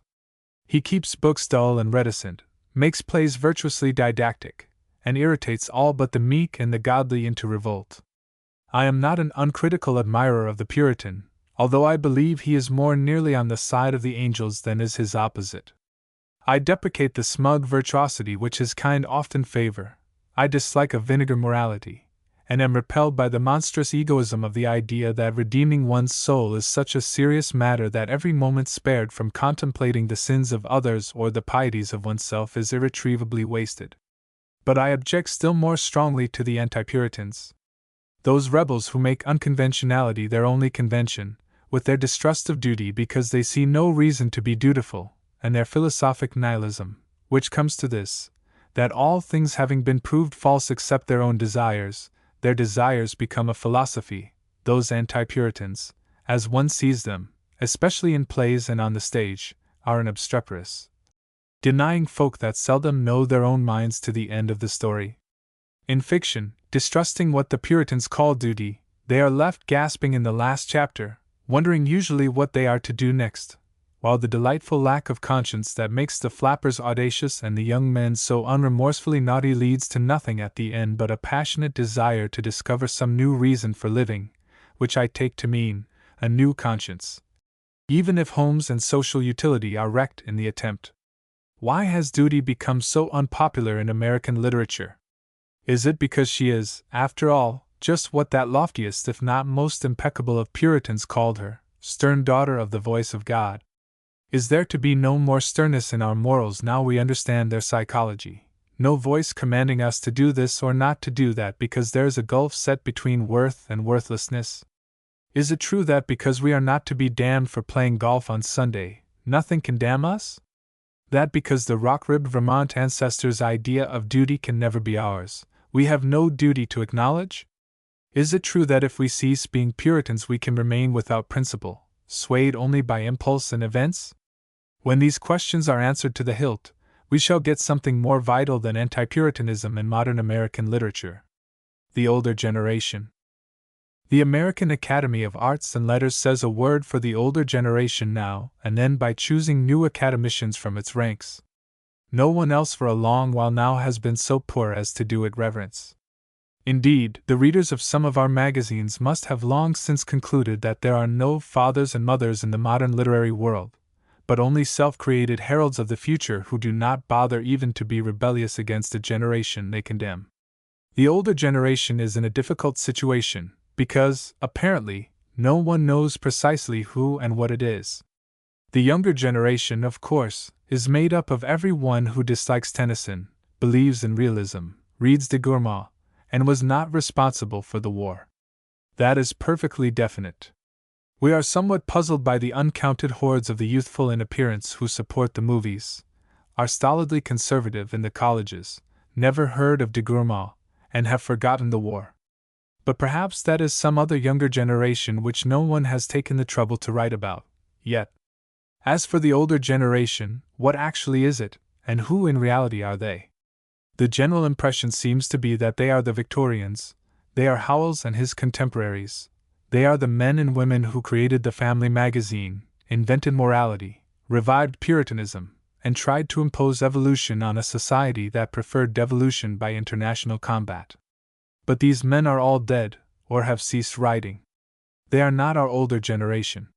It is true that they are famous and so convenient for reference, but it is not accurate nor fair to drag them from their graves for purposes of argument. The true older generation, of which one seldom hears in current criticism except in terms of abuse, remains to be discovered, and we herewith announce its personnel, so that the next time the youthful writer excoriates it in the abstract all may know just whom he means. Among the older generation in American literature are H. L. Mencken and Mrs. Edith Wharton, Booth Tarkington and Stuart P. Sherman, Miss Amy Lowell and Mr. Frank Moore Colby, Robert Frost and Edwin Arlington Robinson, Vachel Lindsay and Carl Sandburg, Mrs. Gerald and Professor William Lyon Phelps, Edgar Lee Masters, Joseph Hergesheimer, and most of the more radical editors of New York. Here is this group of desiccated Victorians, upholders of the ethics of Mr. Pickwick, and the artistic theories of Bulwer Lytton. Here are the bogies of outworn conservatism, numbered like a football team. Mark their names, and know from now on that most of the books that you have supposed were solid in artistry and mature in thought, though perhaps novel in tone or in method, were written by the older generation. Perhaps when the younger generation pretend to confuse their immediate predecessors with Ruskin and Carlyle, with Browning, Emerson, Hawthorne, Longfellow, and Matthew Arnold, they are merely strategic.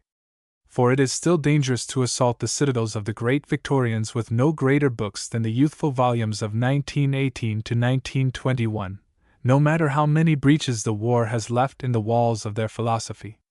It is far easier to assume that they are still alive in pallid survival, and to attack a hypothetic older generation, which, representing nothing real, can therefore not strike back.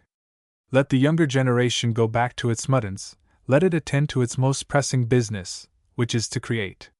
It is vigorous, prolific, and, to my judgment, full of promise, but so far has done little or nothing not summarized in these words. It must pay its debt to time before it grows much older, or go down among expectations unrealized.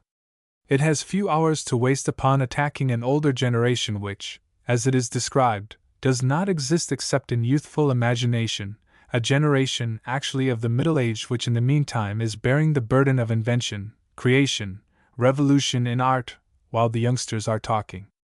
I should like to see less about the younger and more of this older generation in literary criticism. It is a fresh subject, scarcely touched by writers, and full of surprises. The jaded reader should be told that, in spite of rumors to the contrary, the middle-aged still exist. A literature of protest. I have pursued the discussions of the new American realism through university gatherings and literary inquests. Stripped of all metaphysics and relieved of all subtlety, the conclusion of the matter is inescapable. It is not the realism of the realists, or the freedom of free verse, or the radicalism of the radical that in itself offends the critics. It is the growing ugliness of American literature. The harsh and often vulgar lines of masters, so they say, seem to disdain beauty. Vachel Lindsay's shouted raptures are raucous. Miss Lowell's polyphonies have intellectual beauty, but the note is sharp, the splendors pyrotechnic. Robert Frost's restrained rhythms are homely in the single line. The advanced novelists, who win the prizes and stir up talk, are flat in style when not muddy in their English. They do not lift. An 18th-century critic would call American literature ugly, or at least homely, if he dipped into its realities, rococo if he did not. This is the sum of a criticism so strongly felt that it raises a barrier to appreciation, almost a gate shut against knowledge between the good American readers and the progressives in our literature. Sandburg and Lindsay between them will cause more acrimony in a gathering of English teachers than even Harold Bell Wright. Miss Lowell carries controversy with her, triumphantly riding upon it. Their critics wish form as they have known form, want beauty such as they possess in riper literatures, want maturity, richness, suavity, grace, and the lift of noble thinking, nobly expressed. It may be remarked, in passing, that they also would like to live in English manners in garden landscapes, and have French cathedrals rise above their perfect towns.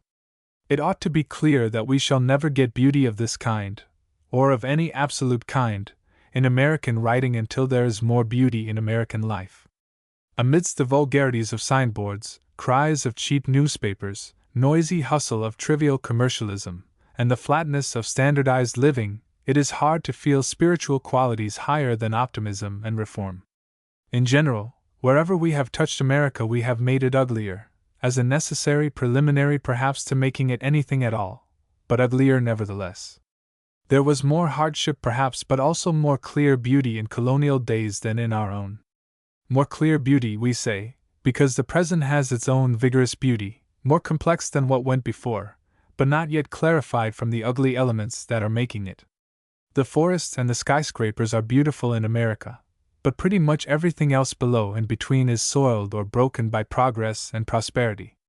And it is of the things in between, of America in the making, that these new writers, whose lack of pure beauty we deplore, and whose occasional gratuitous ugliness we dislike, are writing.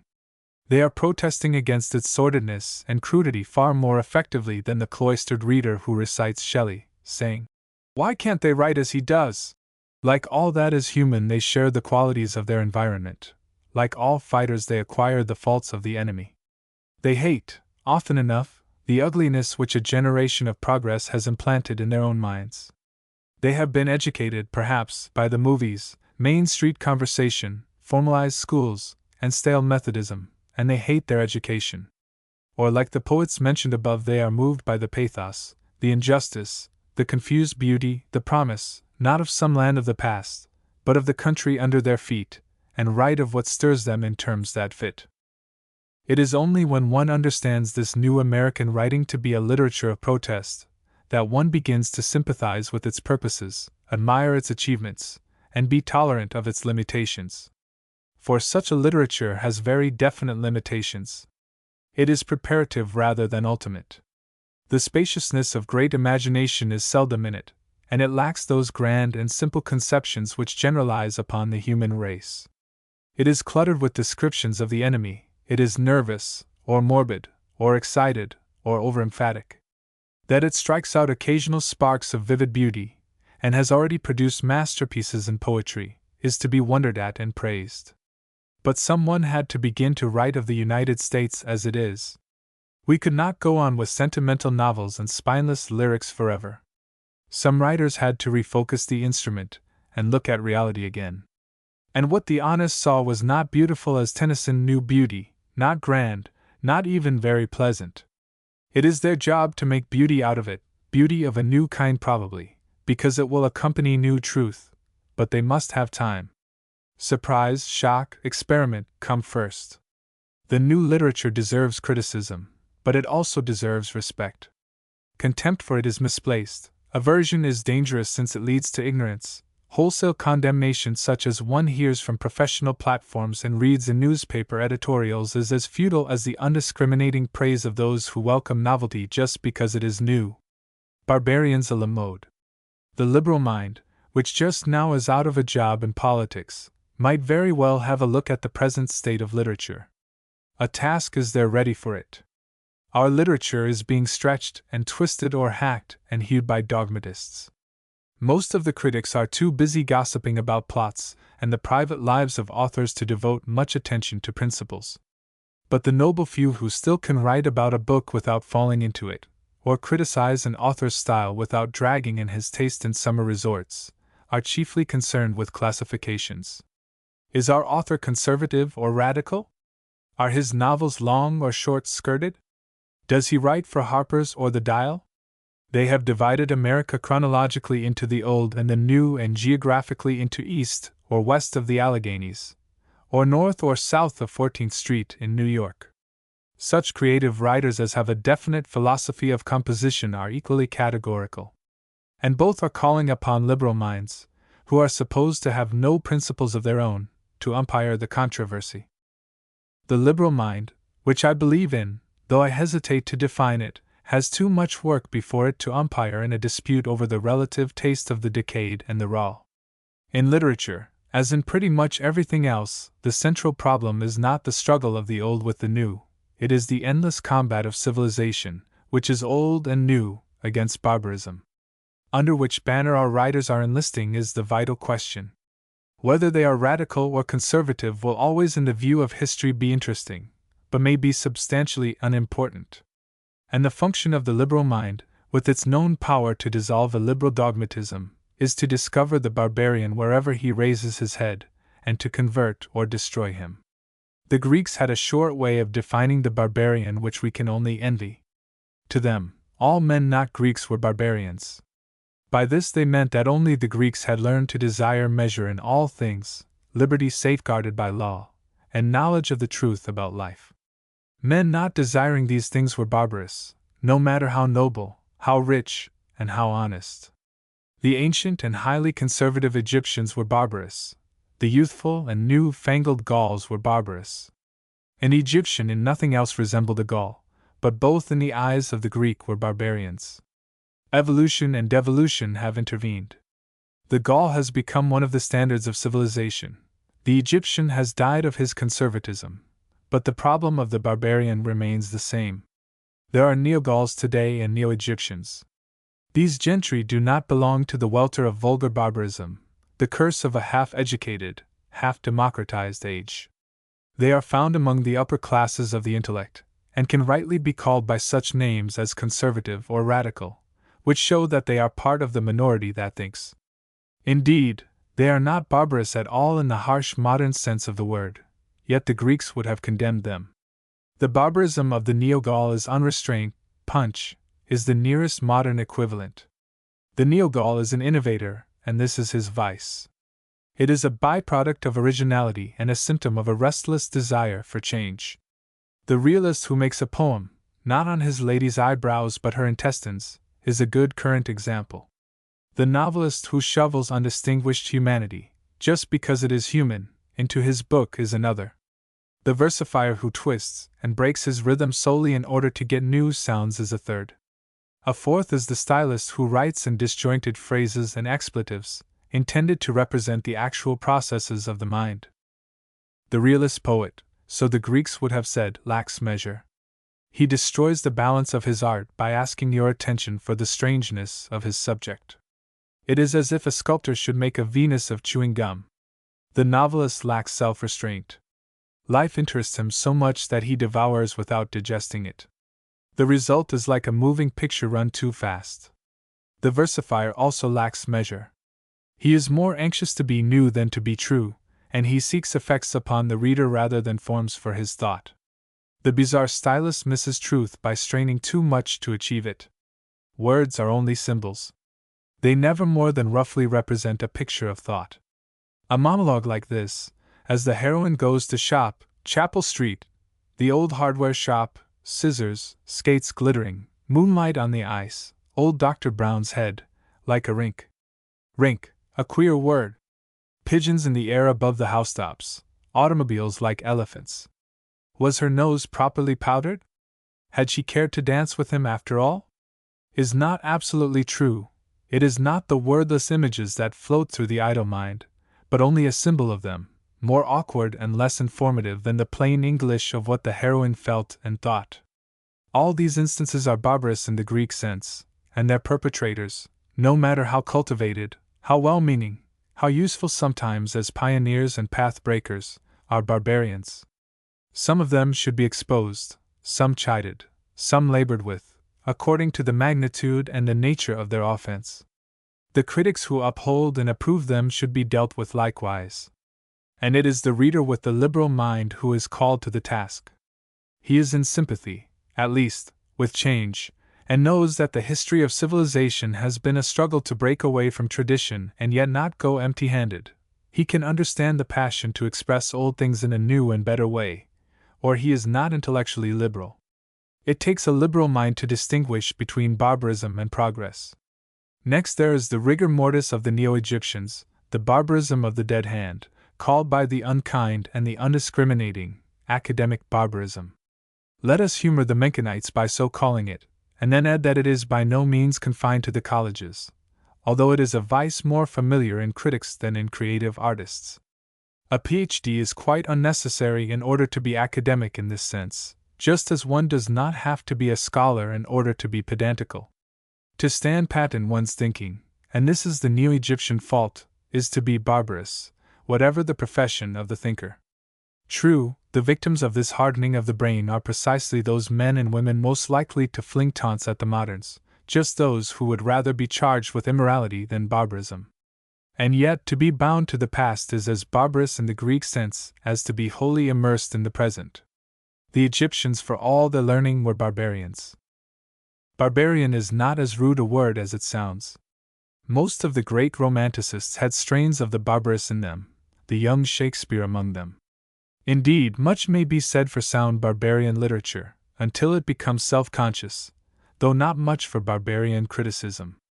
Nevertheless, I do not intend in this sally against the slavish barbarism of the merely academic mind to hurl the epithet recklessly.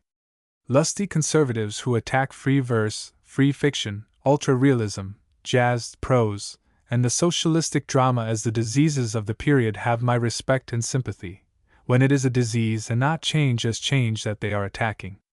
And often enough, these manifestations are symptoms of disease, a plethoric disease arising from too high blood pressure. Hard-hitting conservatives were never more needed in literature than now, when any one can print anything that is novel, and find someone to approve of it. But there are too many respectable barbarians among our American conservatives who write just what they wrote 20 years ago, and like just what they liked 20 years ago, because that is their nature. In 1600 they would have done the same for 1579. Without question, men were regretting in 1600 the genius of the youthful Shakespeare of the 80s, later quenched by commercialism.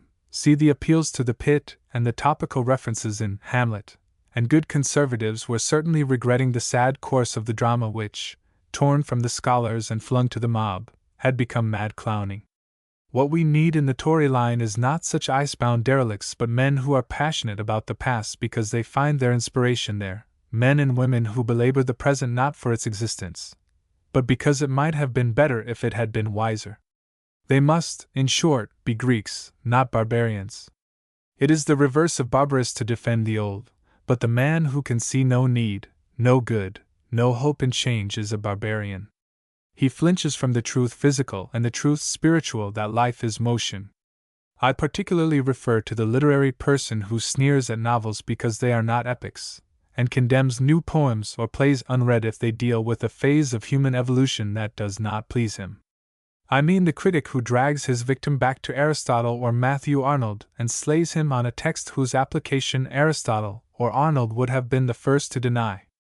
I mean the teacher who by ironic thrust and visible contempt destroys the faith of youth in the literary present without imparting more than a pallid interest in the past.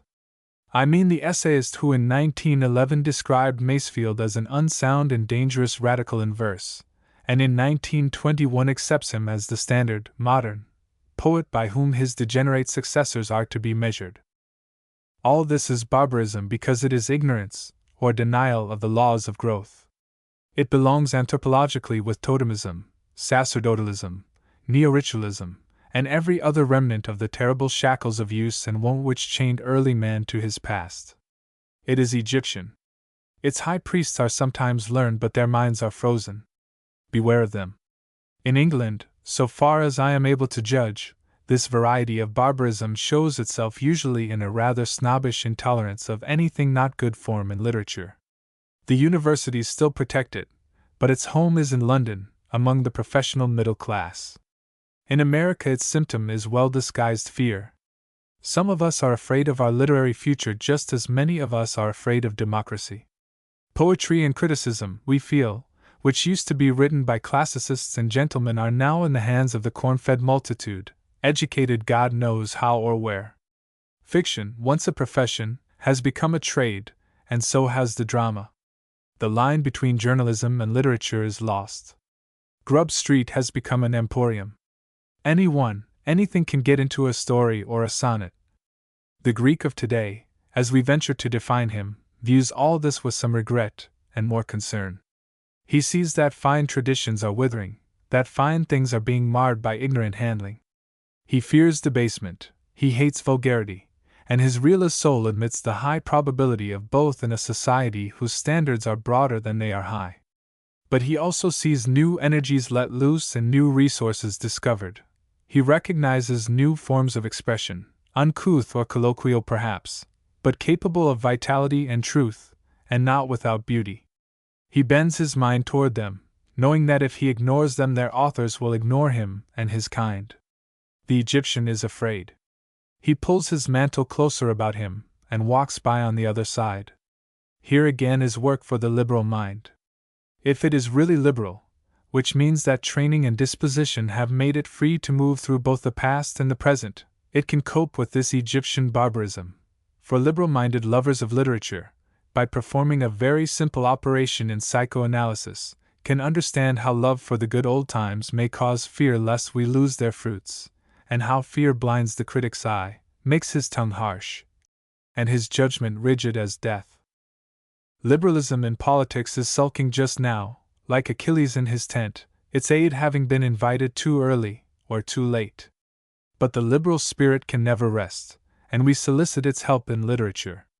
I have mentioned the Gauls and the Egyptians as the enemies within the camp of the intellectual, but beyond them lie the uncounted numbers of the outer barbarians, the mass of the unillumined, to whom neither tradition nor revolt, nor anything which moves and has its being in the intellect has any significance. Here is the common enemy of all, who can be conquered only by converting him. When the Gaul and the Egyptian are liberalized, the real job begins. If we compose well here to Parthia, for the reviewing of books a prospectus for criticism. Criticism, in one respect, is like science. There is pure science, so-called, and applied science. There is pure criticism and applied criticism, which latter is reviewing. In applied science, principles established elsewhere are put to work. In reviewing, critical principles are, or should be, put to work in the analysis of books, but the books, if they are really important, often make it necessary to erect new critical principles. In fact, it is impossible to set a line where criticism ceases and reviewing begins. Good criticism is generally applicable to all literature. Good reviewing is good criticism applied to a new book. I see no other valid distinction. Reviewing in America has had a career by no means glorious. In the early 19th century, at the time of our first considerable productivity in literature, it was sporadic. The great guns, Lowell, Emerson, fired critical broadsides into the past. Only occasionally, as in A Fable for Critics, were they drawn into discussions of their contemporaries, and then, as in the Emerson Women affair, they sometimes regretted it. Reviewing was carried on in small type, in the backs of certain magazines. Most of it was verbose and much of it was worthless as criticism. The belated recognition of the critical genius of Poe was due to the company he kept. He was a sadly erratic reviewer, as often wrong, I suppose, as right, but the most durable literary criticism of the age came from his pen, and is to be found in a review of Hawthorne's short stories. After the Civil War, the situation did not immediately improve. We had perhaps better reviewing, certainly much better mediums of criticism, such, for example, as The Nation, and later The Critic, but not more really excellent criticism. The magazines and newspapers improved. The weekly, as a medium of reviewing, established itself, though it functioned imperfectly. The individuals of force and insight who broke through current comment into criticism were more plentiful, but not more eminent. The new era in reviewing, our era, began with two phenomena, of which the first had obscure beginnings and the second can be exactly dated.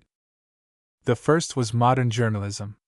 Just when journalism became personal, racy, and inclusive of all the interests of modern life, I cannot say. Kipling exhibits its early effects upon literature, but Kipling was an effect, not a cause. No matter when it began, we have seen, in the decade or two behind us, reviewing made journalistic, an item of news, but still more a means of entertainment. The journalistic reviewer, who is still the commonest variety, had one great merit. He was usually interesting. Naturally so, since he wrote not to criticize the book that had been given him, but to interest his readers. Yet by the very nature of the case he labored under a disadvantage which forever barred him from calling himself critic as well as reviewer. He was a specialist in reporting, in making a story from the most unpromising material, and also in the use of his mother tongue, but a specialist, usually, in no other field whatsoever. Fiction, poetry, biography, science, history, politics, theology, whatever came to his mill was grist for the paper, and the less he knew of the subject and the less he had read and thought, the more emphatic were his opinions. The club and sabre work of Pope's day and Christopher North's has gone. Advertising has made it an expensive luxury, and here at least commercialism has been of service to literature. It was wholesale and emphatic praise that became a trademark of journalistic reviewing. First novels, or obscure novels, were sometimes handled roughly by a reviewer whose duty was to prepare a smart piece of copy. But when books by the well-known came to his desk, it was safer to praise than to damn, because in damning one had to give reasons, whereas indiscriminate praise needed neither knowledge nor excuse. Furthermore, since the chief object was to have one's review read, excessive praise had every advantage over measured approval. Who would hesitate between two articles, one headed, "The Best Book of the Year," and the other, "A New Novel Critically Considered"? Thus, journalism per se has done little for the cause of American reviewing, and directly or indirectly it has done much harm, if only by encouraging publishers who found no competent discussions of their wares to set up their own critics, who poured out through the columns of an easy press commendations of the new books which were often most intelligent, but never unbiased. The newspapers, however, have rendered one great service to criticism. In spite of their attempts to make even the most serious books newsy news, they, and they alone, have kept pace with the growing swarm of published books. The Literary Supplement, which proposed to review all books not strictly technical or transient, was a newspaper creation. And the Literary Supplement, which grew from the old book page, contained much reviewing which was in no bad sense journalistic. Without it the public would have had only the advertisements and the publishers' announcements to classify, analyze, and in some measure describe the regiment of books that marches in advance of our civilization. We were not to be dependent, however, upon the budding supplements and the clever, ignorant reviewing, which, in spite of notable exceptions, characterized the newspaper view of books. The technical critic of technical books had long been practicing, and his ability increased with the advance in scholarship that marked the end of the 19th century. The problem was how to make him write for the general intelligent reader. For years the old nation, under the editorship of Garrison and of Godkin, carried on this struggle almost single-handed. For a generation it was the only American source from which an author might expect a competent review of a serious, non-technical book. But the weight of the endeavor was too much for it. Fiction it largely evaded, as the London Times Literary Supplement does today. And with all the serious books in English awaiting attention in a few pages of a single weekly, it is no wonder that the shelves of its editorial office held one of the best modern libraries in New York. Or that Christmas, 1887, was the time chosen to review a gift edition of 1886. The old Dial had a like struggle, and a resembling difficulty. It was in 1914 that the New Republic applied a new solution to the problem, and from its pages and from the other, intellectual weeklies, which have joined it, has come not merely some of the best reviewing that we have had, but also a distinct lift upwards in the standard of our discussion of contemporary books of general interest. After 1914 one could expect to find American reviews of certain kinds of books which were as excellent as any criticisms from England or from France. But the solution applied was of such a character as to limit definitely its application. The New Republic, the Present Nation, the Freeman, the Weekly Review, and in a little different sense, the Dial, were founded by groups held together, with the exception of the Dial coterie, not by any common attitude towards literature, or by any specific interest in literature itself, but rather by a common social philosophy. These journals, again with the one exception, were devoted primarily to the application of their respective social philosophies. Even when in reviews or articles there was no direct social application, there was a clear irradiation from within. When the New Republic is humorous, it is a social liberal humor. When the Freeman is ironic, there is usually an indirect reference to the single tax. And the Dial will be modern or perish. As a result of all this, the space given to books at large in the social political journals was small. And in that space one could prophesy with some exactness the reviewing to be expected. Books of social philosophy, novels with a thesis, poetry of radical emotion, documented history, and the criticism of politics or economic theory have had such expert reviewing as America has never before provided in such quantity. But there was a certain monotony in the conclusions reached. Advanced books had advanced reviewers who approved of the author's ideas even if they did not like his book. Conservative books were sure to be attacked in one paragraph even if they were praised in another. What was much more deplorable, good, old-fashioned books, that were neither conservative nor radical, but just human, had an excellent chance of interesting no one of these philosophical editors and so of never being reviewed at all. Irving, Cooper of the Leatherstocking series, possibly Hawthorne, and quite certainly the author of Huckleberry Finn, would have turned over pages for many a day without seeing their names at all. Thus the Intellectual Weekly gave us an upstanding, competent criticism of books with ideas in them, when the ideas seemed important to the editors, a useful service, but not a comprehensive one, the criticism of a trend rather than a literature, of the products of a social group rather than the outspeaking of a nation. Something more was needed. Something more was needed, and specifically literary mediums that should be catholic in criticism, comprehensive in scope, sound, stimulating, and accurate. To be catholic in criticism does not mean to be weak and opinionless. A determination to discuss literature honestly and with insight, letting conclusions be what they must, may be regarded as a sufficient editorial stock in trade. It is fundamental, but it is not sufficient. Just as there is personality behind every government, so there should be a definite set of personal convictions behind literary criticism, which is not a science, though science may aid it. Sterilized, dehumanized criticism is almost a contradiction in terms, except in those rare cases where the weighing of evidential facts is all that is required. But these cases are most rare. Even a study of the text of Beowulf, or a history of Norman law, will be influenced by the personal emotions of the investigator, and must be so criticized. Men choose their philosophy according to their temperament, so do writers write, and so must critics criticize. Which is by no means to say that criticism is merely an affair of temperament, but rather to assert that temperament must not be left out of account in conducting or interpreting criticism. Ideally, then, the editors of a Catholic review should have definite convictions, if flexible minds, established principles, if a wide latitude of application. But although a review may thus be made Catholic, it cannot thus attain comprehensiveness. There are too many books, too many branches upon the luxuriant tree of modern knowledge. No editorial group, no editorial staff, can survey the field competently unless they strictly delimit it by selection, and that means not to be comprehensive. Yet if the experts are to be called in, the good critics, the good scholars, the good scientists, until every book is reviewed by the writer best qualified to review it, then we must hope to attain truth by averages as the scientists do, rather than by dogmatic edict.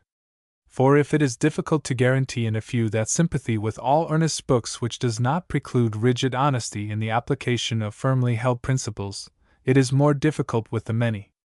And if it is hard to exclude bias, inaccuracy, overstatement, and inadequacy from the work even of a small and chosen group, it is still harder to be certain of complete competence if the net is thrown more widely. In fact, there is no absolute insurance against bad criticism except the intelligence of the reader. He must discount where discount is necessary, he must weigh the authority of the reviewer, he must listen to the critic as the Protestant to his minister, willing to be instructed, but aware of the fallibility of man. Hence, a journal of comprehensive criticism must first select its reviewers with the greatest care, and then print vouchers for their opinions, which will be the names of the reviewers. Hence it must open its columns to rebuttals or qualifications, so that the reader may form his own conclusions as to the validity of the criticism, and, after he has read the book, judge its critics. All this is a world away from the anonymous, dogmatic reviewing of a century ago, but who shall say that in this respect our practice is retrograde? It is a great and sprawling country, this America, with all manner of men of all manners in it, and the days of patent medicines have passed, when one bottle was supposed to contain a universal cure. But in this matter of reading, which must be the chief concern of those who support a critical journal, there is one disease common to most of us that can be diagnosed with certainty, and one sure, though slow-working, remedy that can be applied. We are uncritical readers. We like too readily, which is an amiable fault. We dislike too readily, which is a misfortune. We accept the cheap when we might have the costly book. We dislike the new, the true, the accurate, and the beautiful, because we will not seek, or cannot grasp them. We are afflicted with that complex of democracy, a distrust of the best. 9 out of 10 magazines, 9 out of 10 libraries, 9 out of 10 intelligent American minds prove this accusation. And the cure is more civilization, more intellectuality, a finer and stronger emotion. One might as well say that the cure for being sick is to get well. This, indeed, is the cure, but the remedy is a vigorous criticism. Call in the experts, let them name themselves and their qualifications like ancient champions, and then proceed to lay about with a will. Sometimes the maiden literature, queen of the tournament, will be slain instead of the knight of error, and often the spectators will be scratched by the whir of a sword. Nevertheless, the fight is in the open, we know the adversaries, and the final judgment, whether to salute a victor or condemn an impostor, is ours. Thus, figuratively, one might describe the proper function in criticism of a liberal journal of Catholic criticism today. One thing I have omitted, that its duty is not limited to criticism, for if it is to be comprehensive, it must present also vast quantities of accurate and indispensable facts, the news of literature. And one prerequisite I have felt it unnecessary to dwell upon. Unless its intent is honest, and its editors independent of influence from any self-interested source, the literary tournament of criticism becomes either a parade of the virtues with banners for the favorites, or a melee where rivals seek revenge. Venal criticism is the drug and dishonest criticism the poison of literature. The race of reviewers. As a reviewer of books, my experience has been lengthy rather than considerable. It is, indeed, precisely 22 years since I wrote my first review, which ended, naturally, with the words, "A good book to read of a winter evening before a roaring fire." I remember them because the publishers, who are lovers of platitudes, quoted them, to my deep gratification, and perhaps because I had seen them before. Since then I have reviewed at least twice as many books as there are years in this record, about as many, I suppose, as a book-page war horse and racing trim could do in a month, or a week. My credentials are not impressive in this category, but perhaps they will suffice. As an author, my claim to enter upon this self-contained symposium which I am about to present is somewhat stronger. Authors, of course, read all the reviews of their books, even that common American variety which runs like the telegraphic alphabet, quote, summarize, quote, summarize, quote, and so on up to $5 worth, space rates. I have read all the reviews of my books except those which clipping bureaus seeking a subscription or kind friends wishing to chastise vicariously have neglected to send me. As an author I can speak with mingled feelings, but widely, of reviews. Editorially my experience has been equally poignant. For 10 years I have read reviews, revised and unrevised, in proof and out of it.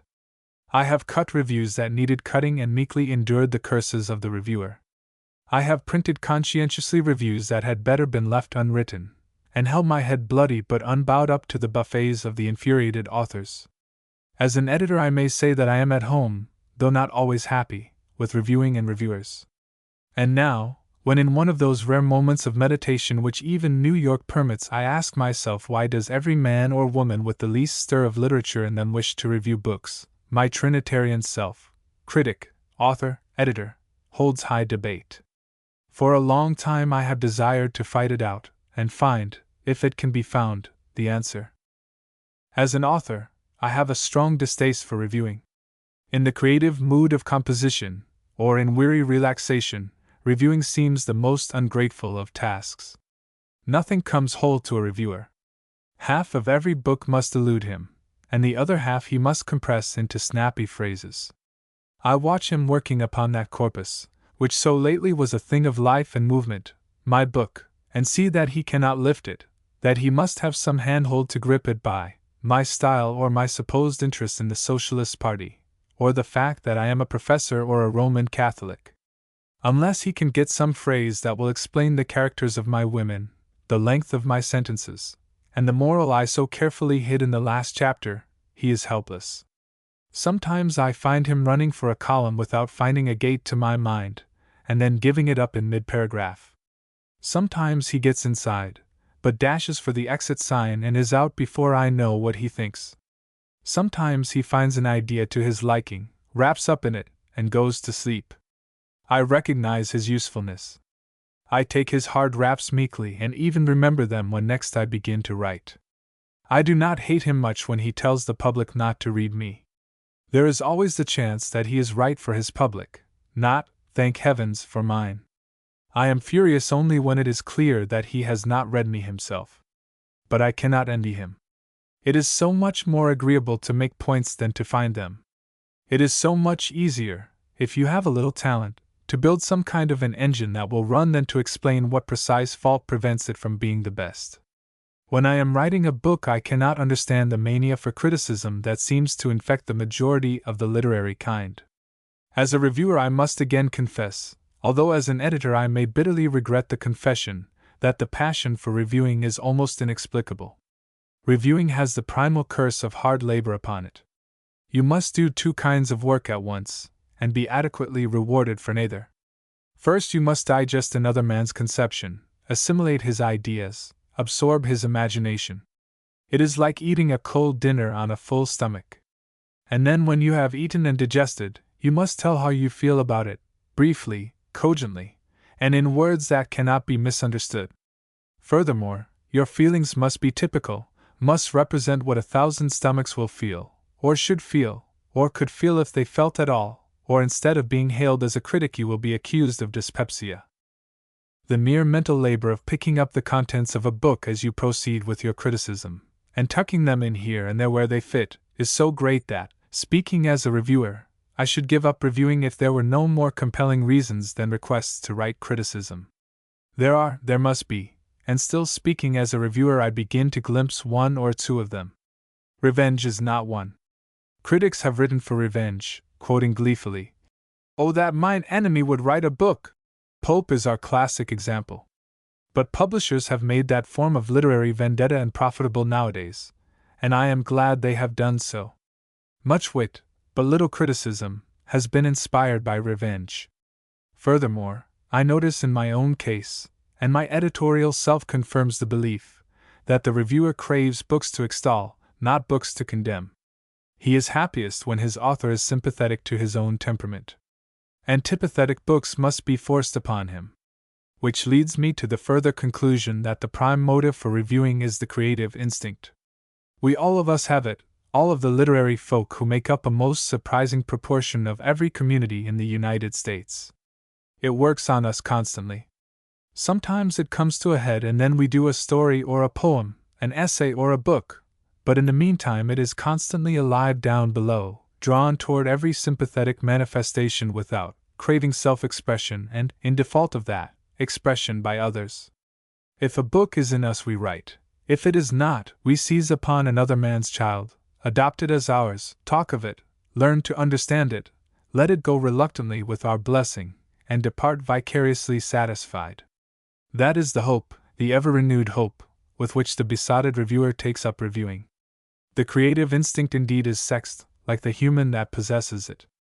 It seeks a mystical union with the imaginings of others. The poet, the novelist, the essayist seek the mind of the reader, the critic seeks the mind of the writer. That we get so much bad reviewing is due to incompatibility of temperament, or gross discrepancy in the mating intellects. Yet reviewers, and authors, like lovers, hope ever for the perfect match. I know one critic who tore his review in pieces because it revealed the charlatanism of his beloved author.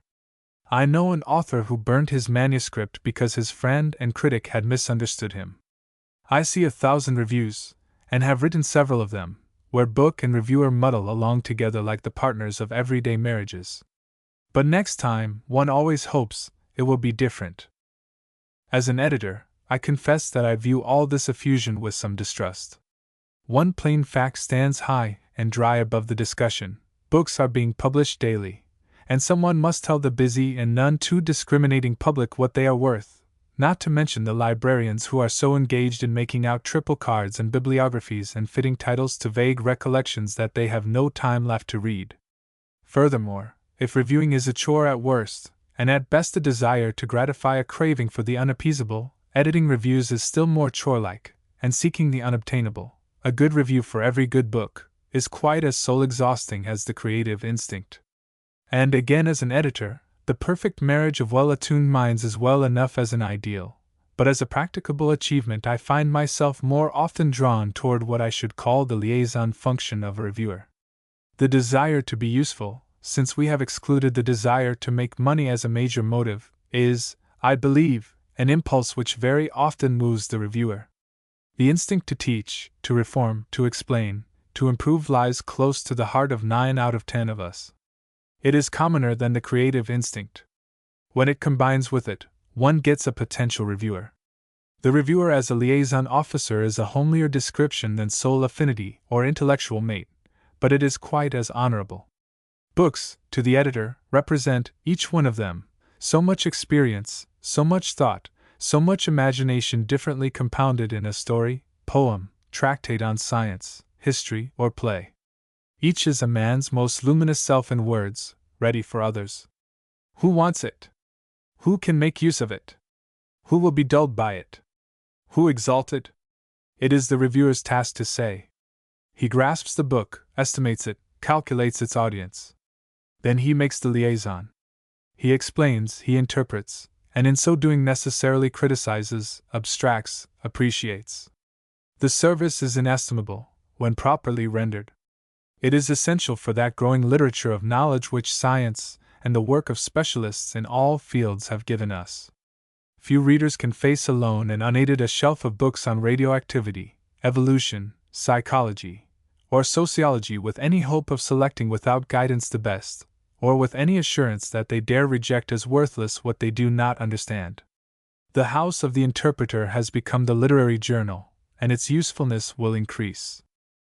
A liaison of a different kind is quite as needful in works of sheer imagination. Here the content is human, the subject the heart, or life as one sees it.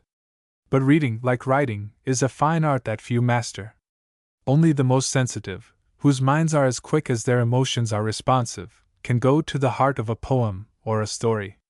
They need an interpreter, a tactful interpreter, who will give them the key and let them find their own chamber, or who will wave them away from the door, or advise a brief sojourn. To an editor, such an interpreter is an ideal reviewer. He will desire to be useful, and passionately attempt it. He will feel his responsibility first to art, and next to the public, and then to his author, and last, as an editor I whisper it, to the publisher. Reviewers forget the author and the public. Their mandate comes from art, whose representative in the flesh is, or should be, the editor. But their highest service is to make a liaison between the reader and his book. And the conclusion of this debate is, I think, a simple one. Reviewing is a major sport, fascinating precisely because of its difficulty, compelling precisely because it appeals to strong instincts. For most of us, it satisfies that desire to work for some end which we ourselves approve, regardless of costs. The editor, sardonically aware of a world that refuses to pay much for what men do to please themselves or to reform others, sees here his salvation, and is thankful. The sins of reviewing.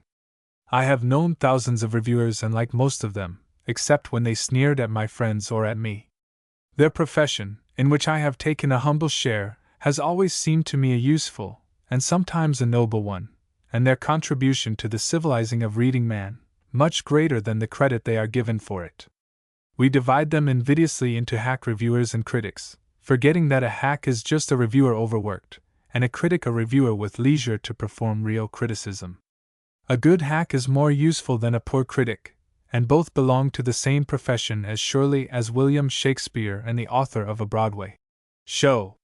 The trouble is that the business of reviewing has not been sufficiently recognized as a profession. Trades gain in power and recognition in proportion as their members sink individuality in the mass and form a union which stands as one man against the world. Professions are different. They rise by decentralization, and by specializing within the group. They gain distinction not only by the achievements of their individual members but by a curious splitting into subtypes of the species. Law and medicine are admirable examples. Every time they develop a new kind of specialist, they gain in prestige and emolument. A reviewer, however, unless he publishes a collected edition and becomes a critic, has so far remained in the eyes of the public just a reviewer. In fiction we have been told, by the reviewers, of romancers and realists, sociologists and ethicists, naturalists and symbolists, objectivists and psychologists. Are there no adjectives, no brevet titles of literary distinction for the men and women who have made it possible to talk intelligently about modern fiction without reading it? My experience with reviewers has led me to classify them by temperament rather than by the theories they possess. And this is not so unscientific as it sounds, for theories usually spring from temperaments. No man whose eliminatory processes function perfectly is ever a pessimist, except under the compulsion of hard facts. No sluggish liver ever believes that joy of living is the prime quality to be sought in literary art. And by the same eternal principle, moody temperaments embrace one theory of criticism, cold, logical minds another. I identify my classes of reviewers by their habits, not their dogmas. But in order to clear the ground, let me make first a larger distinction into mythical reviewers, bad but useful reviewers, bad and not useful reviewers, and good reviewers. Like the 19th century preacher, I will dispose of the false, dwell upon the wicked, and end, briefly, with that heaven of literary criticism where all the authors are happy and all the reviewers excellent. The reviewer I know best never, I profoundly believe, has existed, and I fear never will exist. He is the familiar figure of English novels, moderately young, a bachelor, with a just insufficient income in stocks. Oxford or Cambridge is his background, and his future is the death of a rich aunt or a handsome marriage. In the meantime, there is always a pile of books waiting in his chambers to be reviewed at a guinea a page, when he has leisure, which is apparently only once or twice a week. The urban pastoral thus presented is one which Americans may well be envious of, odium cum dignitate. But I have never encountered this reviewer in London.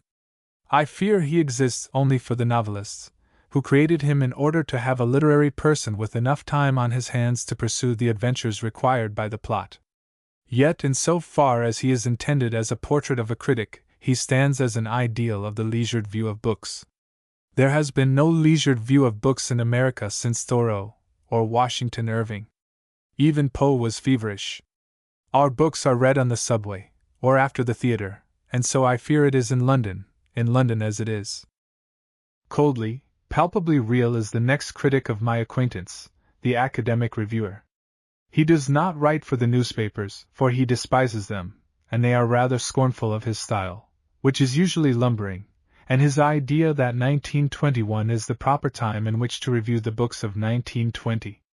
But you will find him in the weeklies, and rampant in the technical journals.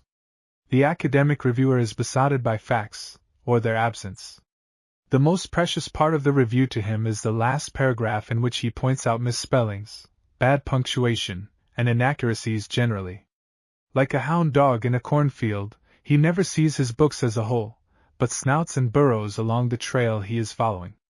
If he knows the psychology of primitive man, primitive psychology he will find and criticize, even in a book on the making of gardens. If his specialty is French drama he will find, even in a footnote, and root it out and nuzzle it. I remember when a famous scholar devoted the whole of his review of a 2-volume magnum opus upon a great historical period, to the criticism of the text of a Latin hymn cited in a footnote.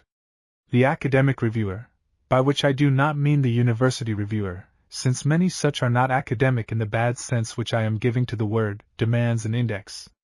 His reviews usually end with, "There is no index," or, "There is an excellent index." The reason is plain. The index is his sole guide to reviewing. If he finds his pet topics there he can hunt them down remorselessly. But if there is no index, he is cast adrift helpless, knowing neither where to begin nor where to end his review. I call him a bad reviewer, but useful, because, though incapable of estimating philosophies or creations of the imagination, he is our best guarantee that writers' facts are facts. My acquaintance with the next bad, but occasionally useful, reviewer is less extensive, but by the circumstances of the case, more intimate. I shall call him the ego-frisky reviewer. The term, which I am quite aware is a barbarous compound, I am led to invent in order to describe the phenomenon of a critic whose ego frisks merrily over the corpus of his book. He is not so modern a product as he himself believes. The vituperative critics of the Quarterlies and, earlier still, of Grub Street, used their enemies' books as a means of indulging their needs for self-expression. But it was wrath, jealousy, vindictiveness, or political enmity which they discharged while seated on the body of the foe, whereas the ego-friskish critic has no such bile in him. He is in fact a product of the new advertising psychology, which says, "Be human," by which is meant, be personal. First of all, he regards his book, I know this, because he has often told me so, as a text merely, for a discourse which must entertain the reader. And his idea of entertainment is to write about himself, his tastes, his moods, his reactions. Either he praises the book for what it does to his ego, or damns it for what it did to his ego. You will never catch him between these extremes, for moderation is not his vice. The ego-frisky reviewer is not what the biologist would call a pure form. He, or she, is usually a yellow journalist, adopting criticism as a kind of protective coloration. The highly personal critic, adventuring, or even frolicking among masterpieces, and recording his experiences, is the true type, and it is he that the ego-friskish imitate. Such a critic in the jovial person of Mr. Chesterton, or Professor Phelps, or Heywood Broun, contributes much to the vividness of our sense for books. But their imitators, although they sometimes enliven, more often devastate reviewing. Alas, I am best acquainted among them all with the dull reviewer, who is neither good nor useful. The excellent books he has poisoned as though by opiates. The dull books he has made duller. No one has cause to love him unless it be the authors of weak books, who thank their dull critics for exposing them in reviews so tedious that no one discovers what the criticism is about. The dull reviewer has two varieties, the stupid and the merely dull. It is the stupid reviewer who exasperates beyond patience the lover of good books. He is the man who gets a book wrong from the start, and then plods on after his own conception, which has no reference whatsoever to the author's. He is the man who takes irony seriously, misses the symbolism when there is any, and invariably guesses wrong as to the sources of the characters and the plot. There are not many really stupid reviewers, for the most indolent editor cleans house occasionally, and the stupid are the first to go out the back door. But merely dull reviewers are as plentiful as fountain pens. The dull reviewer, like Chaucer's drunken man, knows where he wants to go but doesn't know how to get there. He or she has 3 favorite paths that lead nowhere, all equally devious. The first is by interminable narrative. When Hilda was blown into the arms of Harold Garth at the windy corner of the Woolworth building, either guessed at what was to follow. Beginning with this amusing situation, the author of The Yellow Moon develops a very interesting plot. Garth was the nephew of Miles Harrison, mayor of New York. After graduating from Williams, etc., etc., etc. This is what he calls summarizing the plot. Unfortunately, the art of summary is seldom mastered, and a bad summary is the dullest thing in the world. Yet even a bad summary of a novel or a book of essays is hard to do, so that when the dull reviewer has finished, his sweaty brow and numbed fingers persuade him that he has written a review. There is time for just a word of quasi-criticism. This book would have been better if it had been shorter, and the plot is not always logical. Nevertheless, The Yellow Moon holds interest throughout. And then, finesse. This is botchery and sometimes butchery, not reviewing. The dullest reviewers I have known, however, have been the long-winded ones. A book is talk about life, and therefore talk about a book is one remove more from the reality of experience. Talk about talk must be good talk, and it must be sparing of words. A concise style is nearly always an interesting style. Even though it repelled by crudity, it will never be dull. But conciseness is not the quality I most often detect in reviewing. It is luxurious to be concise when one is writing at space rates, and it is always harder to say a thing briefly than at length, just as it is easier for a woman to hit a nail at the 3rd stroke than at the 1st. I once proposed a competition in a college class in English composition. Each student was to clip a column newspaper article of comment, not facts, and condense it to the limit of safety. Then editorials gave up their gaseous matter in clouds, chatty news stories boiled away to paragraphs, and articles shrank up to their headlines. But the reviews suffered most. One, I remember, came down to, "It is a bad book," or to express it algebraically, "It is a bad book." Another disappeared entirely. On strict analysis, it was discovered that the reviewer had said nothing not cancelled out by something else. But most remained as a weak liquor of comment upon which floated a hard cake of undigested narrative. One student found a bit of closely reasoned criticism that argued from definite evidences to a concrete conclusion. It was irreducible, but this was a unique experience. The long-winded are the dullest of dull reviewers, but the most pernicious are the wielders of clichés and platitudes. Is there somewhere a reviewer's manual, like the manual of correct social phrases which someone has recently published? I would believe it from the evidence of 100 reviews in which the same phrases, differently arranged, are applied to 50 different books. I would believe it, except for the known capacity of man to borrow most of his thoughts and all of his phrases from his neighbor. I know too well that writers may operate like the Federal Reserve banks, except that in literature there is no limit to inflation. 1,000 may use a novel of daring adventure, a poem full of grace and beauty, or shows the reaction of a thoughtful mind to the facts of the universe, without exhausting the supply. It is like the manufacture of paper money, and the effect on credit is precisely the same. So much for the various types of reviewers who, however interesting they may be critically, cannot be called good. The good reviewers, let an uncharitable world say what it will, are, thank heaven, more numerous. Their divisions, temperamental and intellectual, present a curious picture of the difficulties and the rewards of this profession. Yet I cannot enter upon them here, and for good reasons. The good reviewer is like the good teacher and the good preacher. He is not rare, but he is precious. He has qualities that almost escape analysis, and therefore deserve more than a complimentary discussion. He must hold his book like a crystal ball in which he sees not only its proper essence in perfect clarity, but also his own mind mirrored. He must, in other words, the good reviewer deserves an essay of his own.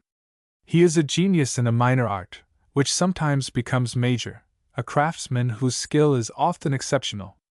I will not put him in the same apartment with reviewers who are arid, egoistic, or dull. Mrs. Wharton's The Age of Innocence. America is the land of cherished illusions. Americans prefer to believe that they are innocent of immorality after marriage, innocent of dishonesty in business, innocent of incompatibility between husbands and wives. Americans do not like to admit the existence, in the family, of passion, of unscrupulousness, of temperament. They have made a code for what is to be done, and what is not to be done, and whatever differs is un-American. If their right hands offend them, they cut them off rather than admit possession. They believed in international morality when none existed, and when they were made to face the disagreeable fact of war, cast off the nations of the earth, and continued to believe in national morality. In America, prostitution is tolerated in practice, but forbidden in print. All homes are happy unless there is proof to the contrary, and then they are un-American. In its willful idealism, America is determined that at all costs we shall appear to be innocent. And a novel which should begin with the leaders in social conformity, who keep hard and clean the code, and should sweep through the great middle classes that may escape its rigors themselves, but exact them of others, might present the pageant, the social history, the epic of America. Of course, Mrs. Wharton's novel does nothing of the sort. This is how Tolstoy or H. G. Wells or Ernest Poole would have written The Age of Innocence. They would have been grandiose, epical. Their stories would have been histories of culture. It would have been as easy to have called their books broad as it is to call Mrs. Wharton's fine novel narrow.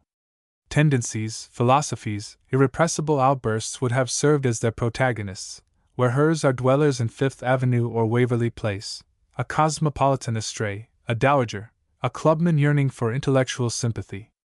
And yet in the long run it comes to much the same thing. The epic novelists prefer the panorama, she the drawing-room canvas. They deduce from vast philosophies and depict society.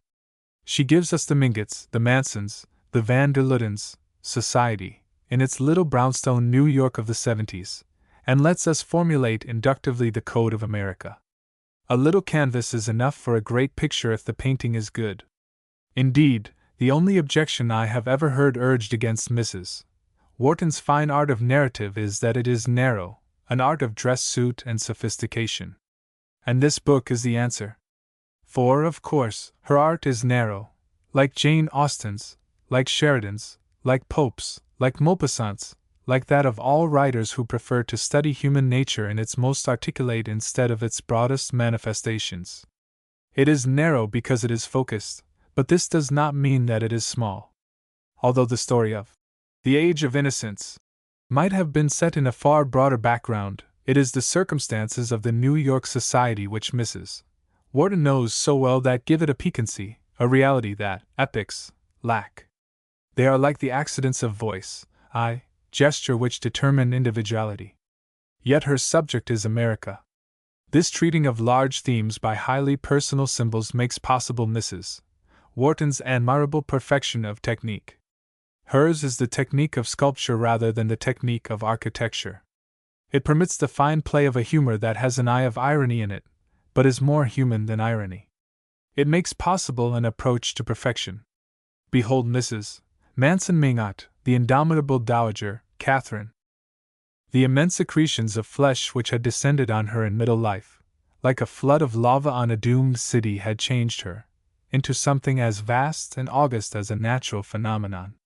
She had accepted this submergence as philosophically as all her other trials, and now, in extreme old age, was rewarded by presenting to her mirror an almost unwrinkled expanse of firm pink and white flesh, in the center of which the traces of a small face survived as if awaiting excavation.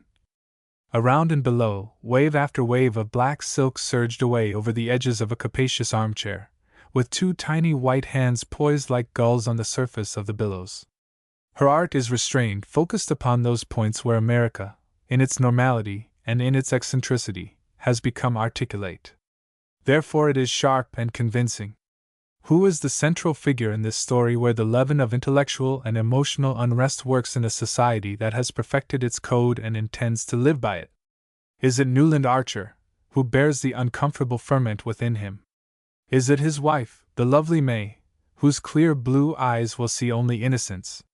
Is it the Countess Olenska, the American who has seen reality and suffered by it, and sacrifices her love for Newland in order to preserve his innocence? No one of these is the center of the story, but rather the idea of the family.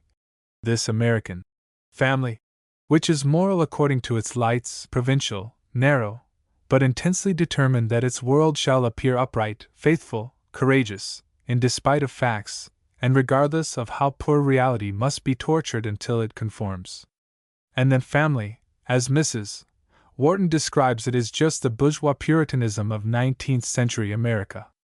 Was May right when, with the might of innocence, she forced Newland to give up life for mere living? Was the Countess right when, in spite of her love for him, she aided and abetted her, making him live up to the self-restraint that belonged to his code? The story does not answer, being concerned with the qualities of the family, not with didacticism. It says that the insistent innocence of America had its rewards as well as its penalties. It says, in so far as it states any conclusion definitely, that a new and less trammeled generation must answer whether it was the discipline of its parents that saved the American family from anarchy, or the suppressions of its parents that made it rebellious. And the answer is not yet. The Age of Innocence is a fine novel, beautifully written, big, in the best sense, which has nothing to do with size, a credit to American literature, for if its author is cosmopolitan, this novel, as much as her earlier, Ethan Frome, is a fruit of our soil. November 6, 1920. Mr. Hergesheimer's Cytherea. Mrs. Wharton found the Age of Innocence in the 1870s. Mr. Hergesheimer discovers an age of no innocence in the 1920s.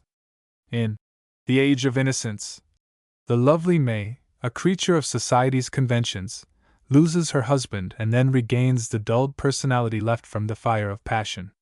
In Cytherea, the less lovely, but equally moral Fanny loses her Lee because she cannot satisfy his longings and nags when she fails. But she does not regain him when his love chase is over, because he is burned out. Athene and Aphrodite, the graces of the mind, the seductions of the person of the Countess Olenska, together draw Newland Archer, husband of May, but it is Aphrodite only, Cytherean Aphrodite, who, being sex incarnate, is more than mere temptations of the flesh, that wrecks Fanny's home. In the 70s the poor innocents of society believed their code of honor impregnable against sex. They dressed against sex, talked against sex, kept sex below the surface. The suppression froze some of them into rigidity, and stiffened all. But they had their compensations. By sacrificing freedom for personal desire they gained much security. Good husbands required more than a lure of the body to take them off. And when they gave up a great romance for respectability, like Newland Archer, at least they remained gentlemen. There was a tragedy of thwarted development, of martyred love, of waste, but at least self-respect, however misguided, remained. Not so with this trivial, lawless country club set of the 1920s, drunk part of the time and reckless all of it, codeless, dutyless, restless. For the virtuous among them Aphrodite, a vulgar, shameless Aphrodite, was a nightly menace. For the weak among them, such as Peyton Morris, a passion to be resisted only by fear. For the wayward, like Lee, she was the only illusion worth pursuing. To resist for a woman was to become blasted and twisted out of her purpose. To be steeped in vinegar or filled with tallow. To resist for a man was to lose the integrity of his personality. There were no moral compensations, for there is no morality but self-development, at least in Mr. Hergesheimer's town of Eastlake. There is no God for a man in love but Cytherea.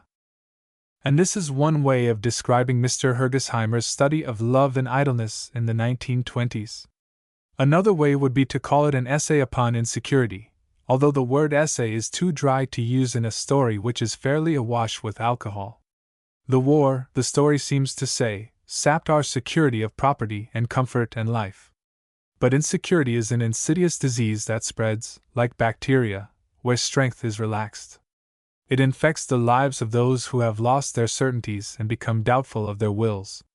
In this relaxed society of the 1920s, where nothing seemed certain but the need of money and a drink, insecurity spread into married life.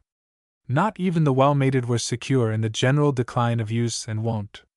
A home wrecked by vague desires running wild, that is the theme of Cytherea. Or take a third view of this provocative book. The triangle we have had tiresomely with us, but it is woman's love that is, perversely, always the hero.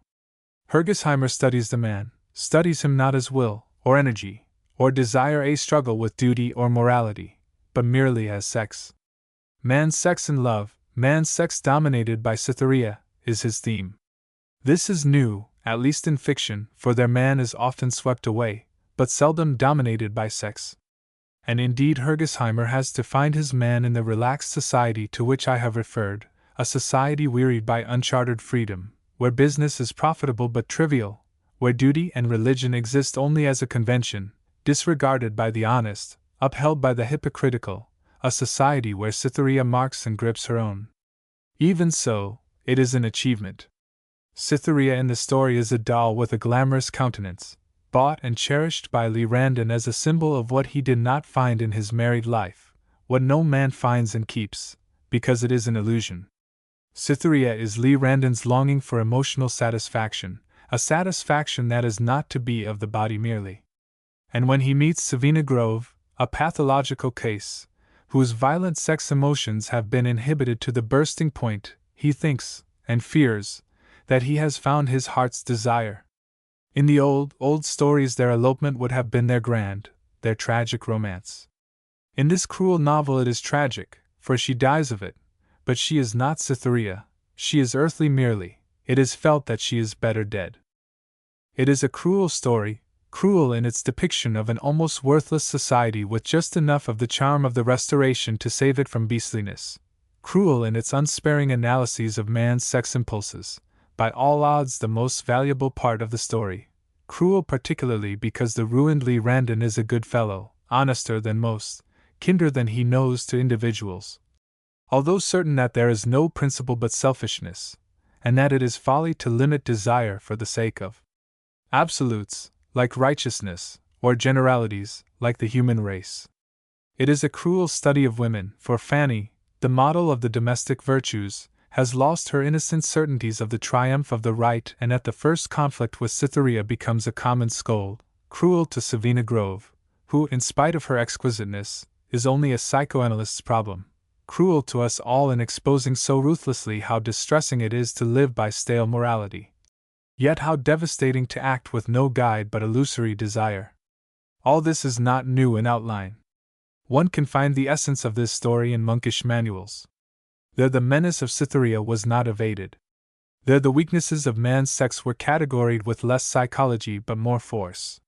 What is new in Hergesheimer's book is merely the environment in which his characters so disastrously move and an insight into the mechanism of their psychology which earlier writers lacked.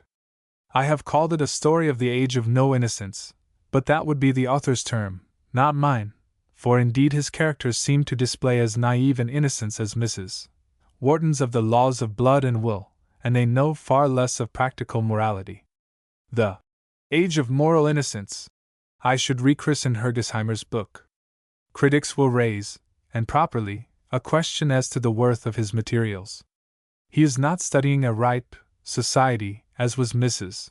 Wharton, but the froth of the war, the spume of country clubs, the trivialities of the strenuous but unproductive rich. This is a just criticism as far as it goes, and it lessens the solidity, the enduring interest, of his achievement. True, it was in such a society that he could best pursue the wiles of Cytherea. He has a right to pitch his laboratory where he pleases, and out of some very sordid earth he has contrived some beauty. Nevertheless, you cannot make a silk purse out of a sow's ear, skilled though you may be. I should be more inclined, however, in a comparison with Mrs. Wharton, to criticize his lack of detachment. That able novelist, who is bounded so exclusively in her little social world, nevertheless stands apart from it, and sees it whole. Mr. Hergesheimer has his feet still deep in the soil. He is too much a part of his country club life.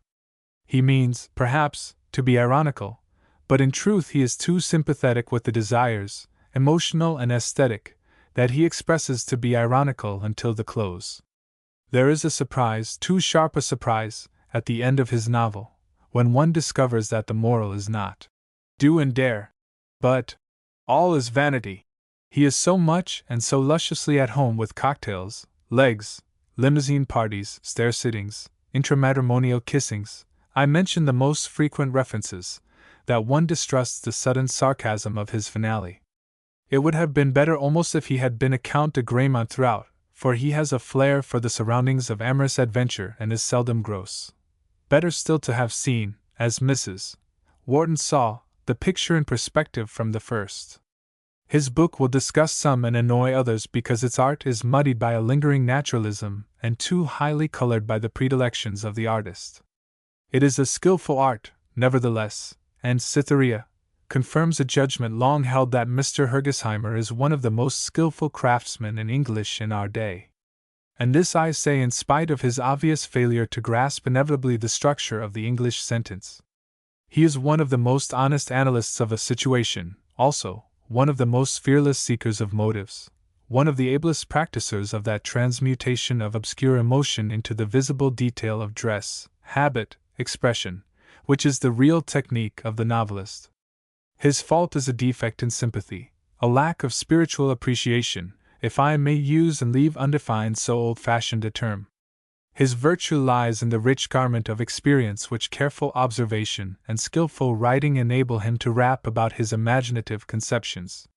It is this which makes his novels so readable for the discriminating at present, and will make them useful historical records in the future. One aspect of a troublesome period when the middle generation achieved the irresponsibility without the earnestness of youth he has caught in Cytherea. It is unfortunate that it is a partial portrait of important motives in people who themselves are of little importance, and it is doubly unfortunate that he has been too much a part of his muddy world to be as good an interpreter as he is a witness of its life. January 21, 1922. V. Philistines and Dilettanti Poetry for the Unpoetical. I have looked through more essays upon poetry than I care to remember without finding anywhere a discussion of poetry for the unpoetical. A recent writer, it is true, has done much to show that the general reader daily indulges in poetry of a kind without knowing it. But the voluminous literature of poetics is well nigh all special. It is written for students of rhythm, for instinctive lovers of poetry, for writers of verse, for critics. It does not treat of the value of poetry for the average, the unpoetical man. It says little of his curious distaste for all that is not prose, or of the share in all good poetry that belongs to him. By the average man, let me hasten to say, I mean in this instance the average intelligent reader, who has passed through the usual formal education in literature, who reads books as well as newspapers and magazines, who, without calling himself a litterateur, would be willing to assert that he was fairly well read and reasonably fond of good reading. Your doctor, your lawyer, the president of your bank, and any educated business man who has not turned his brain into a machine, will fit my case. Among such excellent Americans, I find that there exists a double standard as regards all literature, but especially poetry. Just as the newspapers always write of clean politics with reverence, whatever may be the private opinions and practices of their editorial writers, so intelligent, though unpoetic, readers are accustomed to speak of poetry with very considerable respect. It is not proper to say, I hate poetry, even if one thinks it.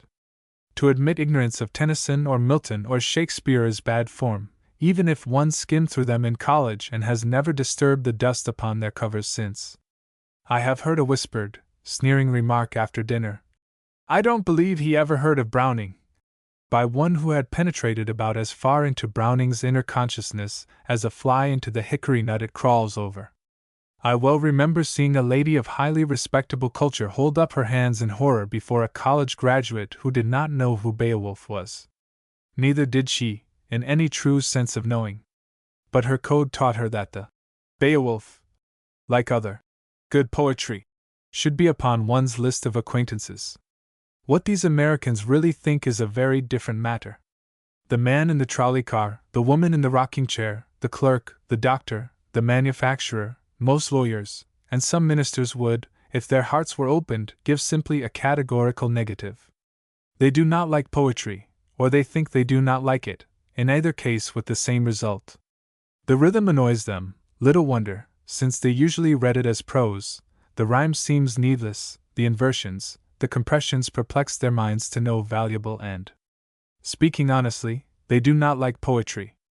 And if their reason is the old one, I do not like you, Dr. Fell, the reason why I cannot tell. It is none the less effective. But the positive answers are no more reassuring. Here in America especially, when we like poetry, we like it none too good. The old favorites are almost all platitudinous in thought and monotonous in rhythm. We prefer sentiment, and have a weakness for slush. Pathos seems to us better than tragedy, anecdote than wit.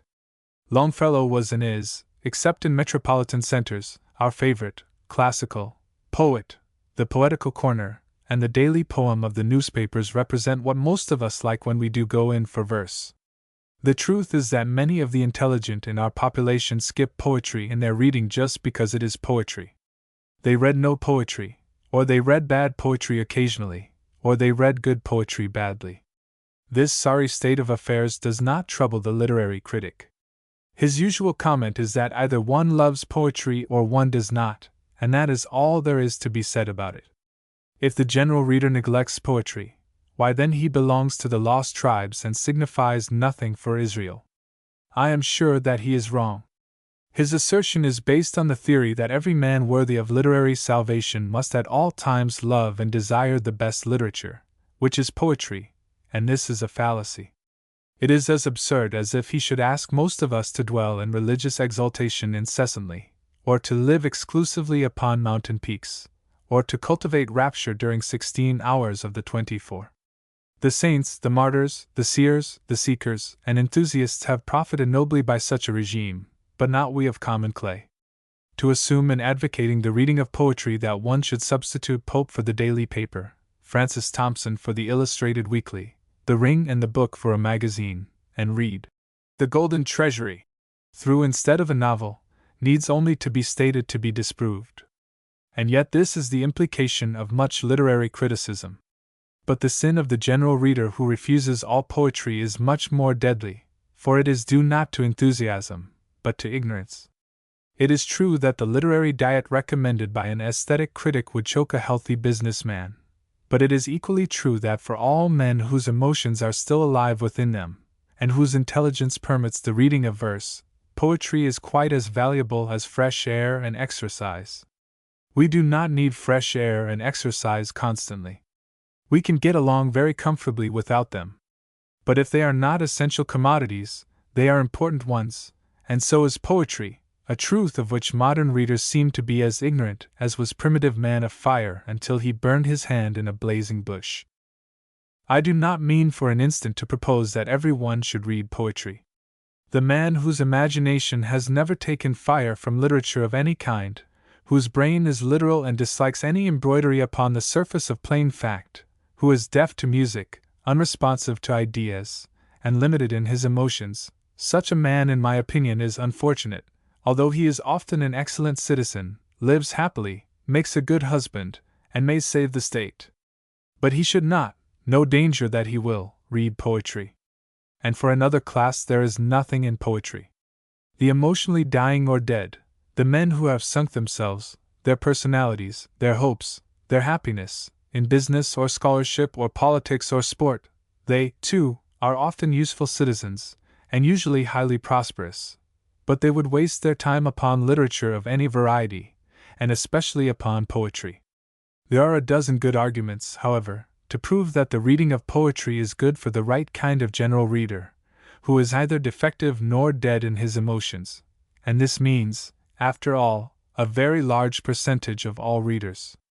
If I had space I should use them all, for I realize that the convention we have adopted for poetry makes us skip, in our magazines, as naturally from story to story over the verse between as from stone to stone across the brook.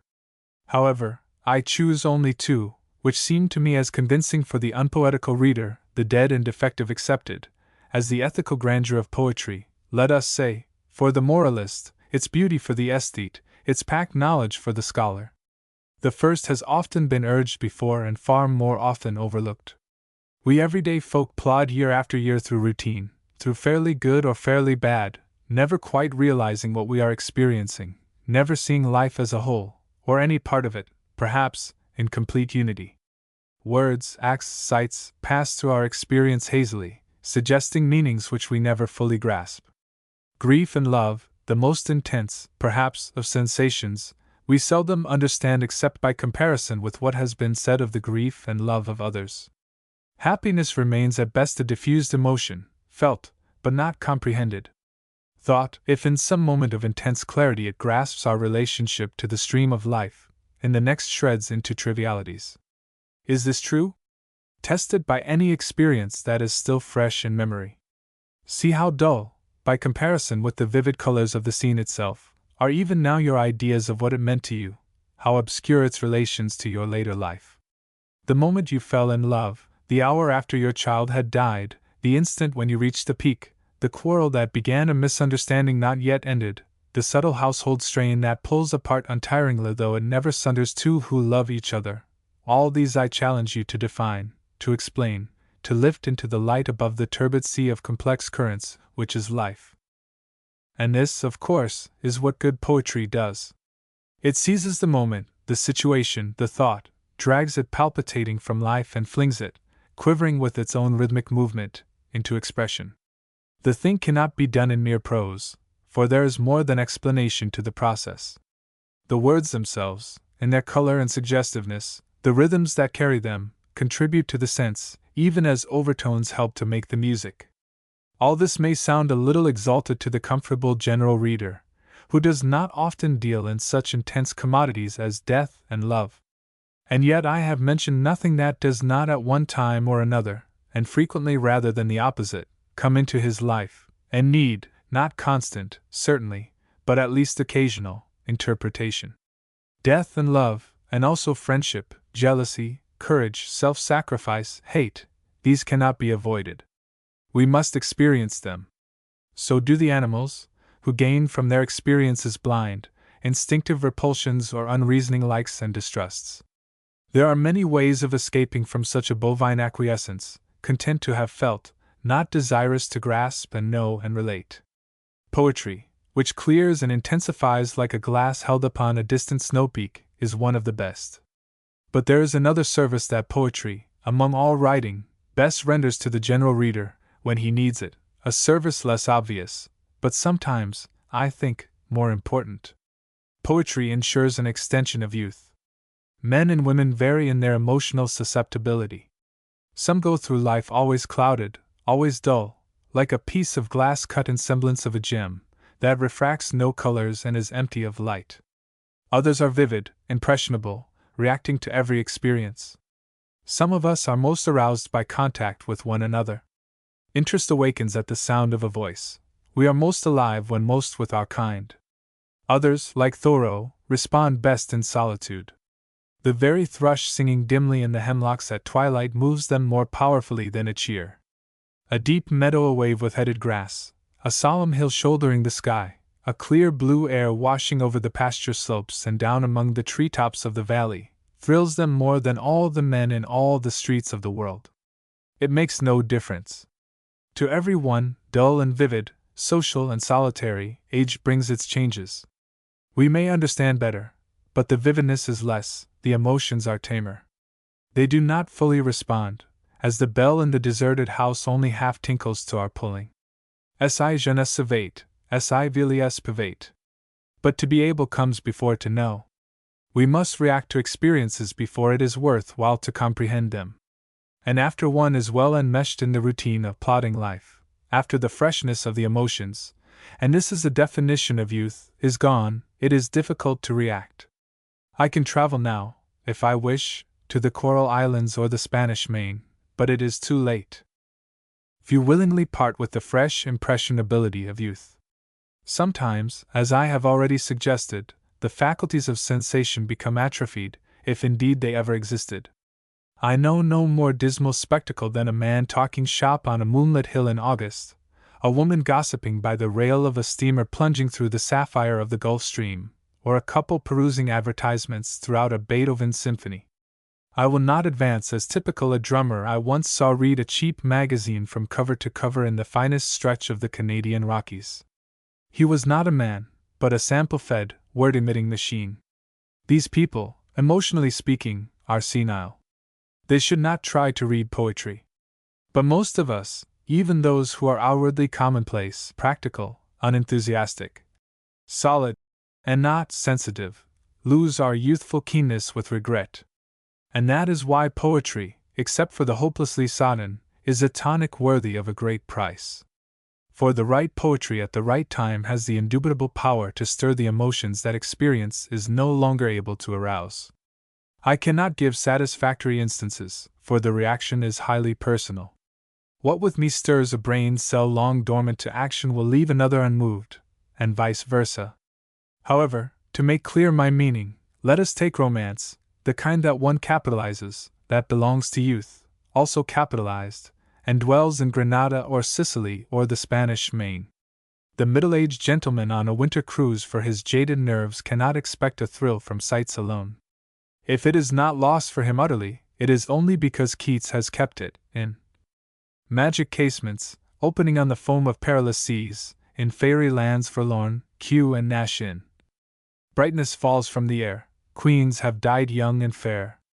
Or consider the joy of travel renewed in Kipling's. Then home, get her home, where the drunken rollers comb, and the shouting seas drive by, and the engines stamp and ring, and the wet bows reel and swing, and the Southern Cross rides high.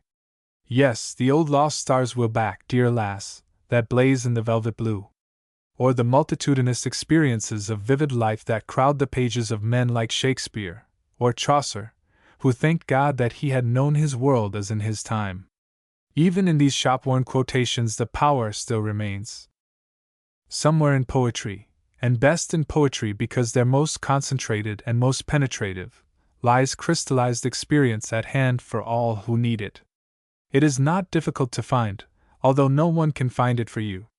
It is not necessarily exalted, romantic, passionate. It may be comfortable, homely, gentle or hearty, vigorous and cheerful. It may be anything but commonplace, for no true emotion is ever commonplace. I have known men of one poet, and yet that poet gave them the satisfaction they required. I know others whose occasional dip into poetry leads to no rapture of beauty, no throbbing vision into eternity. And yet without poetry they would be less alive, their minds would be less young. As children, most of us would have flushed before the beauty of a sunrise on a tropic ocean, felt dimly if profoundly, and forgotten. The poet, like the painter, has caught, has interpreted, has preserved the experience, so that, like music, it may be renewed. And he can perform that miracle for greater things than sunrises. This, perhaps, is the best of all reasons why every one except the emotionally senile should sometimes read poetry. I know at least one honest Philistine who, unlike many Philistines, has traveled through the Promised Land, and does not like it. When his emotional friends talk sentimentalism and call it literature, or his aesthetic acquaintances erect affectations and call them art, he has the proper word of irony that brings them back to food, money, and other verities. His voice haunts me now, suggesting that, in spite of the reasons I have advanced, the general reader can scarcely be expected to read modern poetry, and that therefore his habit of skipping must continue. He would say that most modern poetry is unreadable, at least by the average man. He would say that if the infinitely complex study of emotional mind states that lies behind the poetry of Edwin Arlington Robinson, or the eerie otherworldliness of Yeats, or the harsh virility of Sandburg is to be regarded as an intensification and clarification of experience, he begs to be excused. He would say that if the lyrics of subtle and passionate emotion and the drab stories of sex experience that make up so many pages of modern anthologies represent a renewal and extension of youth, it was not his youth. He prefers to be sanely old rather than erotically young. He will stick to the daily paper and flat prose. Well, it is easy to answer him by ruling out modern poetry from the argument. There was more good poetry, either complex, nor erotic, nor esoteric, written before our generation than even a maker of anthologies is likely to read. But I am not willing to dodge the issue so readily. There is modern poetry for every reader who is competent to read poetry at all. If there is none too much of it, that is his own fault. If there is much that makes no appeal to him, that is as it should be. It is true that a very large proportion of contemporary poetry is well nigh unintelligible to the gentleman whose reading, like his experience, does not often venture beyond the primitive emotions. Why should it not be? The modern lyric is untroubled by the social conscience. It is highly individual, for it is written by men of intense individuality for readers whose imaginations require an intimate appeal. Such minds demand poetry prevailingly, just as the average reader demands prose prevailingly. They profit by prose now and then, just as, occasionally, he profits by poetry. We talk so much of the enormous growth of the mass of average readers in recent years that we forget the corresponding growth in the number of individualities that are not average. Much modern poetry is written for such readers, for men and women whose minds are sensitive to intricate emotional experience, who can and do respond to otherworldliness, to the subtly romantic, the finely aesthetic, and the intricately ideal. They deserve whatever poetry they may desire. The important point to note is that they do not get it. It is they, far more than the Philistines, who complain that modern poetry is insufficient for their needs. The highly personal lyric is probably more perfected, more abundant, and more poignant in its appeal to living minds now than ever before in the history of our civilization. But it occupies only one province of poetry. A lover of poetry desires, far more keenly than the general reader, to have verse of his own day that is more Shakespearean, more Miltonic, more Sophoclean than this. He wants poetry that lifts spacious times into spacious verse, poetry that, in Lumines, like Petrarch's, Rhetoric's suite, a race and a civilization. He desires, in addition to what he is already getting, precisely that poetry so universal in its subject matter and its appeal, which the general reader thinks he would read if he found it instead of lyrical subtleties in his pages. Well, they do not get it very abundantly today, let us admit the fact freely. But the fault is not altogether the poet's. The fault is in the intractable mediocrity of the age, which resists transference into poetry as stiff clay resists the hoe of the cultivator. The fault lies in the general reader himself, whose very opposition to poetry because it is poetry makes him a difficult person to write for. Commercialized minds, given over to convention, denying their sentiment and idealism, or wasting them upon cheap and meretricious literature, do not make a good audience. Our few poets in English who have possessed some universality of appeal have had to make concessions. Kipling has been the most popular among good English poets in our time, but he has had to put journalism into much of his poetry in order to succeed. And Kipling is not read so much as a certain American writer who discovered that by writing verse in prose form he could make the public forget their prejudice against poetry, and indulge their natural pleasure in rhythm and rhyme. A striking proof of all that I have been writing is to be found in so-called magazine verse. Sneers at magazine poetry are unjust because they are unintelligent. It is quite true that most of it consists of the highly individualistic lyric of which I have spoken above. But in comparison with the imaginative prose of the typical popular magazine, it presents a most instructive contrast. The prose is too frequently sensational or sentimental, vulgar or smart. The verse, even though narrow in its appeal, and sometimes slight, is at least excellent in art, admirable in execution, and vigorous and unsentimental in tone. Regarded as literature, it is very much more satisfactory than the bulk of magazine prose. Indeed, there is less difference between the best and the worst of our magazines than between the verse and the prose in any one of them. And if this verse is too special in its subject matter to be altogether satisfactory, if so little of it appeals to the general reader, is it not his fault? He neglects the poetry from habit rather than from conviction based on experience. Because he skips it, and has skipped it until habit has become a convention, much of it has become by natural adaptation of supply to demand too literary, too narrow, too subtle and complex for him now. The vicious circle is complete. This circle may soon be broken. A ferment, which in the 90s stirred in journalism, and a decade later transformed our drama, is working now in verse. The poetical revival now upon us may be richer so far in promise than in great poetry, but it is very significant. For one thing, it is advertising poetry, and since poetry is precisely what Shakespeare called it, caviar to the general, a special commodity for occasional use, a little advertising will be good for it. Again, the verse that has sprung from the movement is much of it thoroughly interesting. Some of it is as bizarre as the new art of the futurists and the vorticists. Some is merely vulgar, some merely affected, some hopelessly obscure. But other poems, without convincing us of their greatness, seem as original and creative as were Browning and Whitman in their day. Probably, like the new painting, the movement is more significant than the movers. Nevertheless, if one is willing to put aside prejudice, suspend judgment, and look ahead, vers libre, even when more libre than vers, is full of meaning, poetic realism, even when more real than poetry, charged with possibility. For with all its imperfections, much of this new poetry is trying to mean more than ever before to the general reader. I am not sure that the democracy can be interpreted for him in noble poetry, and remain the democracy he knows.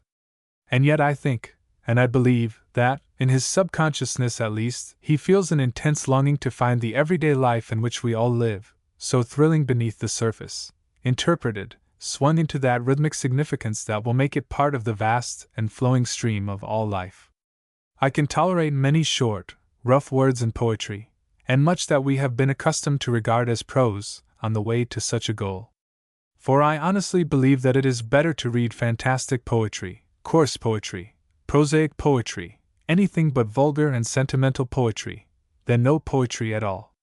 To be susceptible to no revival of the vivid emotions of youth, to be touched by no thoughts more intense than our own, to be accessible to no imaginative interpretation of the life we lead, this seems to me to be a heavy misfortune. But to possess, as most of us do, our share of all these qualities, and then at no time, in no fitting mood or proffered opportunity, to read poetry, this can only be regarded as deafness by habit and blindness from choice. Eye, ear, and mind. Our eyes are more civilized than our ears, and much more civilized than our minds. That is the flat truth, and it accounts for a good deal that puzzles worthy people who wish to reform literature. Consider the musical comedy of the kind that runs for a year, and costs the price of 2 books for a good seat. Its humor is either good horseplay or vulgar farce, and its literary quality nil. Its music is better, less banal than the words, and sometimes, almost excellent. But its setting, the costumes, the scenic effects, the stage painting, and most of all, the color schemes are always artistic and sometimes exquisite. They intrigue the most sophisticated taste, which is not surprising, yet, at the same time, the multitude likes them, pays for them, stays away if they are not right. Eye is an aesthete, ear is, at least, cultivated, mind is a gross barbarian, unwilling to think, and desirous only of a tickle or a prod. Or to localize the scene and change the angle a trifle, compare the New York ear for music with the New York taste for reading. The audiences who hear good concerts, good operas, good oratorios, and thoroughly appreciate them, far outrun in number the readers of equally artistic or intellectual books. Ear is more cultivated than mind, musical appreciation keener than literary taste. A good stage set on a first night in this same metropolis of the arts will get a round of applause, when not only often, but usually, perfection of lines, or poignancy of thought in the dialogue, will miss praise altogether. Eye detects sheer beauty instantly, mind lags or is dull to it. This is a fact. The cause of it let psychologists explain, as they can, of course, very readily. It is a rather encouraging fact, for it seems to indicate that our members educate themselves one at a time, and yet, as parts of a single body corporate, must help each other's education. If we grow critical of the sped-up background of a movie scene, we may grow critical of its sped-up plot. Eye may teach the ear lift the mind to more strenuous intellectual efforts. And of course, it explains why the literary reformers have such difficulties with the multitude. Why, they say, do these women, whose dress is admirably designed and colored, whose living rooms are proportioned and furnished in taste, who know good music from bad, and enjoy the former, why do they read novels without the least distinction, without beauty or truth, barely raised above vulgarity? Why, they say, does this man who cooperates with his architect in the building of a country house which would have been a credit to any period, who is a connoisseur in wine and cigars, and unerring in his judgment of pictures, why does he definitely prefer the commonplace in literature? Eye, ear, and tongue are civilized, intellect remains a gross feeder still. Good reading comes last among the arts of taste. This is not an essay in reform, it is content to be a question mark, but one bit of preaching may slip in at the end. Why give eye and ear all the fine experiences? Why not do something for poor, slovenly mind? The truth is that we are lazy. In a stage full of shimmering beauty, in a concert of chamber music, in a fine building, or an admirable sketch, others do the work. We have only to gaze or listen in order to pluck some, at least, of the fruits of art. But fine novels take fine reading, fine essays take fine thinking, fine poetry takes fine feeling. We balk at the effort, and ask, like the audience at the movies, that I should take the easier way. And hence the American reader still faintly suggests the Fiji Islander, who wears a silk hat and patent leathers on a tattooed naked body. For all we can tell, that may be the direction of progress. In 2021, New Yorkers may be gazing at a city beautiful, where even the subways give forth sweet sounds, and reading novelized movies in words of one syllable. I may win the race and starve out the other members. It would be a bad future for publishers and authors, and I am against it, even as a possibility. Hence my energies will be devoted to poking, thrilling, energizing, tonicking that lazy old organism, half asleep still, mind. Out with the dilettante. A few years ago, drums and trumpets in American magazines and publishers' advertisements announced that the essay was coming to its own again. We were to vary our diet of short stories with pleasing disquisitions, to find in books of essays a substitute for the volume of sermons grown obsolete, and to titillate our finer senses by graceful prose that should teach us without didacticism, and present contemporary life without the encumbrance of a plot. The promise was welcome. American literature has been at its very best in the essay. In the essay, with few exceptions, it has more often than elsewhere attained worldwide estimation.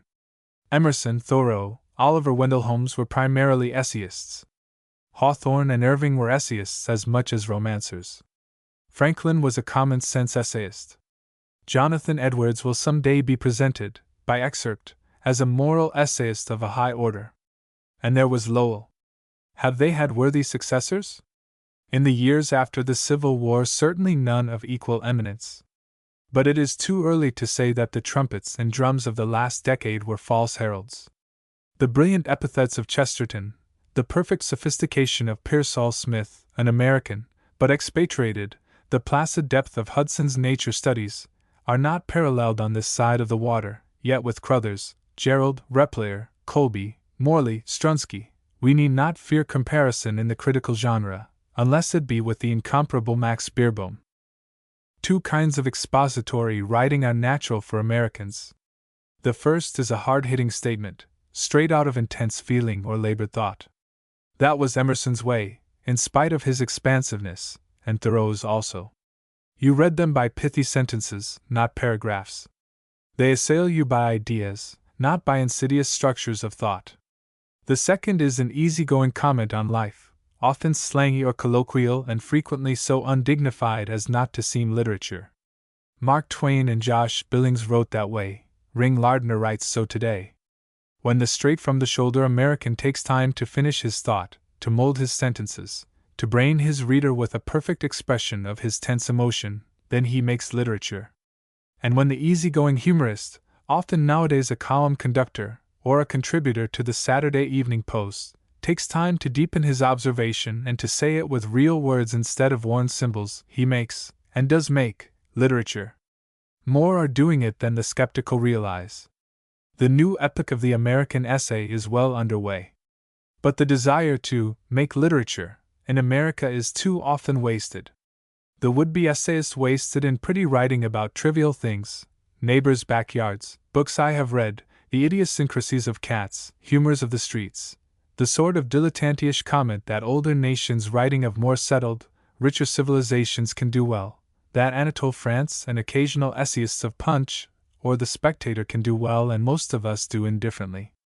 We are a humorous people, but not a playful one. Light irony is not our forte. Strength and humorous exaggeration come more readily to our pens than grace. We are better inspired by the follies of the crowd, or the errors of humanity, than by the whims of culture or aspects of pleasant leisure. And when we try to put on style in the manner of Lamb or Hazlitt, Stevenson or Beerbohm, we seldom exceed the second rate. When the newspaper and magazine humorists of democracy learn to write better, when the moralists and reformers and critics of American life learn to mature and perfect their thought until what they write is as good as their intentions, then the trumpets and drums may sound again, and with justification. Many have, may others follow. And perhaps then we can scrap a mass of fine writing about nothing in particular, that calls itself the American literary essay, and yet is neither American in inspiration, native in style, nor good for anything whatsoever, except exercise in words. Out with the dilettantes. We are tired of the merely literary. We want real literature in the essay as elsewhere. Flat prose. Some time ago a writer protested against the taboo on beautiful prose. He asserted that the usual organs of publication, especially in America, reject with deadly certainty all contributions whose style suggests that melodious rhythm which De Quincey and Ruskin made fashionable for their generations, and Stevenson revived in the 90s. He complained that the writer is no longer allowed to write as well as he can, that he must abstract all unnecessary color of phrase, all warmth of connotation and grace of rhythm from his style, lest he should seem to be striving for atmosphere, instead of going about his proper business, which is to fill the greedy stomach of the public with facts. Unfortunately, this timely fighter in a good cause was too enamored of the art whose suppression he was bewailing. He so far forgot himself as to make his own style beautiful, in the old-time fashion, and thus must have roused the prejudice of the multitude, who had to study such style in college, and knew from sad experience that it takes longer to read than the other kind. But there are other and safer ways of combating the taste for flat prose. One might be to print parallel columns of newspaper English, which they threaten now to teach in the schools, until the eye sickened of its deadly monotony. This is a bad way. The average reader would not see the point. Paragraphs from a dozen American papers, all couched in the same utilitarian dialect, simple but not always clear, concise yet seldom accurate, emphatic but as ugly as the clank of an automobile chain. Why, we read thousands of such lines daily. We think in such English, we talk in it. To revolt from this style, to which the Associated Press has given the largest circulation on record, would be like protesting against the nitrogen in our air. Books and magazines require a different reckoning. The author is still allowed to let himself go occasionally in books, especially in sentimental books. But the magazines, with few exceptions, have shut down the lid, and are keeping the stylistic afflatus under strict compression. No use to show them what they might publish if, with due exclusion of the merely pretty, the sing-song, and the weakly ornate, they were willing to let a little style escape. With complete cowardice, they will turn the general into the particular, and insist that in any case they will not publish you. Far better, it seems to me, to warn editors and the practical public as to what apparently is going to happen if ambitious authors are tied down much longer to flat prose. It is not generally known, I believe, that post-impressionism has escaped from the field of pictorial art, and is running rampant in literature. At present, Miss Gertrude Stein is the chief culprit. Indeed, she may be called the founder of a coterie, if not of a school. Her art has been defined recently by one of her admirers, who is also the subject, or victim, of the word portrait from which I intend later to quote in illustration of my argument. Gertrude Stein, says Miss Dodge, is doing with words what Picasso is doing with paint. She is impelling language to induce new states of consciousness, and in doing so language becomes with her a creative art rather than a mirror of history. This, being written in psychological and not in post-impressionist English, is fairly intelligible. But it does not touch the root of the matter. Miss Stein, the writer continues, uses Words that appealed to her as having the meaning they seem to have, that is, if diuturnity suggests a tumble downstairs, it means a tumble downstairs. To present her impressions, she chooses words for their inherent quality rather than their accepted meaning. Let us watch the creative artist at her toil. The title of this particular word picture is Portrait of Mabel Dodge at the Villa Chironia. As the portrait itself has a beginning, but no middle, and only a faintly indicated end, I believe, though in my ignorance of just what it all means I am not sure, that I can quote at random without offense to the impressions derivable from the text. Here then are a few paragraphs where the inherent quality of the words is said to induce new states of consciousness. Bargaining is something and there is not that success. The intention is what if application has that accident results are reappearing. They did not darken. That was not an adulteration. There is that particular half of directing that there is that particular whole direction that is not all the measure of any combination. Gliding is not heavily moving. Looking is not vanishing. Laughing is not evaporation. Praying has intention and relieving that situation is not solemn. There comes that way. There is all there is when there has all there has where there is what there is. That is what is done when there is done what is done, and the union is one and the division is the explicit visit. There is not all of any visit. After 100 lines of this I wish to scream, I wish to burn the book, I am in agony. It is not because I know that words cannot be torn loose from their meanings without insulting the intellect. It is not because I see that this is a prime example of the confusion of the arts. No, my feeling is purely physical. Someone has applied an egg-beater to my brain. But having calmed myself by a sedative of flat prose from the paper, I realize that Miss Stein is more sinned against than sinning. She is merely a red flag waved by the zeitgeist. For this is the sort of thing we are bound to get if the lid is kept down on the stylists much longer. Repression has always bred revolt. Revolt breeds extravagance. And extravagance leads to absurdity. And yet, even in the absurd, a sympathetic observer may detect a purpose which is honest and right. Miss Stein has indubitably written nonsense, but she began with sense. For words have their sound values as well as their sense values, and prose rhythms do convey to the mind emotions that mere denotation cannot give. Rewrite the solemn glory of Old Testament diction in the flat colorless prose which just now is demanded, and wonder at the difference. Translate the multitudinous seas incarnadine into making the ocean red, or, for more pertinent instances, imagine a Carlyle, an Emerson, a Lamb forced to exclude from his vocabulary every word not readily understood by the multitude, to iron out all whimsies, all melodies from his phrasing, and to plunk down his words one after the other in the order of elementary thought. I am willing to fight to the last drop of ink against any attempt to bring back fine writing and ornate rhetoric into prose. Expression is the dress of thought, and plain thinking and plain facts look best in simple clothing.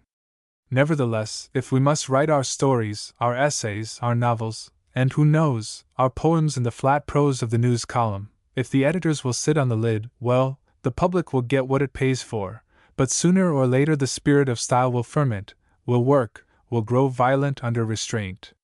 There will be reaction, explosion, revolution. The public will get its flat prose, and, in addition, not one, but 100 Gertrude Steins. 6 men and their books Conrad and Melville. The appearance of the definitive edition of Joseph Conrad, with his interesting critical prefaces included, was a provocation to read and reread his remarkable series of books, the most remarkable contribution to English literature by an alien since the language began. But is it a reason for writing more of an author already more discussed than any English stylist of our time? For myself, I answer yes, because I have found no adequate definition of the difference between Conrad and us to whom English thinking is native, nor a definition of his place, historically considered, in the modern scheme, no definition, that is, which explains my own impressions of Conrad. And therefore I shall proceed, as all readers should, to make my own. If you ask readers why they like Conrad, 2 out of 3 will answer, because he is a great stylist, or because he writes of the sea. I doubt the worth of such answers. Many buy books because they are written by great stylists, but few read for just that reason. They read because there is something in an author's work which attracts them to his style, and that something may be study of character, skill in narrative, or profundity in truth, of which style is the perfect expression, but not the thing itself. Only connoisseurs, and few of them, read for style. And, furthermore, I very much doubt whether readers go to Conrad to learn about the sea. They might learn as much from Cooper or Melville, but they have not gone there much of late. And many an ardent lover of Conrad would rather be whipped than go from New York to Liverpool on a square-rigged ship. In any case, these answers, which make up the sum of most writing about Conrad, do not define him. To say that an author is a stylist is about as helpful as to say that he is a thinker. And Conrad would have had his reputation if he had migrated to Kansas instead of to the English Sea. In point of fact, much may be said, and with justice, against Conrad's style. It misses occasionally the English idiom, and sometimes English grammar, which is a trivial criticism. It offends more frequently against the literary virtues of conciseness and economy, which is not a trivial criticism. Conrad, like the writers of Elizabethan prose, whom he resembles in ardency and in freshness, too often wraps you in words, stupefies you with gorgeous repetition, goes about and about and about, trailing phrases after him, while the procession of narrative images halts. He can be as prolix in his brooding descriptions as Meredith with his intellectual vaudeville. Indeed, many give him lip service solely because they like to be intoxicated, to be carried away, by words. A slight change of taste, such as that which has come about since Meredith was on every one's tongue, will make such defects manifest. Meredith lives in spite of his prolixities, and so will Conrad, but neither because they are perfect English stylists. I am sure also that Conrad, at his very best, is not so good as Melville, at his best, in nautical narrative, as Melville in, say, the first day of the final chase of Moby Dick. I question whether he is as good in sea narrative as Cooper in the famous passage of Paul Jones's ship through the shoals. Such comparisons are, of course, rather futile. They differentiate among excellences, where taste is a factor. Nevertheless, it is belittling to a man who, above almost all others in our language, has brooded upon the mysteries of the mind's action, to say that he is great because he describes so well the sea. We must seek elsewhere for a definition of the peculiar qualities of Conrad. And without a definition it is easy to admire but hard to estimate and understand him. I believe, first of all, that Conrad has remained much more a Slav than he, or any of us, have been willing to admit. A friend of mine, married to a Slav, told me of her husband, how, with his cab at the door, and dinner waiting somewhere, he would sit brooding, so he said, over the wrongs of his race. It is dangerous to generalize in racial characteristics, but no one will dispute a tendency to brood as a characteristic of the Slav. The Russian novels are full of characters who brood, and of brooding upon the characters and their fates. The structure of the Russian story is determined not by events so much as by the results of passionate brooding upon the situation in which the imagined characters find themselves. So it is with Conrad, always and everywhere. In Nostromo, he broods upon the destructive power of a fixed idea; in The Rescue, upon the result of flinging together elemental characters of the kind that life keeps separate; in Youth, upon the illusions, more real than reality, of youth.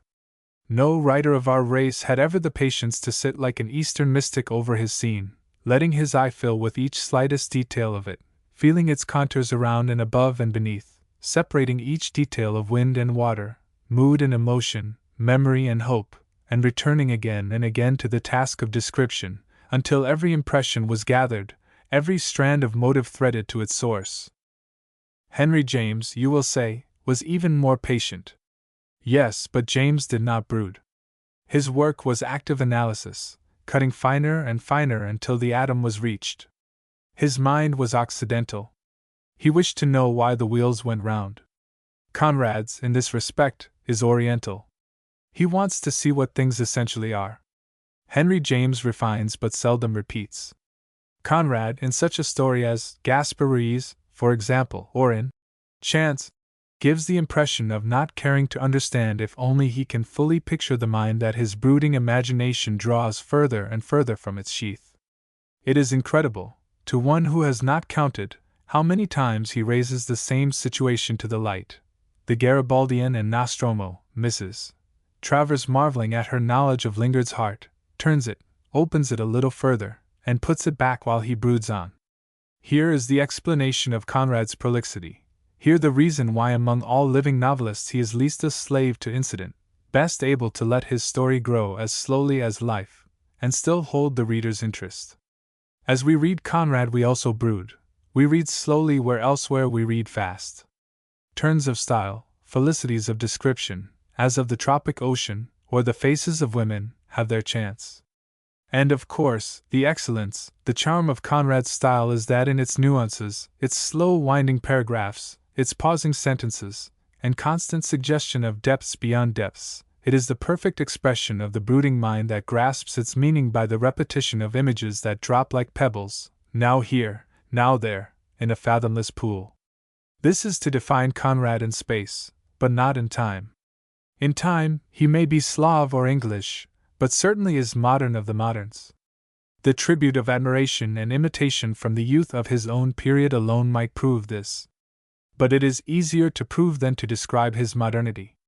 To say that he takes the imagination afield into the margins of the world, where life still escapes standardization and there are fresh aspects of beauty, is to fail to differentiate him from Kipling or Masefield. To say that he strikes below the act and the will into realms of the subconscious, and studies the mechanism as well as the results of emotion, is but to place him, where indeed he belongs, among the many writers who have learned of Henry James or moved in parallels beside him. To get a better perspective of Conrad's essential modernity, I should like to propose a more cogent comparison, and a more illuminating contrast, with a man whose achievements were in Conrad's own province, who challenges and rewards comparison, Herman Melville.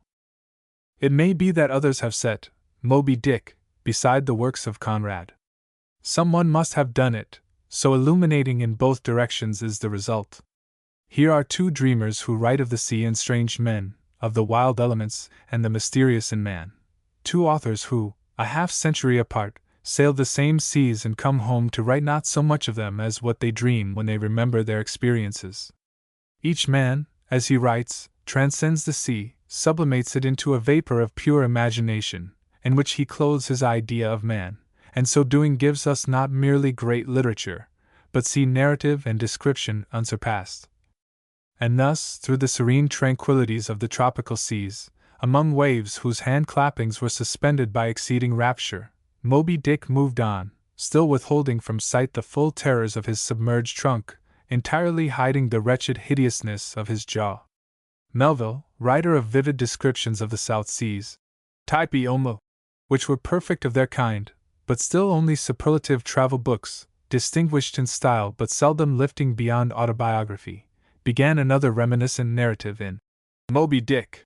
In spite of his profound intellectual growth away from the cool and humorous youth who paddled the Marquesan Lake with primitive beauties beside him, he seems to have meant in The White Whale, to go back to his earlier manner, to write an accurate though highly personal account of the whaler's life, and to that end had assembled a mass of information upon the sperm whale to add to his own memories.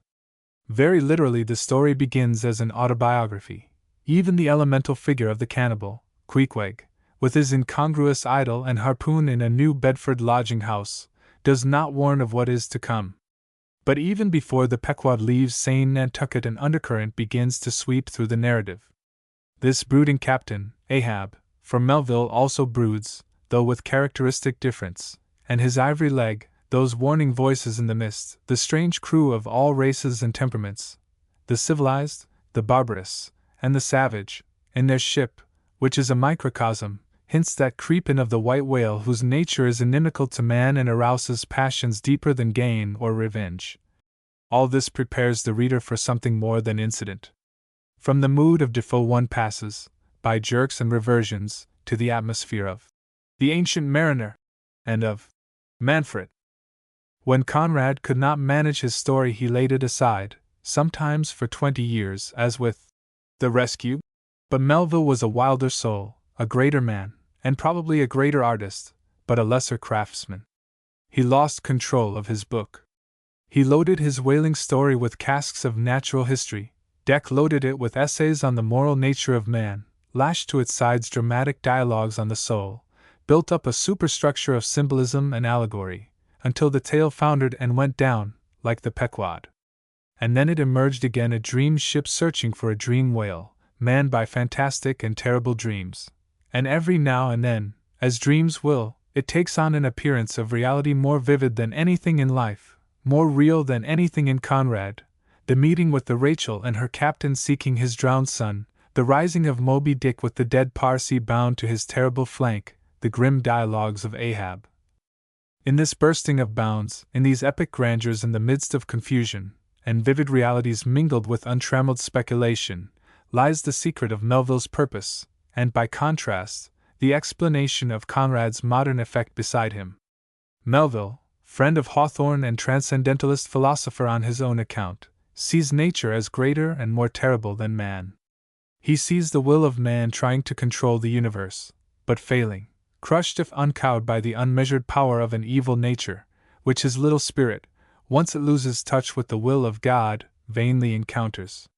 Give man eyes only in the top of his head, looking heavenward, says Ahab, urging the blacksmith, who makes him a new leg buckle, to forge a new creature complete. He writes of man at the beginning of the age of science, aware of the vast powers of material nature, fretting that his own body is part of them, desirous to control them by mere will, fighting his own moral nature as did Ahab in his insensate pursuit of Moby Dick, and destroyed by his own ambitions, even as Ahab, the Pequod, and all her crew went down before the lashings and charges of the white whale.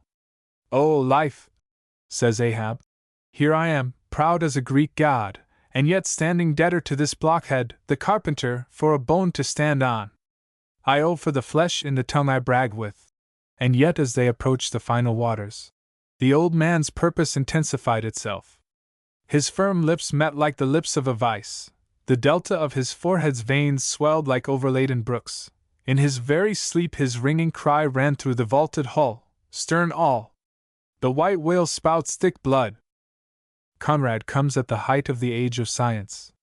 The seas for him are full of dark mysteries, but these mysteries are only the reflections of man.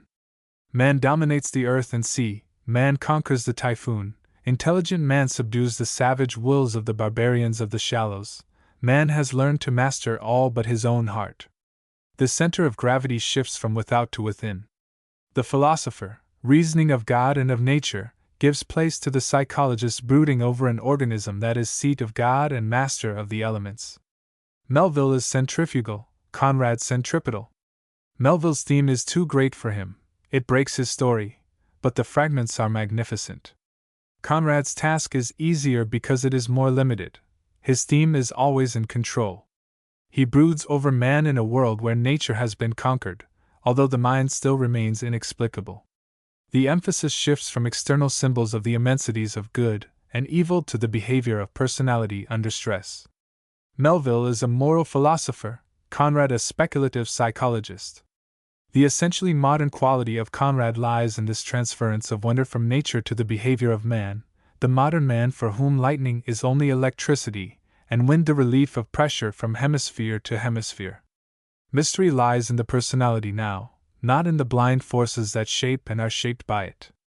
It is the difference, in a sense, between Hawthorne, who saw the world as shadow and illusion, symbolizing forces inimical to humanity, and Hardy, who sees in external nature the grim scientific fact of environment. It is the difference between eras more marked in Conrad than in many of his contemporaries, because, like Melville, Hawthorne, and Poe, he avoids the plain prose of realism and sets his romantic heroes against the great powers of nature, tempests, the earthquake, solitude, and grandeur. Thus the contrast is marked by the very resemblance of romantic setting. For Conrad's tempests blow only to beat upon the mind whose behavior he is studying. His moral problems are raised only that he may study their effect upon man. If, then, we are to estimate Conrad's work, let us begin by defining him in these terms. He is a Slav who broods by racial habit as well as by necessity of his theme. He is a modern who accepts the growing control of physical forces by the intellect and turns from the mystery of nature to brood upon personality. From this personality he makes his stories. External nature bulks large in them, because it is when beat upon by adversity, brought face to face with the elemental powers, and driven into strange efforts of will by the storms without that man's personality reaches the tensest pitch. Plot of itself means little to Conrad, and that is why so few can tell with accuracy the stories of his longer novels. His characters are concrete. They are not symbols of the moral nature, like Melville's men, but they are nevertheless phases of personality, and therefore they shift and dim from story to story, like lanterns in a wood. Knowing their hearts to the uttermost, and even their gestures, one nevertheless forgets sometimes their names, the ends to which they come, the tales in which they appear. The same phase, indeed, appears under different names in several stories. Melville crossed the shadow line in his pursuit of the secret of man's relation to the universe. Only magnificent fragments of his imagination were salvaged for his books. Conrad sails on an open sea, tamed by wireless and conquered by steel. Mystery for him lies not beyond the horizon, but in his fellow passengers. On them he broods. His achievement is more complete than Melville's, his scope is less. When the physicists have resolved, as apparently they soon will do, this earthly matter where now with our implements and our machinery we are so much at home, into mysterious force as intangible as will and moral desire, some new transcendental novelist will assume Melville's task. The sea, earth, and sky, and the creatures moving therein again will become symbols, and the pursuit of Moby Dick be renewed. But now, for a while, science has pushed back the unknown to the horizon and given us a little space of light in the darkness of the universe. There the ego is for a time the greatest mystery. It is an opportunity for the psychologists, and while we are thinking less of the soul, they have rushed to study the mechanics of the brain. It was Conrad's opportunity also to brood upon the romance of personality at the moment of man's greatest victory over dark external force. The novelist of pity. To those interested in the meaning of the generation that has now left us quivering on the beach of after-war, Thomas Hardy's books are so engrossing that to write of them needs no pretext. Yet the recent publication of an anniversary edition with all his prefaces included is a welcome excuse for what I propose to make, not so much an essay as a record of a sudden understanding. Long familiarity with Hardy's novels had led to an afternoon of conversation with the author himself in the mildness of old age. But he remained for me a still inexplicable figure, belonging to an earlier century, yet in other respects so clearly abreast, if not ahead, of the emotions of our own times, that at 80 he saw the young men beginning to follow him. It was a reading of The Dynast, in the tall, red volumes of the new edition, that suddenly and unexpectedly seemed to give me a key. The danger, so I had thought and think, is that Hardy bids fair to become a legendary figure with an attribute, as is the way with such figures, better known than the man himself. Hardy, oh yes, the pessimist, threatens to become all the schoolboy knows and all he needs to know of him, and his alleged philosophy of gloom is already overshadowing the man's intense interest in strong and appealing life. It has been the fate of many a great artist to get a nickname, like a boy, and never be rid of it. I do not wish by any ingenious fabrication to prove that Hardy was not a pessimist. He is the father of the English school that refused to be either deists or moralists, and like them, pushes his stories to an end that is often bitter. His temperament is cast in that brooding, reflective mood that concerns itself less readily with jollity than with grief, and is therefore ever slanting toward pessimism. This, even his style indicates. Like the somber Hawthorne's, his style is brooding, adumbrative, rather than incisive or brilliant, and it often limps among the facts of his story like a man in pain. Indeed, Hardy is seldom a stylist, except when his mood is somber, therefore it is by his sadder passages that we remember him. Yet the most important fact about Hardy is not that he is pessimistic. His manner of telling a story, however, helps to confirm the popular impression. Hardy's plots are a series of accidents, by which the doom of some lovely or aspiring spirit comes upon it by the slow drift of misfortune. Tess, Grace, Eustacia, Jude, it is clear enough to what joys and sorrows their natures make them liable.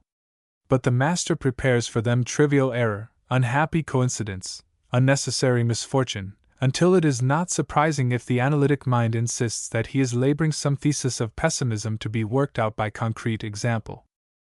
Nevertheless, this is incomplete definition, and it is annoying that the dean of letters in our tongue should be subjected to a sophomoric formula in which the emphasis is wrongly placed.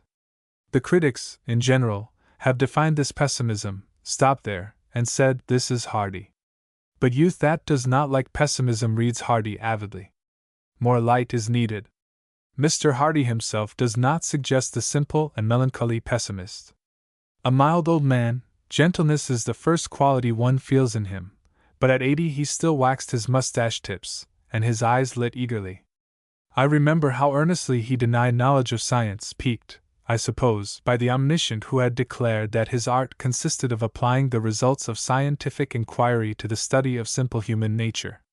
If his treatment of nature was scientific, as I affirmed, his wife agreed, and he did not deny then, he implied, his knowledge came by intuition, not by theory. The war was still on when I talked with him. It had lifted him to poetry at first, but by 1918 no longer interested him vitally. It is too mechanical, he said. His novels, where fate seems to operate mechanically sometimes, he was willing that day to set aside as nil. Poetry, he thought, was the only proper form of expression. The novel was too indirect, too wasteful of time and space in its attempt to come at real issues. Yet these real issues, it appeared as we talked, were not theories. Ideas, he said, if emphasized, destroy art. Writers, he thought, in the future would give up pure fiction, serious writers, I suppose he meant. Poetry would be their shorthand, they would by intenser language cut short to their end. What was his end? Not mechanical, scientific theories, that was clear. Not mere realistic description of life. He told me he had little faith in mere observation, except for comic or quaint characterization. He had seldom if ever studied a serious character from a model. One woman he invented entirely, was it Tess? And she was thought to be his best. What, then, was this essence which the novelist, growing old, would convey now in concentrated form by poetry which to him, so he said, was story-telling in verse? It is easier to understand what he meant if one thinks how definitely Hardy belongs to his age, the latter 19th century, in spite of his reachings forward. On the one hand, his very gentleness is characteristic of a period that was above all others humane. On the other, his somber moods sprang from a generation that was the first to understand the implications of the struggle for life in the animal world all about them. They, to be sure, deduced from what they saw a vague theory of evolution in which the best, who were themselves, somehow were to come out best in the end. He, though gentle as they were, deduced nothing so cheerful, saw rather the terrible discrepancies between fact and theory, so that his very gentleness made him pessimistic, where Browning was optimistic. Then, like Hawthorne in the generation before him, Hardy went back to an earlier, simpler life than his own, and there made his inquiries. Hawthorne, who did not accept the theology of Puritanism, was yet strangely troubled by the problem of sin. Hardy, accepting the implacability of evolution without its easy optimism, was intensely moved to pity. This is his open secret. The clearest statement is in his poetry, where again and again, in our conversation that day, he seemed to be placing it, most of all, I think, in The Dynasts. The Dynasts was published too soon. We English speakers, in 1904 to 1906, were beginning to read plays again, under the stimulus of a dramatic revival, and the plays we read were successful on the stage. As I recollect the criticism of The Dynasts, much of it at least was busied with the form of the drama, its great length and unwieldiness. We thought of it not as a dramatic epic, but as a dramatized novel, a mistake. We thought that Hardy was taking the long way around, when in truth he had found a short cut to his issues. That The Dynasts, considering the vastness of its Napoleonic subject, was far more concise, more direct, clearer than his novels, did not become manifest, although the sharper-eyed may have seen it. In The Dynasts, I find all of Hardy. The immanent will is God, as Hardy conceives him, either rational nor entirely conscious, frustrating his own seeming ends, without irony and without compassion, and yet perhaps evolving like his world, clearing like men's visions, moving towards consistency. The sinister angel and the ironic angel are moods well known to Hardy, but not loved by him. The spirit of the years that sees how poor human nature collides with accident, or the inevitable, and is bruised, is Hardy's reasoned philosophy. The spirit of pities, not always, as he says, logical or consistent, is Hardy's own desire, his will, his faint but deep-felt hope. I quote, from the very end of the great spectacle, some lines in which the spirits, who have watched the confused tragedy of the Napoleonic age, sum up their thoughts. After scene's spirit of the years. Thus doth the great foresightless mechanize its blank entrancement now as evermore its ceaseless artistries in circumstance. Yet seems this vast and singular confection wherein our scenery glints of scantest size, inutile all, so far as reasonings tell. Spirit of pities! Thou arguest still the inadvertent mind. But even so, shall blankness be for aye? Spirit of the years! What wouldst have hoped and had the will to be? Semi-chorus eye of the pities! Nay, shall not its blindness break? Yea, must not its heart awake, promptly tending to its mending in a genial germing purpose, and for loving kindness' sake? Semi-chorus 2. Should it never curb or cure aught whatever those endure? Whom it quickens, let them darkle to extinction swift and sure. Chorus. But a stirring thrills the air like to sounds of joyance there that the rages of the ages shall be cancelled, and deliverance offered from the darts that were. Consciousness the will informing, till it fashions all things fair. The spirit of the years, which is another name for Hardy's reflections upon life and history, planned in sad conviction of the blank entrancement of the great foresightless will, those sad narratives in which innocence, as in Tests of the D'Ibervilles, is crushed, or vivid personality frustrated, as in The Return of the Native. It is the spirit of pities in Hardy which wrote the stories. Philosophy constructed them, but pity worked them out. The characters that Hardy loved, Grace, Marty South, Jude, Tess, are life, brooding, intense, potential, and lovely, struggling against a fate which they help to draw upon themselves, but which is, nevertheless, not necessary, not rational. The cruelty of this fate he assumes and depicts, but the stories are not told to describe it. It is his creatures that get the color, the interest. They are valuable to us, and would be to him, whatever the truth of his philosophy.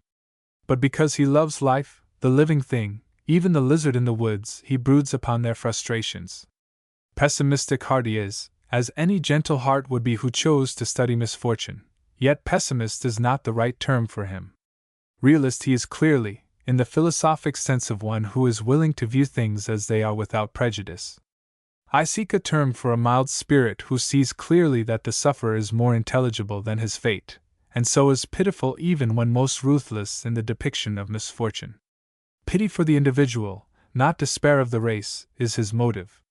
And pity makes his gentle style, pity makes him regardless of artifice, and gives his often clumsy novels an undercurrent which sweeps them beyond technical masterpieces whose only merit is sharpness of thought.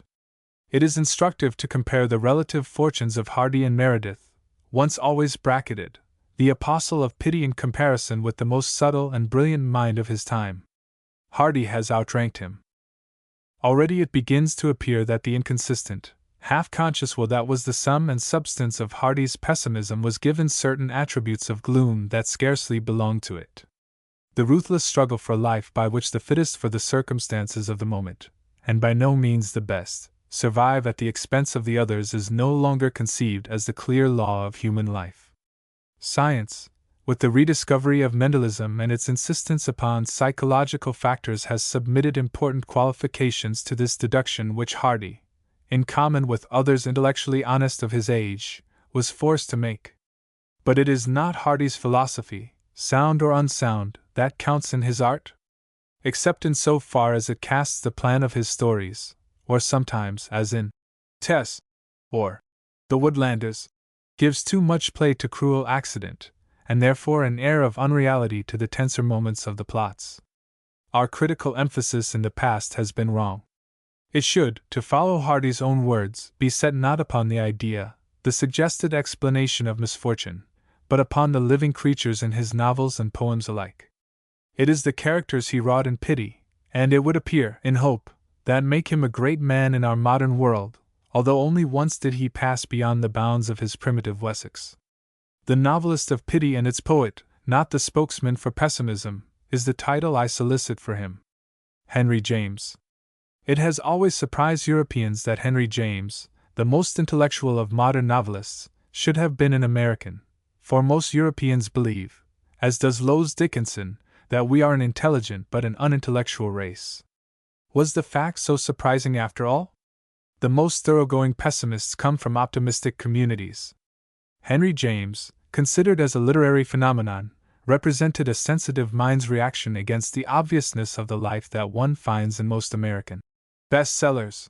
I suppose that he reacted too far. I feel sure of it when he is so unobvious that I cannot understand him.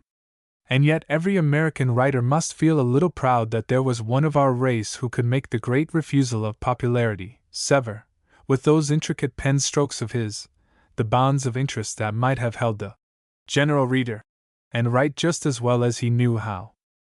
Whether his novels and short stories gained by this heroic highbrowism is another question. Certainly they did not always do so. To get 1 million of readers is no sure sign of greatness, but to find only thousands, as did Henry James in his later books, is to be deplored. In Daisy Miller and The Bostonians, he was a popular novelist of the best kind, a novelist who drew the best people to be his readers. But men read The Golden Bowl and The Wings of the Dove because they were skillful rather than because they were interesting. They were novelists' novels, like the professional matinees that stars give on Tuesday afternoons for the benefit of rivals and imitators in art. But to stop here would be to misunderstand totally the greatest craftsman that has come out of America. The flat truth is that Henry James was not a novelist at all, at least in the good, old-fashioned sense that we usually give to the word. He was primarily a critic, the greatest American critic since Poe. Sometimes he criticized literature with supreme success, as in his Notes on Novelists of 1914, but ordinarily he criticized life. His later novels are 1/5 story, 1/5 character creation, and the rest pure criticism of life. There is a curious passage in his A Small Boy and Others, the biography of the youth of William James, and himself telling how as a child in the hotels and resorts of Europe he spent his time in looking on at what was happening about him. He never got into the game very far, because he preferred to think about it. That is what Henry James did all his life long. He looked on, thought about life with that wonderfully keen, and subtle, and humorous mind of his, turned it into criticism, then fitted the results with enough plot to make them move, and there was a so-called novel. Everyone knows how in his last edition he rewrote some of his early stories to make them more subtle. It would have been amusing if he had seen fit to rewrite them altogether as critical essays upon international life. I wonder how much they would have suffered by the change. This is why so many readers have been very proud of Henry James, and yet unable to defend him successfully against critics who pulled out handfuls of serpentine sentences from his latest novel, asking, "Do you call this fiction?" It was not fiction at least as she used to be written.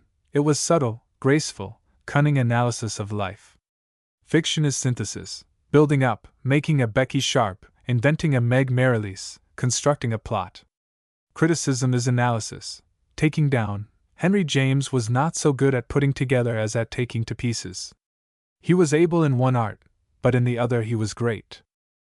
The current tendency to make every new figure in world literature conform to greatness of a recognized variety, or be dismissed, is unfortunate and misleading. We are to be congratulated that the greatness of Henry James was of a peculiar and irregular kind, a keen, inventing greatness, American in this if in nothing else. Unnumbered writers of the day, of whom Mr. Kipling is not the least eminent, have profited by his influence, and learned from him to give the final, subtle thought its final form. If that form in his own case was tortuous, intricate, difficult, why so was the thought. If it makes hard reading, his subject at least got hard thinking. Before you condemn that curious style of his so easy to parody, so hard to imitate, ask whether such refinement of thought as his could be much more simply expressed. Sometimes he could have been simpler, undoubtedly. It was his fault that he did not care to be, but that, plain American, would usually have served his purpose, is certainly false. Henry James must yield first honors as a novelist, it may be, to others of his century if not of his generation. As a writer, above all as a writer of fine, imaginative criticism of the intellect as it moves through the complexities of modern civilization, he yields to no one of our time. Whether he has earned his distinction as an American writer I do not know, although I am inclined to believe that he is more American than the critics suspect.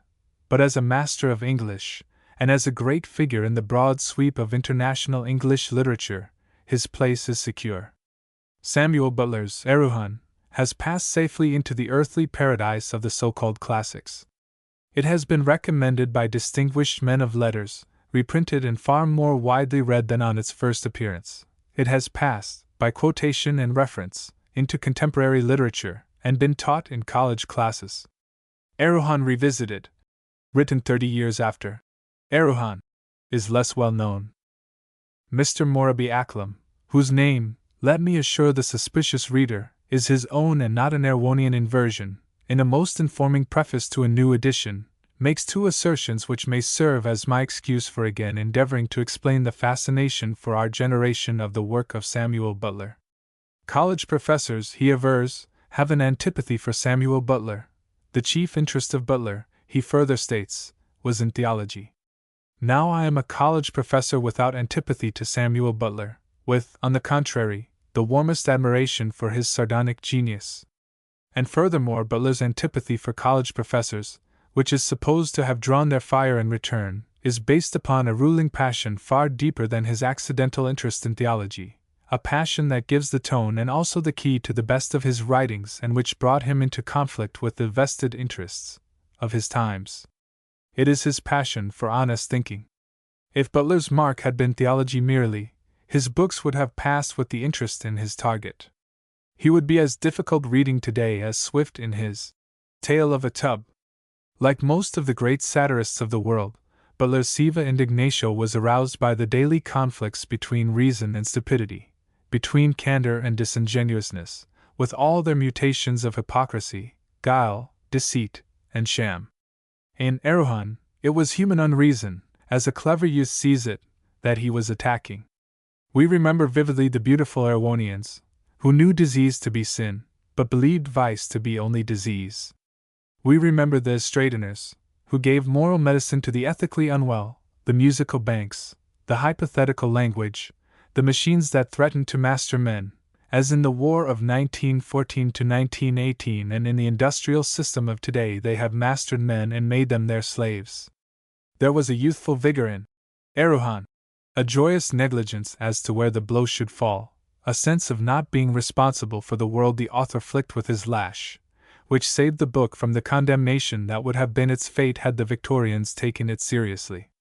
It was an uneven book, beginning with vivid narrative in the best tradition of Defoe, losing itself finally in difficult argument, and cut short in mid-career. Erewhon Revisited is much better constructed. The old craftsman has profited by his years of labor in the British Museum. He has a story to tell, and tells it, weighting it with satire judiciously, as a fisherman weights his set line. If his tale becomes unreal, it is only when he knows the author is ready to hear the author in person. If the Erewhon of his first visit does not fit his new conception, he ruthlessly changes it. One misses the satiric tours de force of the first Erewhon. There is nothing so brilliant as the chapters on disease and machines which for 50 years since life has been illustrating. But Erewhon Revisited is a finished book, it has artistic unity. And why does Butler revisit Erewhon? Not because he was trained as a priest and must have an excuse to rediscuss theology, although the story of the book suggests this explanation. Higgs, the mysterious stranger of Erewhon, who escaped by a balloon, has become a subject for myth. In Erewhon he is declared the child of the sun. Miracles gather about the supreme miracle of his airborne departure. His sayings, a mixture of biblical quotation and homely philosophy, strained through Erewhonian intellects, become a new ethics and a new theology. His clothes are adopted for national wear, although through uncertainty as to how to put them on one part of the kingdom goes with buttons and pockets behind. Sunchildism becomes the state religion.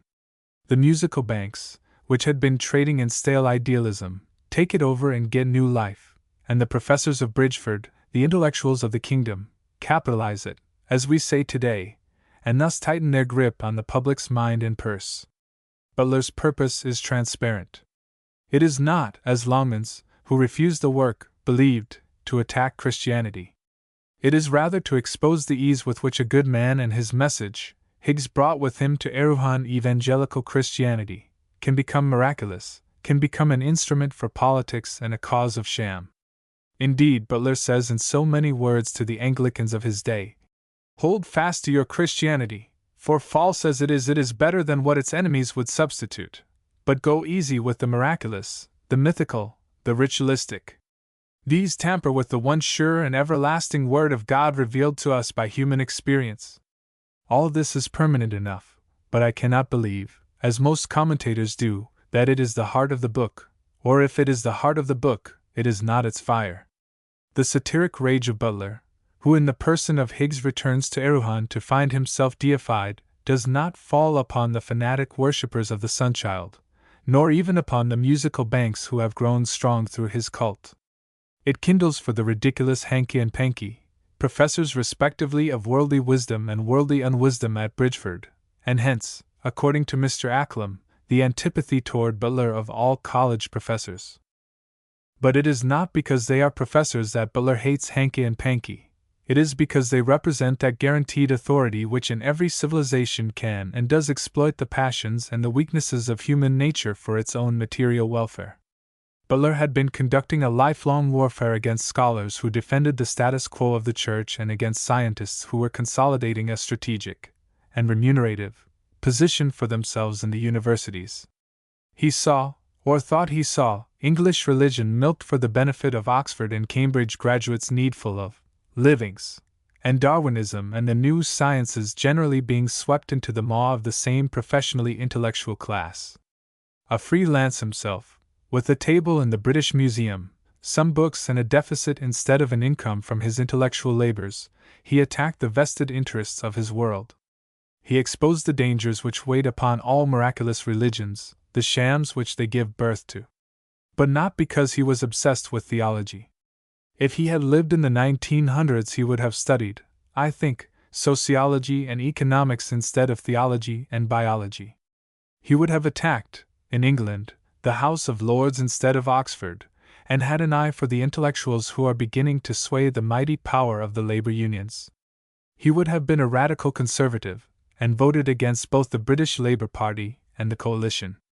In America he would have lashed the trusts, execrated the Anti-Saloon League, admired and been exasperated by Mr. Wilson, hated the Republican Party, and probably have voted for it lest worse follow its defeat. He would have been, in short, a liberal of a species very much needed just now in America, a bad party man, destructive rather than constructive, no leader, but a satirist when, God knows, we need one for the clearing of our mental atmosphere. And unless I am wrong throughout this brief analysis, Samuel Butler, who mentally and spiritually is essentially our contemporary, would not, if he were writing now, concern himself with theology at all, but with the shams and unreasons which are the vested tyrannies set over us today. Eruhan, when we last hear of it, is about to become a modern colonial state. Its concern is with an army and with economics. Chow Bak, the savage, now become a missionary bishop, is about to administer its ecclesiastical system. Its spiritual problems no longer center upon the validity of miraculous tradition and the logic of a theological code. But the vested interests, represented by Pocus, the son of Hankey, remain. These Butler would attack in the needed fashion. These remain the enemy. 7. Conclusion defining the indefinable. I am well aware that literature, or even such an inconsiderable part of literature as this gay book on my desk or the poem on the printed page, as a whole is indefinable. Every critic of literature from Aristotle down has let some of it slip between his fingers. If he describes the cunning form of a play or a story, then the passion in it, or the mood behind it, eludes him. If he defines the personality of the writer, the art which makes all the difference between feeling and expression escapes definition. No 10 philosophers yet agree as to whether beauty is an absolute quality, or simply an attribute of form, whether a poem is beautiful because it suggests and approaches an archetype, or whether it is beautiful because it perfectly expresses its subject. And yet, when the ambition to explain and describe and define everything is humbly set aside, there remains a good honest job for the maker of definitions, and it is a job that can be done. I may not be able to tell what art is, but I can tell what it isn't. I may fail to make a formula for literature, but I can try at least to tell what Thomas Hardy has chiefly accomplished, define Conrad's essential quality, point out the nature of romantic naturalism, and distinguish between sentiment and sentimentality. And if such things were ever worth doing, they are worth doing now. Only a prophet dares say that we are at the beginning of a great creative period in the United States, but any open-eyed observer can see that an era of American literary criticism is well underway. The war, which confused and afterward dulled our thinking, stirred innumerable critical impulses, which are coming to the surface, some like bubbles and others like boils, but some as new creations of the American intellect. The new generation has shown itself acrimoniously critical. It slaps tradition and names its novels and poetry as Adam named the animals in the garden, out of its own imagination. The war shook it loose from convention, and like a boy sent away to college, its first impulse is to disown the main street that bore it. Youth of the 90s admired its elders and imitated them unsuccessfully. Youth of the 1920s imitates France and Russia of the 70s, and contemporary England. It may eventually do more than the 90s did with America. In the meantime, while it flounders in the attempt to create, it is at least highly critical. Furthermore, the social unrest, beginning before the war and likely to outlast our time, has made us all more critical of literature. Mark Twain's Yankee in King Arthur's Court turned the milk of Tennyson's aristocratic idyls sour. The deep-drawn undercurrent of socialistic thinking urges us toward a new consideration of all earlier writing, to see what may be its social significance.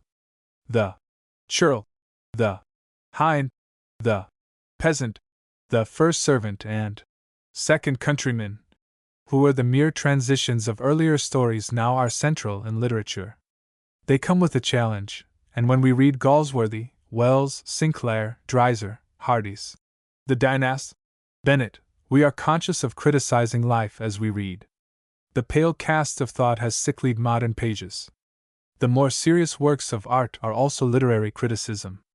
Again, there is the mingling of the peoples, greatest of course in America. Our aliens used to be subservient to the national tradition. They went about becoming rich Americans and regarded the Anglo-American culture as a natural phenomenon, like the climate, to which after a while they would accustom themselves. Their children were born in it. But now it is different. The Jews particularly, who keep an Oriental insistence upon logic even longer than a racial appearance, have passed the acquisitive stage and begin to throw off numerous intellectuals, as much at home in English as their fellow Americans, but critical of the American emotions, and the American way of thinking, as only a brain formed by different traditions can be. Soon the Mediterranean races domiciled here will pass into literary expressiveness. It is as impossible that we should not have criticism of the national tradition expressed in our literature as that an international congress should agree upon questions of ethics or religion. And of course the new internationalism, which is far more vigorous than appears on the surface, favors such criticism. The war brought America and Europe 2,000 miles closer, and the habit of interest in what Europeans are thinking, once acquired, is not likely to be lost. No American writer of promise can hope now to escape comparison with the literatures of Western Europe, and comparison means a new impulse to criticism.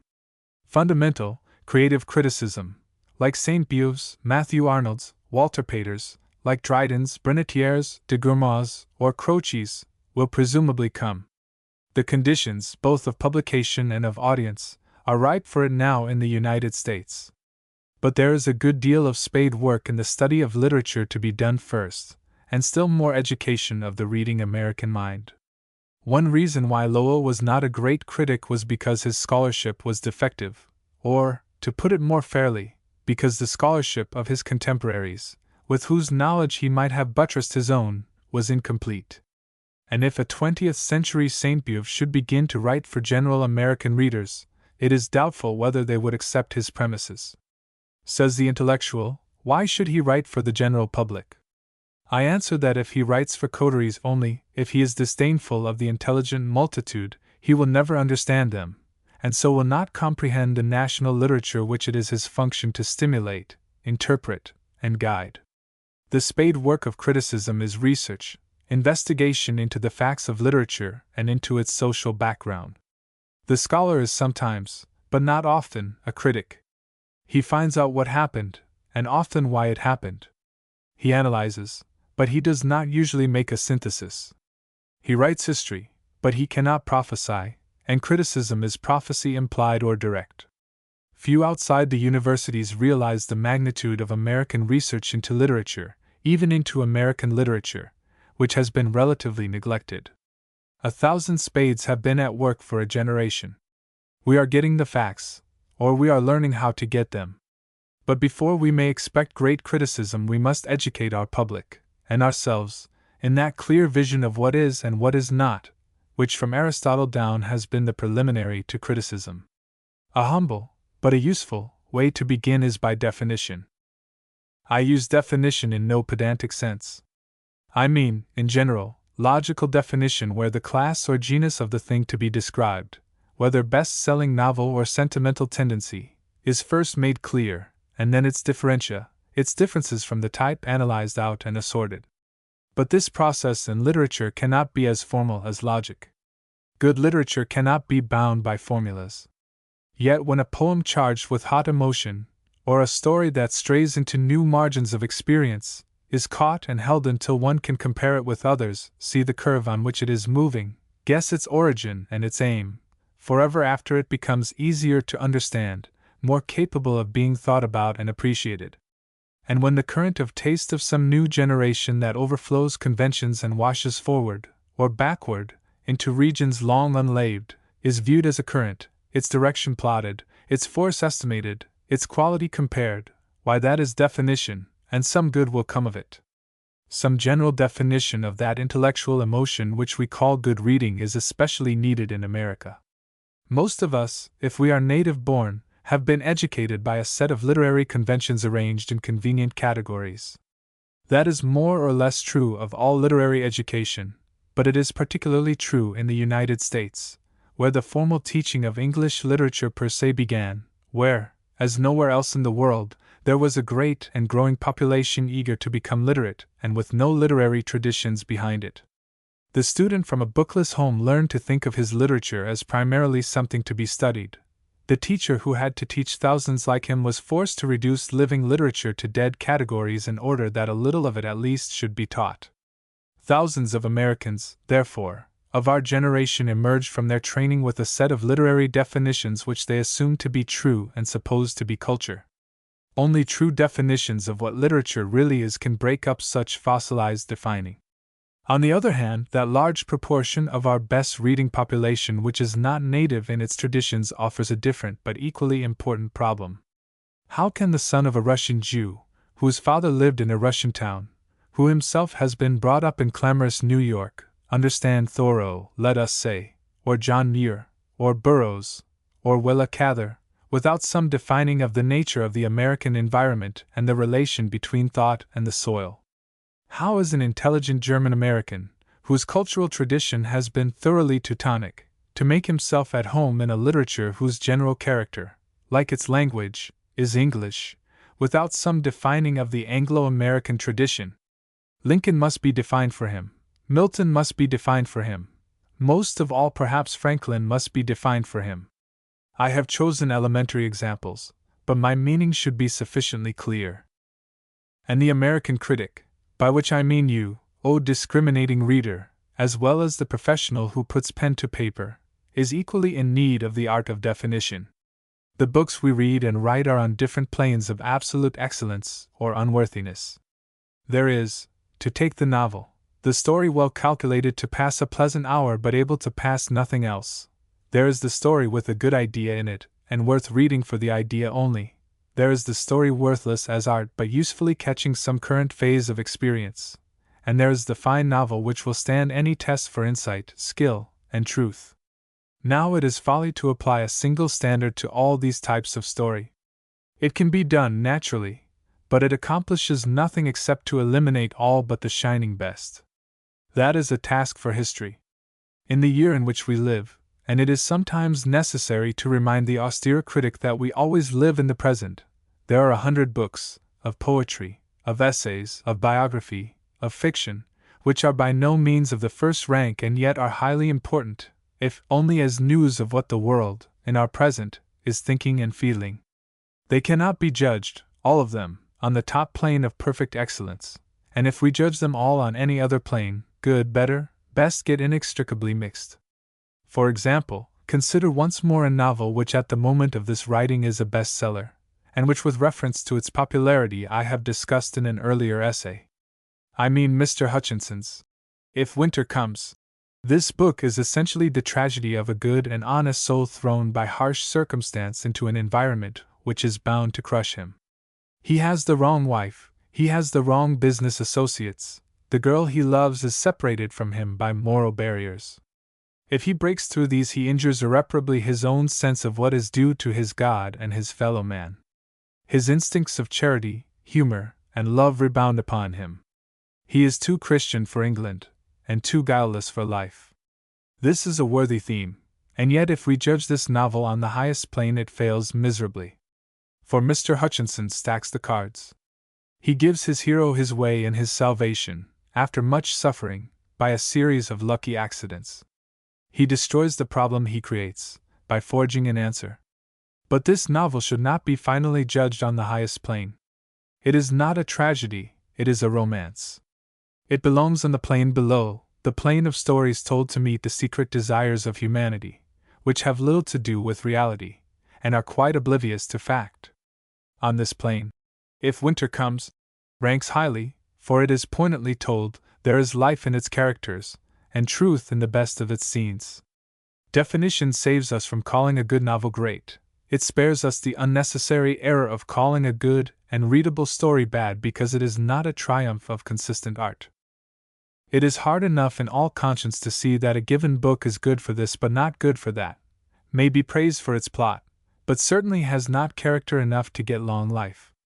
But when the difficulty of adjusting standards is increased by the irresponsible hullabaloo of commercial appreciation, no wonder that sensible people estimate foolishly, and critics of standing are induced to write for publication remarks that some day will, or should, make them sick.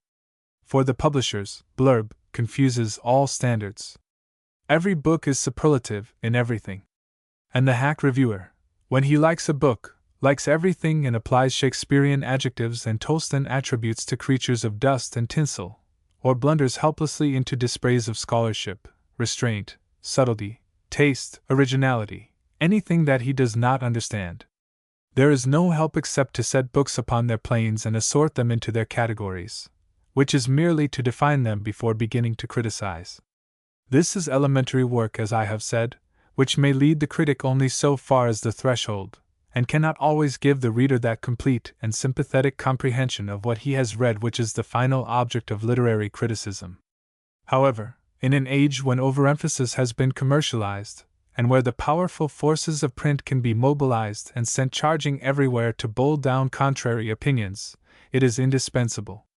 Scholarly books have been dispraised because they were not exciting, fine novels have been sneered at because they were hard to read, cheap stories have been proclaimed great because they wore a pretense of seriousness, sentimentality has been welcomed because it was warm-hearted, indecency has been condemned for immorality, immorality has slipped through as romance, daring has been mistaken for novelty, painstaking dullness, for careful art, self-revelation, for world knowledge, pretty writing, for literature, violence, for strength, and warped and unhealthy egoism for the wise sincerity which is the soul of literature.